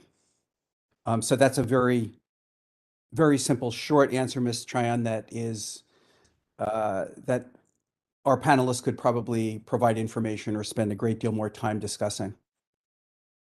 All right. Dr. Michaels? Yes, Dr. David Michaels. And just as one final point, at the beginning of the pandemic, before vaccinations and therapeutics, fatality rates were of great importance. But now, for the most part, or the majority of people who are dying are beyond working age, and fatality rates tell us very little about any sort of exposures within workplaces. And so we're left sort of looking at community transmission rates or cases, and we know that they're severely undercounted. Thank you. And just to wrap up on this issue, if there's any recent, studies or papers that you would find particularly helpful, if you could please note and submit those to the record, we would greatly appreciate it. Can I ask a question real quick about that? I want to go back to the question you asked about evidence that people had caught it when others left the room. There are a number of publications on that. Should I send those as well? Please. Yes. Okay. Thank you. And that was Dr. Prather. Thank you, Ms. Tryon. And I believe that's all the questions. Does anyone else from OSHA have anything further? Can I ask a question? Who is speaking? This is Lisa Brasso. About this submission, where is it that you'd like us to submit additional evidence? Oh dear, I'm not going to remember the docket number, but on regulations.gov, yes, same way you submitted comments through there. And that is still open? I thought that was closed. Oh, maybe you're right. Email to ets@dol.gov. Okay. Oh, and there's going to the administrative law judge will clarify, but there's going to be a period of 15 or 21 days after the hearing closes where you can submit additional information, and it will be reopened in the docket. Thank you. I'm just got some clarifications in my email about how that's going to be happening. So yes, they'll have that opportunity for that period of I believe it's 21 days after the close of the hearing. I just have one more question. If we've cited something in our written comments, should we be submitting that as well as a separate document? I mean, yes. Yes, please. Okay. I was waiting for someone to feed me the answer on that one, but the answer is yes, please submit it. Okay. And thank you all very much. This has been extremely helpful. Okay. So thank you, Ms. Tryon. We will now turn to questions from the attendees for this panel. And I'd like to just advise everyone of the attendees, when you ask a question, please ask one question directed to one of the panelists. The other panelists will have the opportunity to also answer that question if they so choose. But when I call on you, just please ask one question directed to one of the doctors. So with that in mind, would the contractor please promote Rebecca Reindel to panelists so she may ask a question? Rebecca is promoted. Hi, thank you, Rebecca Reindell. My question is for Dr. David Michaels. You stated in your testimony that OSHA must fully recognize and address airborne transmission of SARS-CoV-2 and require the control exposures through the application of the hierarchy of controls and engineering controls to, for the virus in the air. And so in your expert view, if OSHA does not fully address and require controls to limit airborne transmission of SARS-CoV-2, will workers still be at significant risk of exposure from the virus at work? And if so, can you explain why? Thank you. Thank you, Ms. Rendell. And I would note that Ms. Rendell is with AFL-CIO, correct? Yes. Right. And this is David Michaels. And yes, I mean, I think there's really overwhelming evidence. I mean, it's quite compelling that if we don't control airborne exposure and really comprehensively control it, not just for people in the immediate vicinity of potentially infectious people, but ones who are potentially exposed in other parts, even of the hospital, workers will continue to get exposed. They will develop, even if they're vaccinated, they can develop COVID. Some will get sick. Some will transmit the disease to others who may get seriously sick or die. They may infect patients as well. So I think there's no question that the difference between this final standard and the ETS is very clear incorporation of the hierarchy of controls focused specifically on airborne exposure. And I think you heard that not just from me, but from this entire panel. Okay. All right. Thank you, Dr. Michaels. Does any other panelists wish to also address this answer or also answer this question? Sorry. Apparently not. Okay. So would the contractor please promote Peg Seminario to panelists to ask a question? She's promoted. All right. Please proceed, Ms. Seminario. Please also state your affiliation. I am Peg Seminario. I am also with the AFL-CIO, but asking a question of a different panelist here. I didn't realize they were going to be grouped as one. For Dr. Brousseau, you have said, and others on the panel have said, that surgical masks or procedure masks are not sufficient to provide either source control or protection as a personal protective device against exposure, and that at a minimum an N95 respirator is needed. And could you explain why that is the case? Is it the filtration? Is it the fit? What is the difference between the devices and the level of protection they provide? Because I think for many in the public, they think that basically all masks are pretty much the same. So if you could explain what the difference is in the protection offered and the effectiveness as a source control, that would be useful. Thank you. Thank you, Ms. Seminario. Thank you, Peg. Thank you, Peg. This is Lisa Brousseau. Yes. So I've studied surgical mask filter performance, and I've even tested fit on human subjects of surgical masks in my career. They provide very little efficiency in terms of smaller particles, which are the ones we're mostly worried about when it comes to aerosol inhalation. And that's in either direction, but as a source control device. And they do not fit. In fact, they're not designed or expected to fit. There's no fit testing. There's no evaluation on the part of FDA for fit. So they clearly do not, if they don't fit to provide the prevention of inward leakage, they clearly don't fit to provide the prevention of outward leakage or source control. So they're not personal protection, and they're very, very minimal level of source control. Thank you. All right. Thank you, Dr. Brousseau. Does any other panelist wish to answer that question? I'll just comment really quickly that, and this is Kim Prather, that I'm getting it finally, sorry, that the biggest issue with them is the gaps, and you can see the gaps. And I study airflow, and what happens is, they're designed for blocking droplets during surgery, and they do block droplets. Droplets can't bend and follow the air, but aerosols can. And so we always talk about the fabric and how well it filters things. But the point is, it doesn't go through the fabric. The air will go through the path, what we call the path of least resistance, and the aerosols will follow. And they can make every bend right with that air. And that's how they escape out into the air. And that's why they are not effective at blocking or protecting against aerosol transmission. Thank you, Dr. Prather. Any other doctor wish to answer this question as well? This is Don Milton. As I said in my initial statement, we have actually cultured infectious virus in the air exhaled by someone while they were wearing a surgical mask. Thank you, sir. Anyone else? Any other doctor?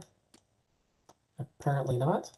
So at this point, Contractor, would you please promote Theo Allen to a panelist to ask a question?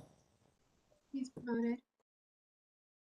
I have one question. Mr. Allen, first, could you please identify yourself and then Yes. ask one question directed to one of the doctors?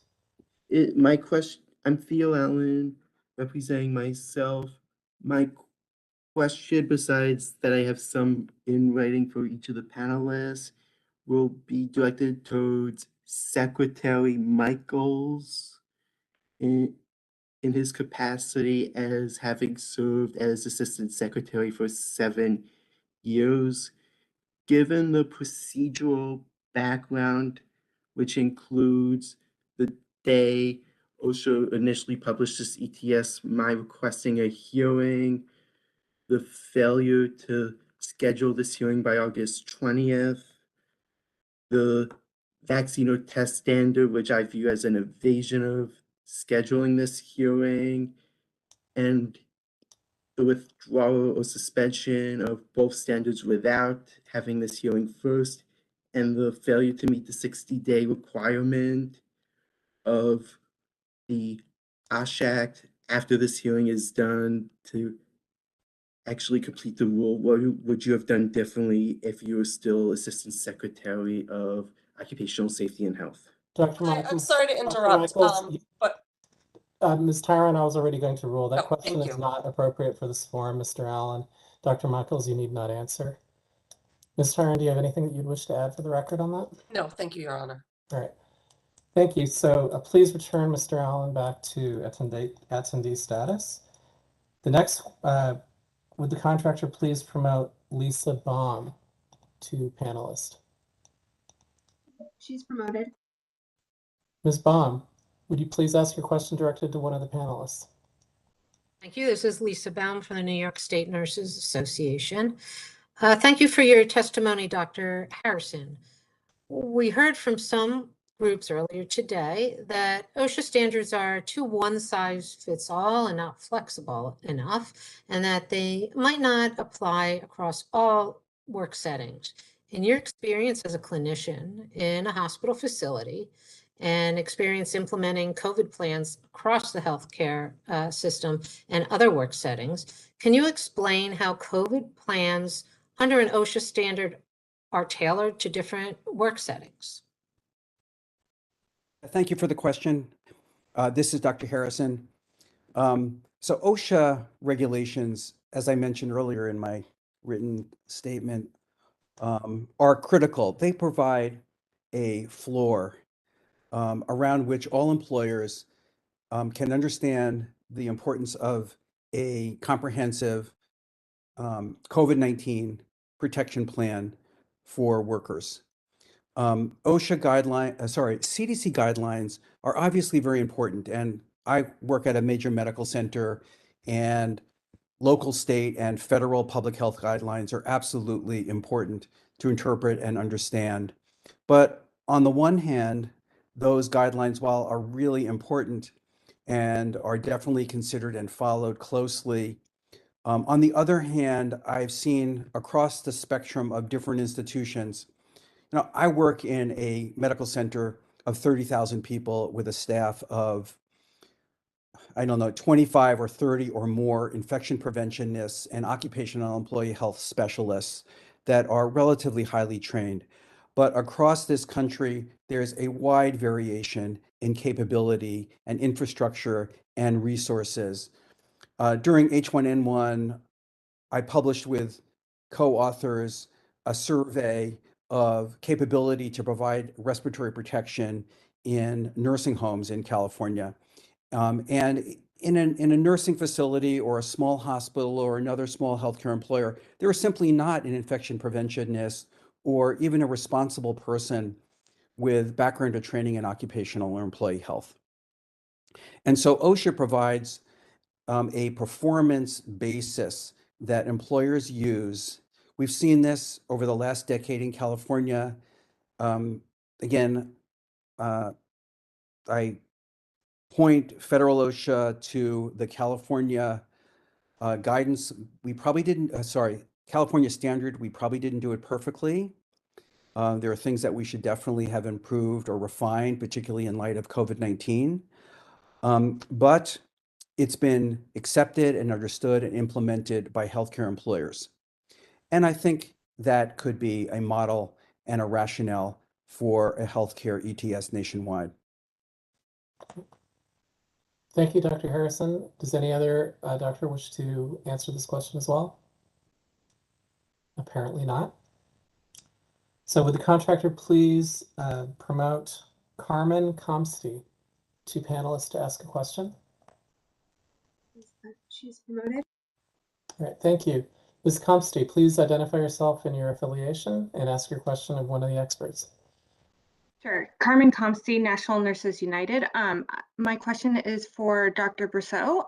In your comments, you talk about the importance of OSHA not triggering a COVID standard based on community transmission and not limiting controls to workers who interact with suspected or confirmed COVID patients because of the asymptomatic and pre-symptomatic spread of COVID.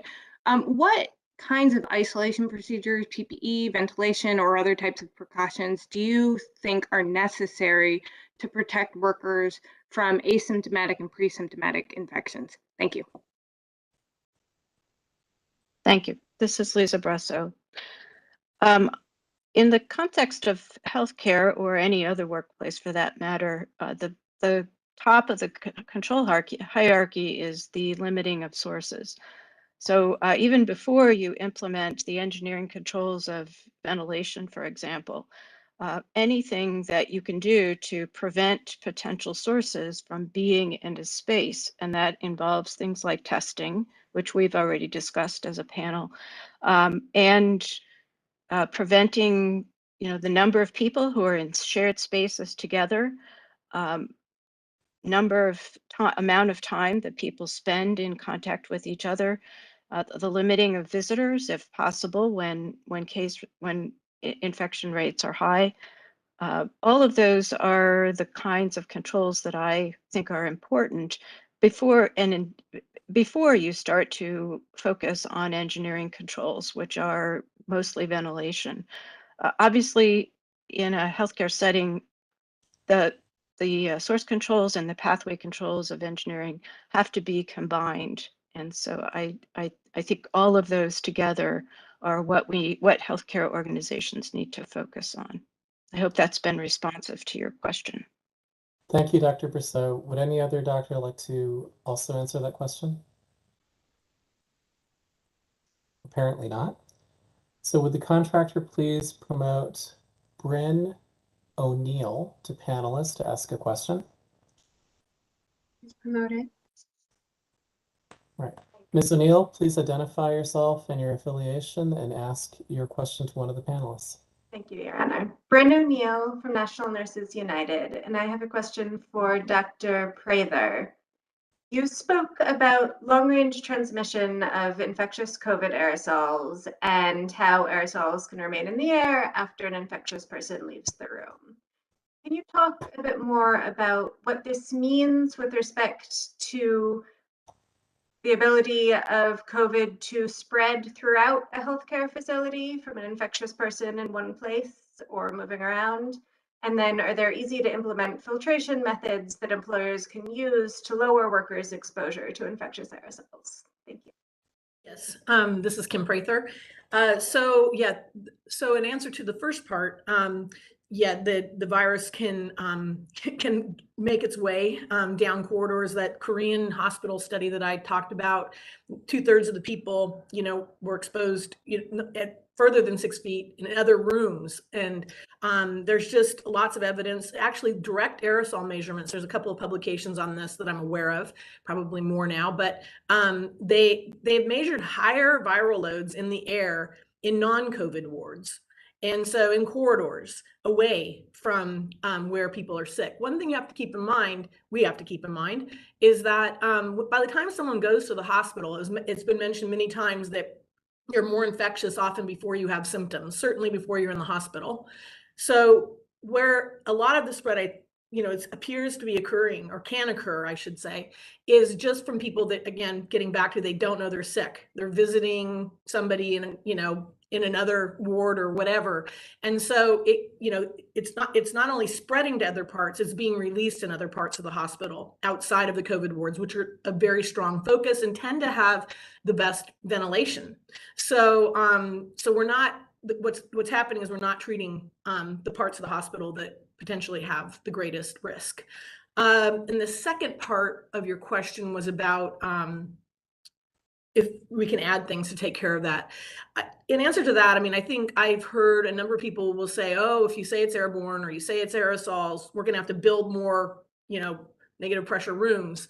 And I think what you could do, and what hospitals are starting to do, people have been sending me pictures. They're putting filtration in these spots around the hospital to reduce transmission. So it's very doable. It's very cost effective, and especially I think it becomes really important when caseloads are high. And so, again, filtering the air, cleaning the air is always a good thing. It's good for health for so many reasons. I think one day I hope we all look back and think about, cleaning the air is just something we do, just like cleaning our water before we drink it. Somehow we're okay breathing pathogen-laden air. So it's such a fixable problem that I hope that these measures will be implemented as we go forward. Thank you, Dr. Prather. Would any other panelist also like to answer this question? Apparently not. So would the contractor please promote Rosalind De Leon Minch to panelist? She's promoted. Okay. Ms. De Leon Minch, please identify yourself and your affiliation and ask your question of one of the panelists.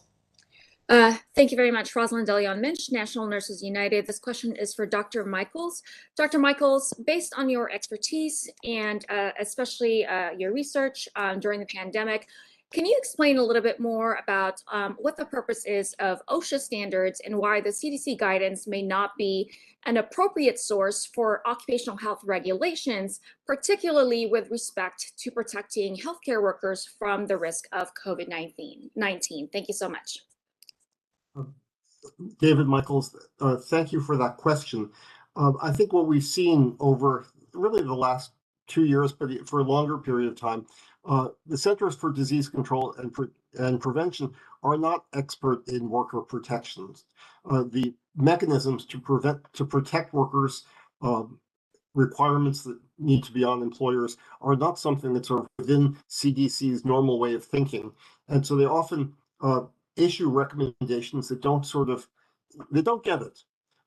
And beyond that, we've seen in the last few years the history of decisions being made by CDC that take many things into account, some that may be valid, some that are clearly not valid. Decisions around saying, for example, that because we have a shortage of N95s, you don't have to use them. OSHA would never simply say something like that. We had a situation where we believed, correctly, of course, that all workers on oil rigs should wear fire-resistant clothing. And there was a shortage of fire-resistant clothing. And so we said, look, we expect every employer to provide fire-resistant clothing. If you can't get it, you need to show us that you did due diligence, you really tried to get some, and we won't cite you. But if you just said, well, there's a shortage, I'm not going to try, and your workers were at risk, we would never accept that. And so similarly, when you think about how you're going to protect workers, the CDC doesn't have the right mindset. Beyond that, of course, we have this problem that they've really clung to this, what we call the droplet dogma, that clearly has been shown to be incorrect, certainly by the research by several of the people on this panel who've done remarkable work. And you heard from Dr. Prather and Dr. Milton in particular around the scientific developments around this. And it's disappointing. I think the whole country is disappointed, but employers need to know exactly what to do or how to at least process the challenge that they face to protect workers. And OSHA standards tell employers how to do that. They say, this is what we expect you to do. And we expect you to develop a plan. The plan has to take your situation into account, but also has to ensure that you're looking at the hierarchy of controls. You're thinking about engineering controls first. All of those things are missing from CDC recommendations. And finally, I think I talked about this in my testimony, OSHA has a statutory requirement to have an open and transparent process like we are having today to determine what the standard should be. CDC is a black box. We have no idea how these recommendations are determined, unfortunately, until there are Freedom of Information Act requests or congressional inquiries.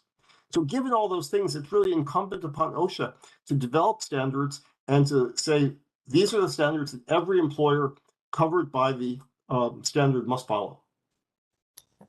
Thank you, Dr. Michaels. Would any other panelists wish to answer that question as well? Apparently not. So at this point, all the attendees who have raised their hands have asked their questions. If you are an attendee who is on the telephone, the way to raise a hand is to push *3 from your phone. And while any attendee might be doing that, I'd like to make a clarification on an answer that was given earlier concerning the submission of additional materials or data.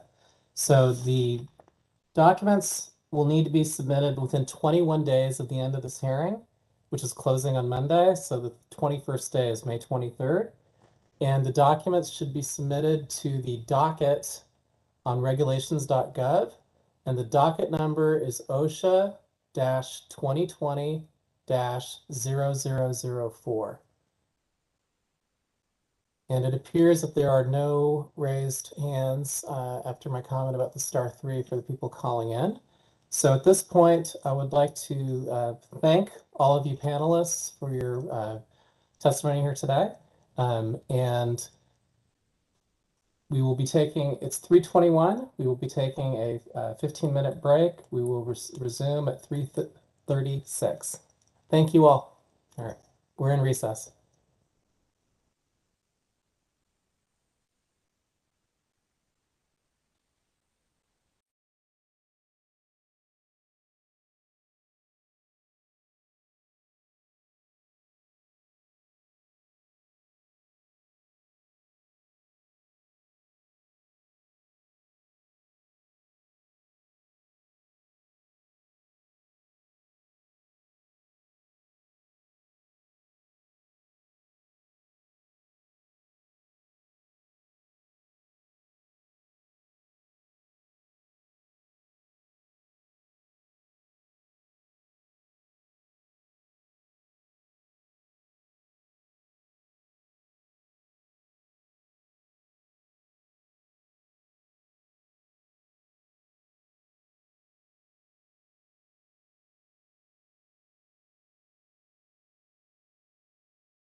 Good afternoon.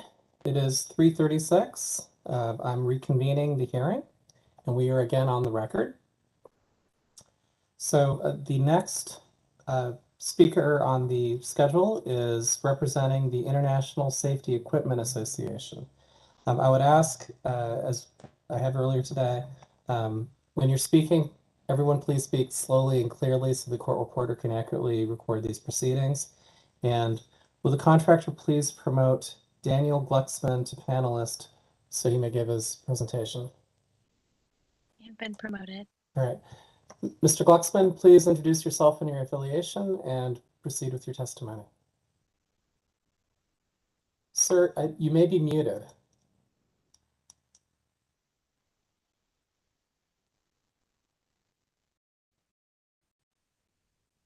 Can you try again, sir?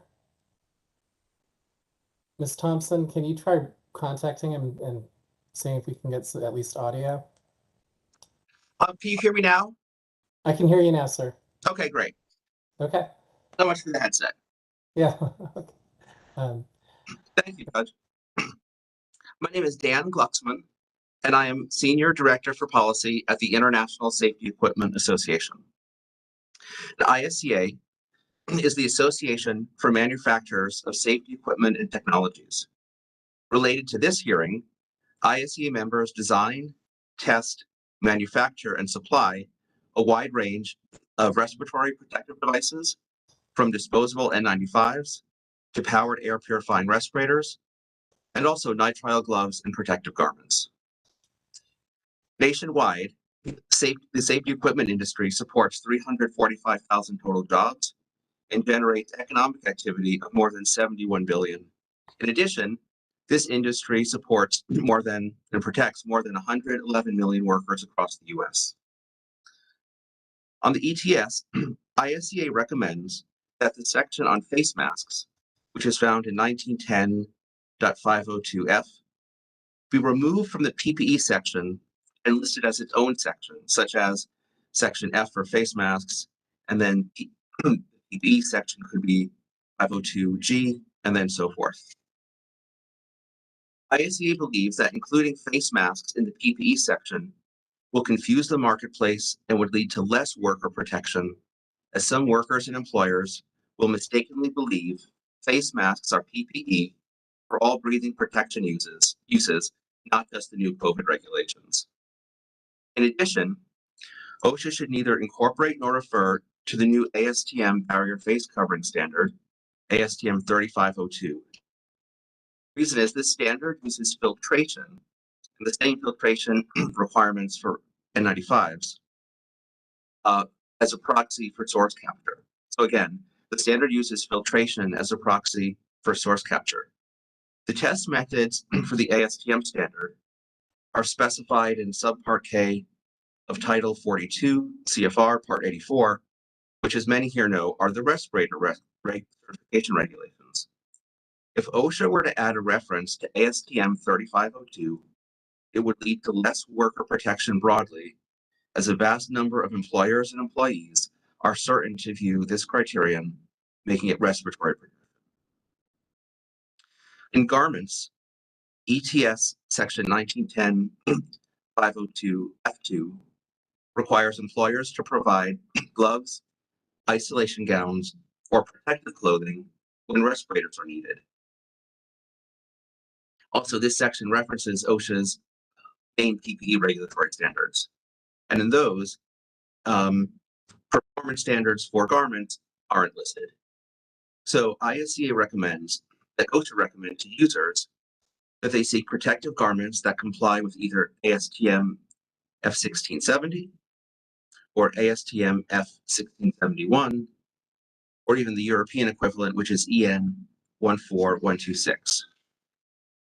F1670 addresses blood penetration garments, and ASTM F1671 addresses bloodborne pathogen penetration garments. And then EN 14126 is the European standard for biological hazards. Protective garments are also designed or designated by type. Type 1 garments are for low-level exposures. and type 1 garments have sewn seams, also called serged seams. And these garments do not provide protection from liquid exposures. 2 garments, though, are designed for high-level exposures. Type 2 garments have sealed seams. Seams are covered with special tape, which is heated, causing the tape to weld to the garment. And in doing so, the entire garment becomes protective from liquid exposures. In fact, we've seen some of these pictures of type 2 garments in photographs of previous witnesses. Adding requirements or recommendations for garment specifications would increase worker protection because it would aid in the proper selection of these items, making it more likely that workers will have the right protection from liquid exposures at work. The last is safety eyewear. And here, ISCA would like to make OSHA aware of the new Z87.62 standard, which is specifically a standard for protection from sprays or spurts, blood or body fluids, which is part of the actual longer title. But this standard includes 11 tests that range from spray and spurt protect tests, also tests for optical quality. So safety eyewear meeting the standard has the best, you might say, of both worlds. The optical quality and protection of the regular Z87 and the biological protection. ISCA did serve as the secretariat for this, but it was developed and written by experts representing a broad range of interests. And on a final note, ISCA recognizes and read that 1910-509, part of the ETS, recognized Z87.1 2020, the most current version of the eye protection standard. We ask that OSHA include this updated version in the general industry, construction, and maritime standards too. So a plug for looking beyond the ETS. That concludes my comments. Thank you all for the opportunity to submit this oral testimony on the ETS standard. Thank you, Mr. Glucksman. Does OSHA have any questions for this witness? Yes, thank you, Your Honor. And thank you, Mr. Glucksman, for testifying this afternoon. Just one quick question to clarify my understanding of your recommendation regarding face masks. If I understood correctly, you're recommending that that be separated from the requirement for respiratory protection, and this was not an objection to OSHA including a requirement pertaining to face masks in the rule. Is that correct? That is correct. Okay, thank you.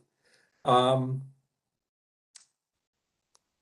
with regard to your recommendations regarding protective garments, do I understand correctly that the standards you're referring to are addressing potential liquid exposures and would thus be focused on contact transmission?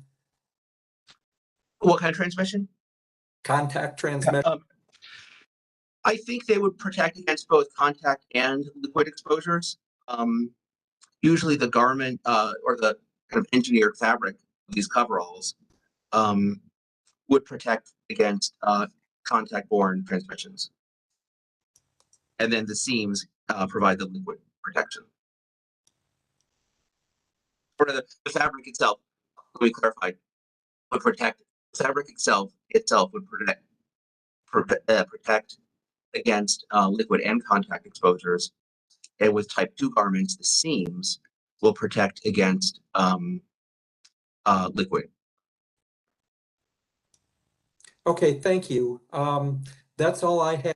I will turn it over to my colleague, Amy Tryon.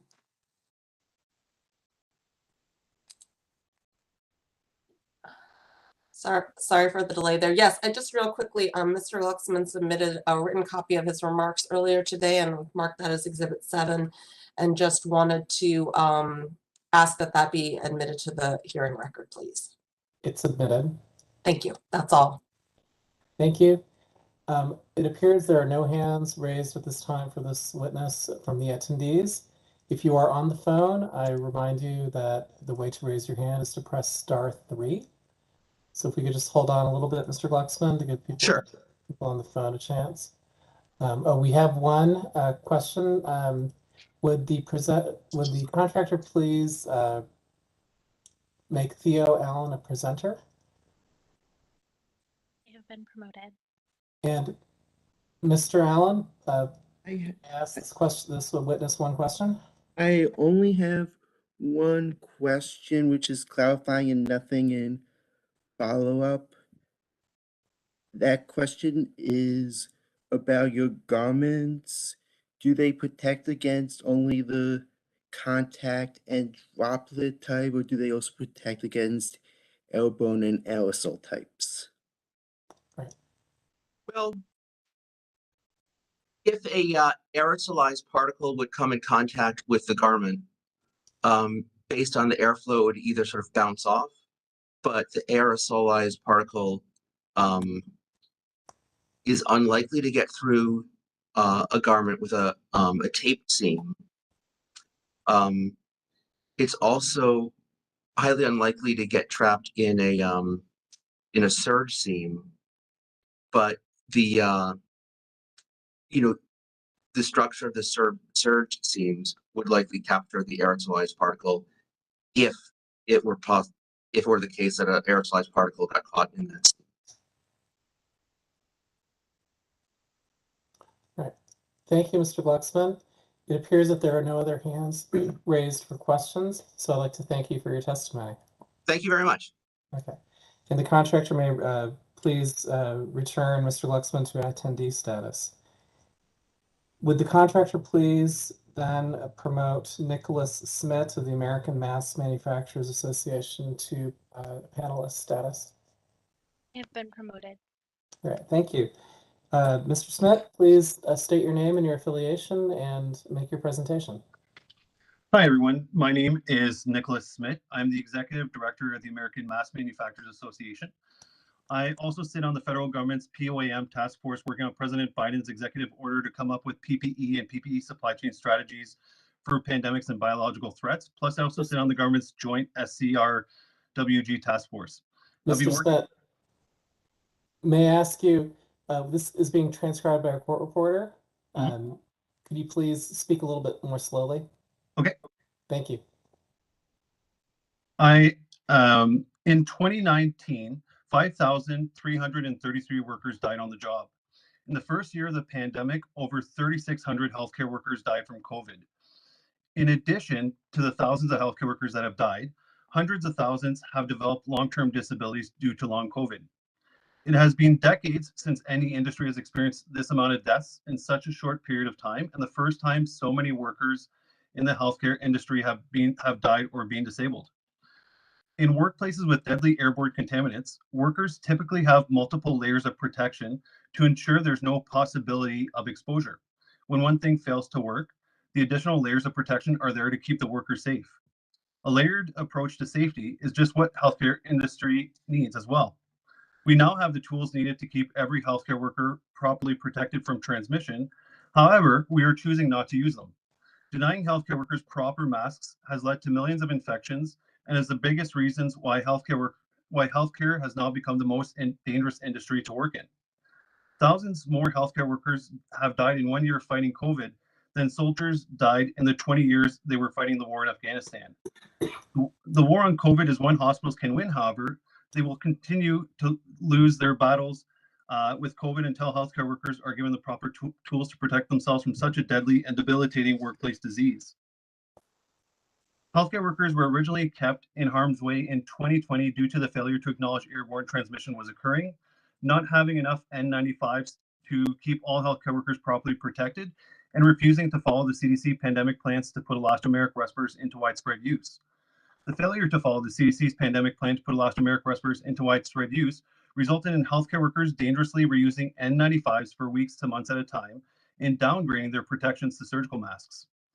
Most hospitals still don't know elastomeric respirators are safe, recommended, or that the CDC has been recommending them as superior alternatives to N95s for tuberculosis, SARS in 2003, H1N1 in 2009, and other deadly viruses since the mid-90s.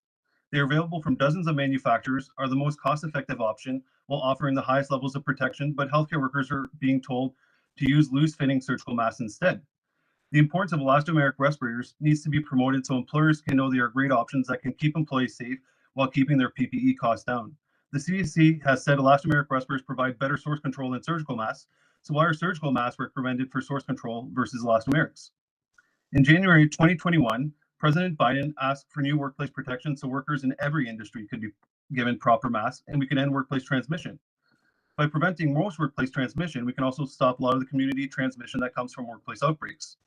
In March 2021, OSHA updated their mask recommendations for workplace inspectors and told them that food plants, schools, labs, manufacturing facilities, and high-volume retail settings were now so high risk that inspectors were recommended to upgrade their protections from N95 disposables to reusable elastomeric respirators with N95 or P100 level filters. Workplace inspectors ended up getting better masks than healthcare workers treating COVID patients, while the workers in these high-risk workplaces continued to use cloth masks. On April 9th, 2021, the government declared the N95 shortage over, and the FDA announced that hospitals needed to stop reusing N95s. The FDA told hospitals to transition healthcare workers to elastomeric respirators if not enough N95s were available. Hospitals, however, continued to force healthcare workers to reuse N95s since most hadn't learned about the N95 supply announcement or the new rules on N95 reuse until more than 6 months after they were announced.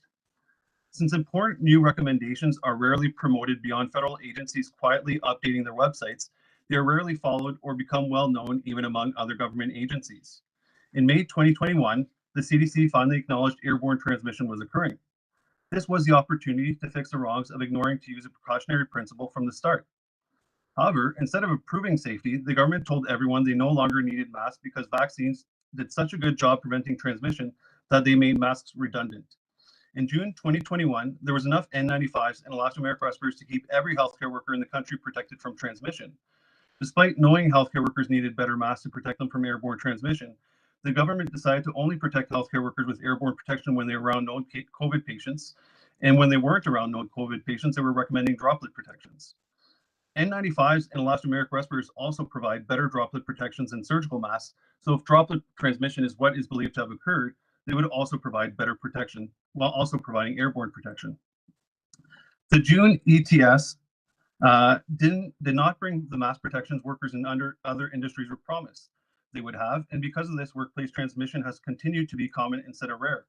Since the current approach is to allow infections to occur and to try and treat the fallout of these infections versus trying to prevent as many infections as possible, healthcare workers have continued to be exposed to more infectious patients and co-workers each wave instead of less. In July of 2021, the CDC explained they had learned vaccines could no longer prevent transmission and that masks were again needed. However, despite this pivotal discovery, the government never introduced the mask protections workers were originally supposed to receive, despite OSHA saying they were in grave danger. A lot of workers lost their jobs for not getting vaccinated to help stop transmission. Most workers want to do their part to stop the cycle of transmission, which is why we must ensure we give them the proper tools to do so, including vaccines, proper PPE, proper ventilation, social distancing, and more. In late December 2021, as Omicron was breaking records from cases, hospitalizations, and deaths, hospitals rationed COVID ICUs to 1 N95 per shift. Infections among healthcare workers had become so widespread in December that instead of attempting to limit the spread, workers were told they had to work while infectious. This year, new reasons not to give healthcare workers proper masks are being used. The reason is no longer short supply. There are so many N95s available that domestic manufacturers are closing in record numbers due to the lack of demand for the hundreds of millions of N95s they have. The reason is no longer due to the vaccine being good at stopping infections. Almost all healthcare workers are fully vaccinated and boosted, yet healthcare worker infections remain common. The reason is no longer that we believe the virus is only spread through droplets. The White House and CDC have long said airborne transmission is common and that the virus could even stay suspended in the air for hours, plus infect somebody that was never in the same room as the infected individual. Healthcare workers are now being told they don't need to be upgraded to airborne PPE because their risk is low and employers don't feel like they should be forced to reduce the risk further. They're told that if they do get infected, healthcare workers can take antivirals like Paxlovid to keep them safe. This completely ignores long COVID and that there aren't enough antivirals for every worker who gets infected. Miners are not told they don't need a hard hat because the probability of a rock landing on their head underground is low. So why are we allowing workers in the healthcare industry to die in the thousands and be disabled in the millions while saying their risk is low? Why is it acceptable to keep those workers at risk despite having the tools available to virtually eliminate it? The damage done by allowing healthcare workers to get infected also extends to patients. Hospitals keep closing departments and canceling life-saving procedures because too many staff are infected. Hospital-acquired infections have also killed thousands of patients. It was recently discovered that Paxlovid can lead to rebound infections, where people that stop testing positive start to test positive 5 days after the antiviral treatment and develop symptoms once the treatment is complete. Workers are going to believe they are no longer positive and will go back to work while infectious because of this rebound effect. This will create additional outbreaks unless we pair antivirals with proper masks and ensure the public is well aware of this rebound effect. To keep workers safe, we need to update the definition of close contact to include fleeting exposure. In June 2021, the Australian government discovered that it could take just seconds to infect someone after an individual infected many others just by walking by them in a busy shopping center. In July 2021, the CDC explained that Delta had made COVID one of the most easily transmissible viruses known to them. If someone can be infected within seconds or be infected by someone that was never in the same room as them, this completely changes the definition of close contact and what exposed individuals need to do. If too many healthcare workers get long COVID and become unable to work, who's going to take care of patients? The healthcare system is already at a breaking point. We can either keep healthcare workers at risk and let it get worse, or give healthcare workers all the tools they need to stay safe so we can start to repair the damage that has already been done. The time to act to keep healthcare workers safe is now. It is already too late for the thousands of healthcare workers that have died, but it's not too late to protect all the ones that keep putting their lives at risk in order to take care of us in our greatest time of need. Thank you. Thank you, Mr. Smith. Are there any questions for this witness from OSHA? Yes, thank you, Your Honor. This is David O'Connor with OSHA. Mr. Smith, could you clarify when you believe it would be appropriate for OSHA to require respiratory protection in healthcare settings? Do you have a view on that? Yeah, every part of the hospital is going to be a place that's in danger, especially if patients are still told to use surgical masks. So when you first walk into a hospital and if you're infectious and you have to take off whatever mask you have on, you can then have that virus remain suspended in the air. So everybody walking into the hospital entrance after that person, unless there's air exchanges, can infect the people exchanging their mask or wearing a surgical mask with the gaps on the side. So everybody in the hospital could be given proper protection, or respirators instead of masks, sorry. Okay, thank you. And with regard to the type of respiratory protection, do you look at elastomerics and view them as an alternative to N95s in certain circumstances, only when there are N95 shortages, or would they be appropriate in other circumstances as well? They're appropriate for most circumstances. Now, some with exhalation valves, they should not be used in a sterile surgical setting. There are elastomeric respirators without exhalation valves that you could use in these settings. And in all the other settings, you can use the even uncovered exhalation valves, because the CDC has explained in December of 2020 that even uncovered exhalation valves provide better source control than surgical masks. And the simple addition of surgical tape on the valve or a surgical mask over the valve can provide the same source control as a non-valved respirator.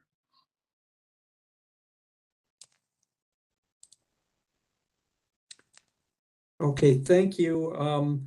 That's all I have. Amy, did you have any questions for the witness? No, I don't have any questions. Thank you. Your Honor, that concludes OSHA's questions for Mr. Smith. All right, thank you, Mr. O'Connor. It appears that we have one hand raised from an attendee. And for those on the phone, *3 would be the way to raise your hand.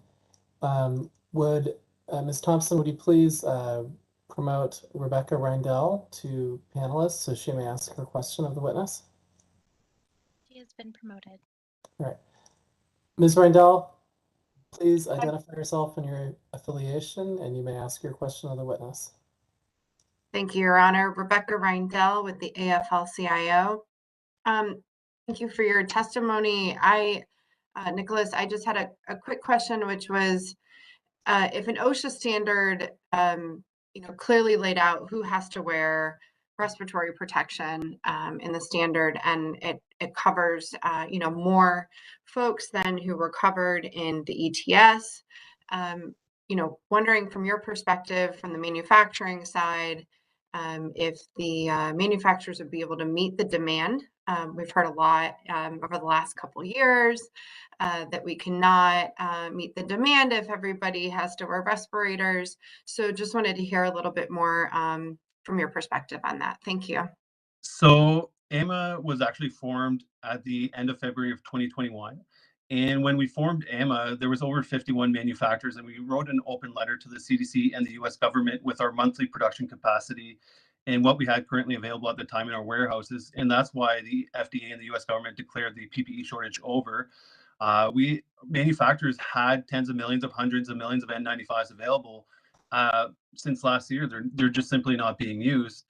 And if you do want to increase protection for people, if there's not enough N95s and elastomeric respirators, you can get better protections from surgical masks by pairing it with a mask bracer. So studies have shown that if you pair a surgical mask with a mask bracer, it'll give it a tight seal. So the air goes through the surgical mask, which will then have similar protection as an N95. Thank you, Mr. Smith. So we have an additional question. Ms. Thompson, would you please promote Theo Allen to panelist so he may ask his question? You've been promoted. Great, thank you. Good afternoon, Mr. Allen. Could you please identify yourself and your affiliation and ask your question of this witness? There's no affiliation, although I will identify that I have had contact with Mr. Smith, including having previously invited him to some event that I did.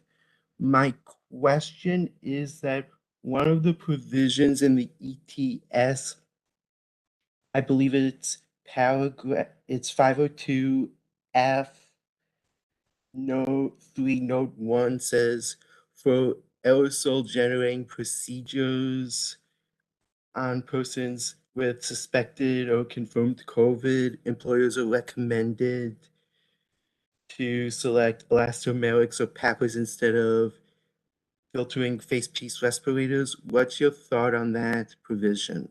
And I have more for the record. So elastomeric studies have shown that elastomeric respirators, when healthcare workers perform things like occupational CPR, they don't lose their seal, while N95s can lose their seal 28% of the time. So in settings like ICU settings or where somebody is more likely to have to perform occupational CPR, laborious movements where their heads could quickly move from side to side, especially during AGMPs, it is better to have the elastomeric respirator since it won't lose that seal a little bit more than 0.25% of the time like disposables can. They can also use higher filters than an N95. So if you use a P100 filter, it will provide a lot better filtration as well. And if you wear a full face elastomeric respirators, it provides ocular protection for your eyes, and it increases the protection factor that the respirator offers as well. Great. Thank you, Mr. Smith. It appears that there are no other questions for you. So I'd like to thank you for your testimony. Thank and you. Would the contractor please return Mr. Smith to attendee status? And would the contractor then promote Leslie Wheeler and Eric Kahn to panelists? They represent the National Electoral Contractors Association. You have been promoted. Right. Mr. Wheeler, Mr. Kahn, please identify yourselves and your affiliation, and you may provide your presentation. Thank you, Your Honor. Just looking for the camera here in just a moment. Start video. While Wes does that, I'll Thank you. I'm Eric Kahn. Thank you very much, Your Honor, and to OSHA for this opportunity to testify. My name is Wes Wheeler, and I am the Director of Safety for NECA, the National Electrical Contractors Association, and have been for over 8 years. Prior to that, I was Safety Director for a large industrial electrical contractor. I have over 42 years of experience in the electrical trade and also hold an unlimited electrical contractor license in the state of Florida. I am joined today by Eric Kahn of Kahn Mayfield Carey, who will not be providing testimony but is available to answer questions after this testimony. For background, NECA represents electrical contractors that erect, install, repair, service, and maintain electrical wiring devices or equipment. NECA serves as the voice of the electrical construction industry. Its members brings power, light, and communication technology to the communities across the United States. NECA contractors are the technical professionals responsible for the most innovative and safest electrical construction in the country. We understand that OSHA is considering expanding the healthcare emergency temporary standard, which did not seem to apply to NECA members, to expressly include coverage of construction activities in healthcare settings. OSHA states in its March notice, OSHA did not expressly include employers that engage in construction work in hospitals, long-term care facilities, and other settings that are covered by the ETS. But then it goes on to say OSHA is considering the same coverage for workers engaged in construction work inside a hospital as for workers engaged in maintenance work or custodial tasks in the same facility. As explained in our comments submitted to the docket, and I'll explain here, we do not advocate for such an approach, and we urge OSHA to maintain an exclusion of construction activities in any permanent COVID-19 standard. Let me start out by saying that we do not think it was by accident that OSHA excluded construction from coverage under the ETS. In fact, one concern the construction industry has is the fact that we were not involved with the initial promulgation of this proposed rule. As an employer representative on the OSHA Advisory Committee for Construction Safety and Health, this proposal has not been reviewed by that committee for any recommendations or comments to OSHA on how this would impact the construction industry. And I think part of that, which is fundamental in all of this, is that there is a critical distinction between construction activities and patient care in healthcare settings. New construction, demolition, and renovation largely occurs away from patients, staff, and visitor areas, which are the primary sources of increased exposure to COVID-19 in healthcare settings. And for that background, I'd like to share some of our key positions. Number one, construction workers in healthcare settings do not have the same exposure as healthcare providers. To start, employers that engage in construction activity in hospital, long-term care facilities, and other settings covered by the ETS do not face risk of exposure to COVID-19 that even approach the risk of any of the healthcare employees potentially face in these settings. From the onset of the pandemic, CDC has recognized that healthcare employers face a uniquely grave danger of COVID exposure. This elevated risk associated with providing healthcare services was acknowledged by OSHA and the healthcare ETS as well. But construction workers in healthcare settings do not have that same exposure as the healthcare providers. According to CDC's Morbidity and Mortality Weekly Report, in its Immunization of Healthcare Personnel Recommendations and Advisory Committee on Immunization Practices, ACIP, publication, healthcare workers defined as all paid and unpaid persons working in healthcare settings who have the potential for exposure to patients and or to infectious materials, including bodily substances, contaminated medical supplies and equipment, contaminated environmental services, or contaminated air. But it is virtually certain that construction workers working in healthcare settings would not be subject to these exposures while performing construction activities. What's more, according to OSHA's own assessment, most construction work poses low exposure risk. When it takes place at indoor work sites occupied by people suspected of having or known to have COVID, critically, while construction activities in healthcare are indoor work sites, they are not occupied by people suspected of having or known to have COVID because new construction, demolition, and renovation occurs away from the patient, staff, and visitor areas. To elaborate, to ensure the separation of construction activities from areas where healthcare is provided, the Joint Commission standards require that temporary construction partitions be smoke tight and built of non-combustible or limited combustible materials. Partitions that do not permit the transmission of smoke similarly do not permit the transmission of aerosols, as has been discussed today, such as the COVID-19. In fact, any interaction that construction employees have with patients is momentary, such as passing in hallways or aisles. Construction activities simply do not occur in the patient care areas where patients are found. And to be clear, when construction employers do engage in general service or maintenance work, rather than traditional construction and demolition, the Joint Commission requires organizations to have a process that allows for minor work tasks to be performed in established locations and under particularly low-risk circumstances using predetermined levels of protective practices according to hierarchy controls, including infection control practices.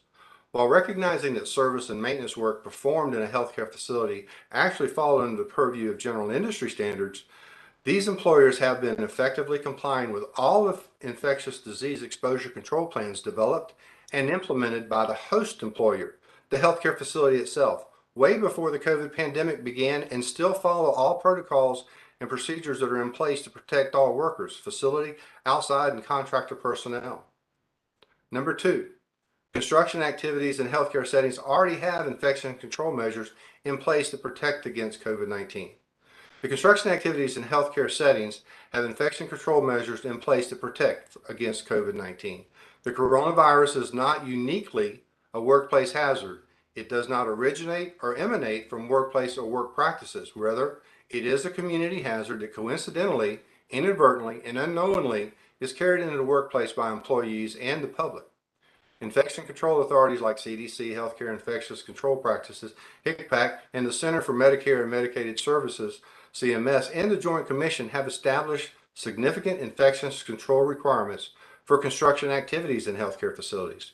For example, as noted by OSHA in its infectious disease request for information, the HICPAC 2007 guidelines for isolation precautions preventing transmission of infectious agents in healthcare settings recommends an infection control program for addressing the transmission of airborne and other infectious diseases. Also, in certain settings, CMS and the Joint Commission require that healthcare facilities have such programs. The requirement and recommendations of HICPAC, the Joint Commission, and CMS are carried forward into the contracts between the healthcare companies and their contractors. So construction contracts for work in healthcare settings already have substantial infection control protocols in place. This being the case, there are areas where the requirements and recommendations of these governing bodies may differ from OSHA standards, and where OSHA standard does not make sense for construction industry, such as compliance with standard and transmission-based precautions. Adherence to such requirements would create confusion for the industry and, more importantly, would be unnecessary. Again, any interaction that construction employees have with these patients is momentary, such as passing in a hallway or aisle. Construction activities just do not occur around the patients.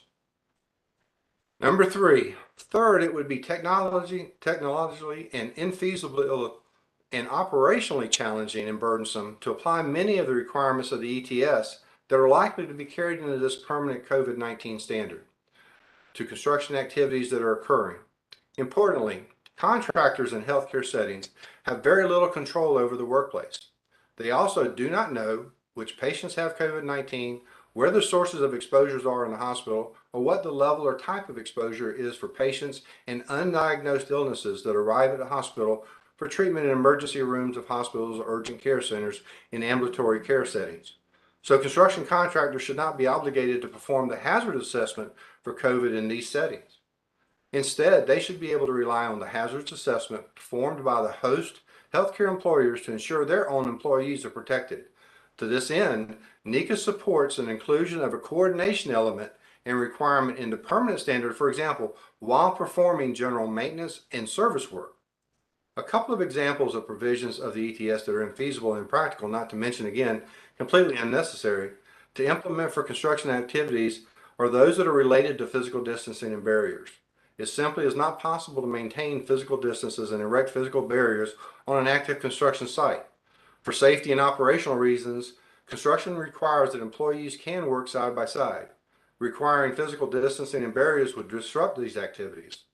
Also, barriers assume that the work site is stationary, and on an active construction site, employees are not static. Construction, demolition, and renovations require continuous movement. We recognize that the ETS incorporates an element of feasibility into the standard, but we are concerned that since OSHA made clear the burden is on the employers to prove infeasibility, the compliance officers might issue citations without a thorough review of the feasibility affecting our contractors. Another example of an infeasible requirement is applied to construction contractors' obligation to wear the face mask at all times. NECA members have shared that wearing face masks during construction activities can create additional hazards. An example of that is wearing face masks and safety goggles that causes the goggles to fog. This can lead to reduced visibility on a construction site. It goes without saying, visual awareness of surroundings in our industry, in the construction industry, is imperative to safety. Additionally, on top of all of this, unfortunately, masking has become a political issue and requires construction employees to wear a mask has become a very difficult challenge that has gotten more and more difficult as states and private entities dropped these mask requirements and mandates. For these reasons, NECA members are highly concerned about the masking requirements being applied to its construction employees working in healthcare settings. And fourth, if OSHA must include construction activities in healthcare facilities, it should be required only to coordinate with the healthcare facilities. We don't think it should. We recommend that OSHA limit the application of the full requirements to the standard to construction employers and simply impose a requirement to coordinate with the healthcare employers covered by the standard prior to conducting work at the covered facility. In multi-employer situations, OSHA states that the employers must effectively communicate their COVID-19 plans with all other employers, coordinate to ensure that each of the employees is protected as required by the standard, adjust the COVID-19 plans to address any particular COVID-19 hazards presented by the other employees when employees of different employers share the same physical location, and notify the controlling employer when employees of that employer working in a physical location controlled or exposed to conditions at that location that do not meet the requirements of the ETS. NECA does not believe the permanent standard should include this level of specificity included in the ETS. For example, we do not believe contractors should be required to develop a written COVID-19 plan specific to the healthcare setting. So it would not make sense to require a specific plan to document to be shared, but it would make sense for contractors to coordinate with the host and with all other contractors that will be working in the same location of the host facility at the same time regarding infection controls that are suitable to prevent the transmission of COVID-19 to their workforce. I'd like to say thank you again for this opportunity to comment, and we would be happy to answer any questions. Thank you. Thank you, Mr. Wheeler. Does OSHA have any questions for this witness? Yes, thank you, Your Honor. This is David O'Connor with OSHA. Thank you for your testimony, Mr. Wheeler. You had mentioned that construction activities that your members perform are typically away from patient, staff, visitor areas, and was just wondering if there are situations where electrical contractors would be sharing common hallways, elevators, or other areas with healthcare workers, and if so, are these strictly situations where there's momentary contact, or are there going to be situations where maybe spending a longer period of time in those areas? Any construction activities that actually occur in a healthcare setting have to be isolated from the healthcare workers as well as the patients in other areas. Now, yes, they would have momentary contact in the hallways. Yes, they could share an elevator going from one floor to the next where a construction or renovation may be taking place. But that's only momentary and would be very limited as far as the amount of time. The time it takes to get an elevator from the first floor to the fourth floor or fifth floor. But total, it would not amount to the recommendations that we've heard spoke about today. If I can supplement that response briefly, this is not a new invention during the pandemic. It has always been. I'm sorry. This is Eric Kahn. With Kahn Maciel Carey, counsel for NECA. The idea of isolation of construction activities from patients and healthcare providers is not a new concept arising out of the pandemic. This has been a long-standing practice, hence the other governing bodies that have established protocols for doing so. And the primary reason has been to isolate construction materials and debris and dusts and things like that from the sanitized area where healthcare service is being provided, but it works both directions. So it is not just that they're isolated by distance, they're isolated in terms of sharing ventilated air. That is all to be blocked off so that there is not a common transmission of the air among those essentially two different workplaces that happen to be in the same building. Thank you. Would that be true in other settings such as residential care as well as hospitals? Yes, it would. Again, those facilities are still governed by the other regulatory agencies that require that separation. So if you were doing that type of renovation or construction work, say in a residential nursing home, somewhere along those lines, it would have to be kept separate according to the regulations. And so therefore there'd only be incidental contact with any of the healthcare workers or any of the patients that may be walking the halls. And for the record, that was Mr. Wheeler speaking. Sorry. Any other questions, Mr. O'Connor? Yes. Is it typical then that electrical contractors, when working in healthcare facilities, coordinating with the healthcare facility with regard to any hazards and addressing those as appropriate? This is Wes Wheeler responding. Yes, OSHA, it would be required. Post-employer and contractor meetings are always required at the start of every project, and they're contractually bound by the contract that exists between those two. They're required to notify each other of any additional hazards, specific hazards that could arise from the work going on in that facility or any of the hazards that are surrounding in that facility. So that is part of a communication at the pre-construction meeting for all of these activities that actually occur. Eric, would you like to add to that? This is Eric Kahn. The only thing I would add to that is that concept is generally true in construction, but it is particularly true in construction in the healthcare setting because of the other regulatory requirements that apply. And Wes talked about this in the context of the Joint Commission and CMS, that if you're engaged in construction in the healthcare setting, certain regulatory requirements need to be carried forward into construction contracts.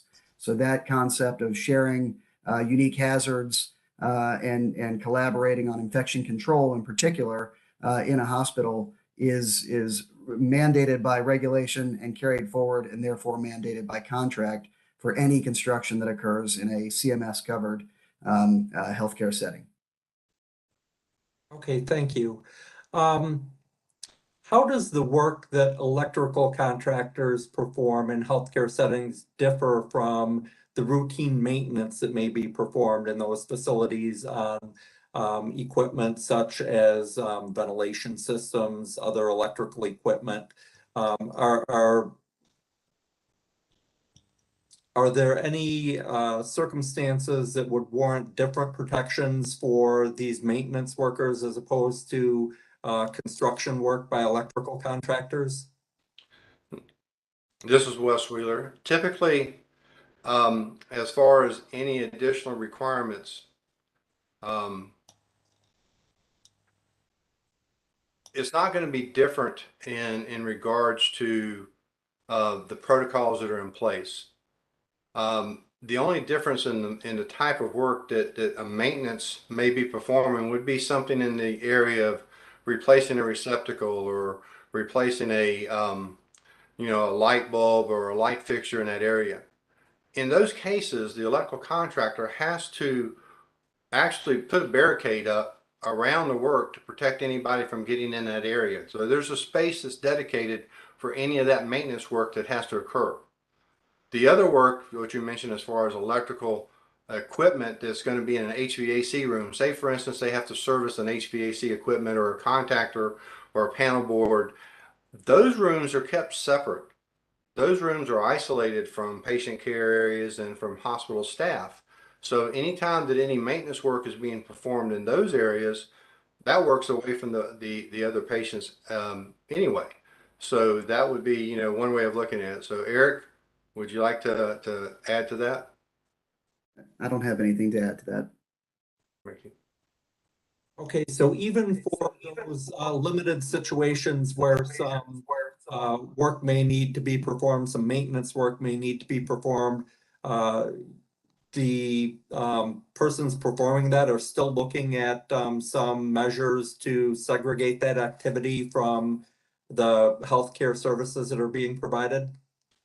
Yes, this is Wes Wheeler. Yes, anytime that type of maintenance repair is taking place, the contractor is required to segment that work from anybody in the hallway. Say for instance, the barricades that have to be put up, because there's also a level of protection that the contractor has to be concerned with for the public, for the other healthcare workers, because we have a duty to protect them as well during our work, any of the work that may be performed during maintenance or repair.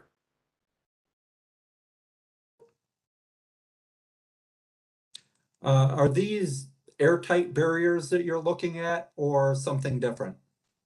Well, the barriers that we're talking about as far as any of the construction activities, for a construction activity, a lot of times the barriers, as mentioned earlier by the Joint Commission and CMS, have to be, built of non-combustible or limited combustible material. And a lot of times that even includes sometimes the visqueen to make sure that there's no air transfer between the two, because we have to keep the conditioned air in the facility separated from the construction air that's being worked on. Now, in a maintenance case, there's going to be limited time where that may be in the same area or the same air. They won't be putting up any of those physical barriers that's going to separate that air, but that is a limited and very very short period of time that work is going to be taking place. Okay, thank you very much, Mr. Wheeler. Mr. Khan, that concludes this questioning for the panel. Okay, thank you, Mr. O'Connor. We have one question from the attendees. Ms. Thompson, would you please promote Theo Allen to a panelist so he may ask his question? He has been promoted. Thank you. Mr. Allen, you may ask, please identify yourself and ask your question of the witnesses. Yo, Alan. Well, I have several questions for Mr. Khan, who I believe is testifying tomorrow.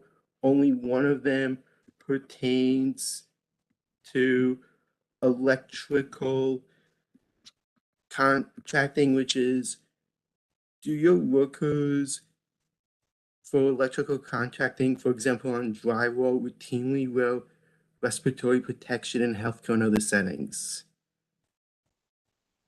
Thank you, Mr. Allen. Can't hear. I think the question is about respiratory protection related to exposure from the building materials as opposed to COVID-19, if I understand the question correctly. And I think our employers in our industry conduct hazard assessments, identify exposures that require appropriate respiratory protective equipment, and wear that equipment as necessary based on the building materials they're working with, based on the levels of exposure to those materials, based on the process they're using to work with those materials. So it's a case-by-case basis, and they conduct the analysis that is called for by existing OSHA regulatory requirements, and wear the appropriate PPE as a result of that. Thank you, Wes Wheeler. I would like to just add to that, and just to confirm, that anytime construction work in that area is going on, there will be a separate job hazard analysis, a separate risk assessment that will be performed based on the type of work and the surroundings that's going on. And that goes back to also the multi-employer provisions that we talked about earlier. When you have other contractors that are in that area, we have to communicate what hazards are present and ensure that the protection for our workers is there to protect them. Thank you. All right, thank you, Mr. Wheeler. There are no other hands raised at this time from attendees. However, for those on the phone, if you'd like to raise your hand, *3 is the way to do that. So at this point, gentlemen, if you could please hold on, just so I can confirm that nobody on the phone who's called into this meeting wishes to ask a question, and there are no hands from call-in attendees. Therefore, gentlemen, I'd like to thank you for your testimony.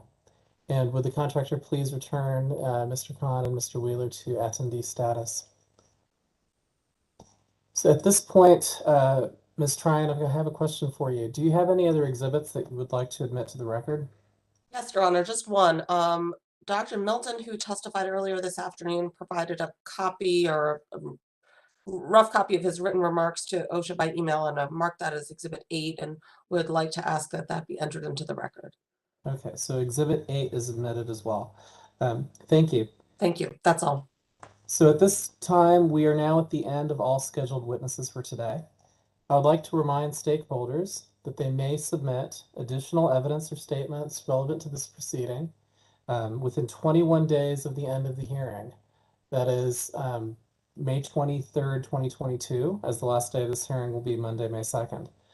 The way to submit them is through regulations.gov, and the docket number is OSHA-2020-0004. At that point, the record for this rulemaking will close. On behalf of the Department of Labor, I wish to publicly thank all those people who gave of their time and testimony to contribute to this hearing today. And to all participants, I'd like to thank you for your interest in this important matter. This hearing is hereby adjourned for today. We will reconvene at 9:30 a.m. tomorrow, and we are now off the record. Thank you.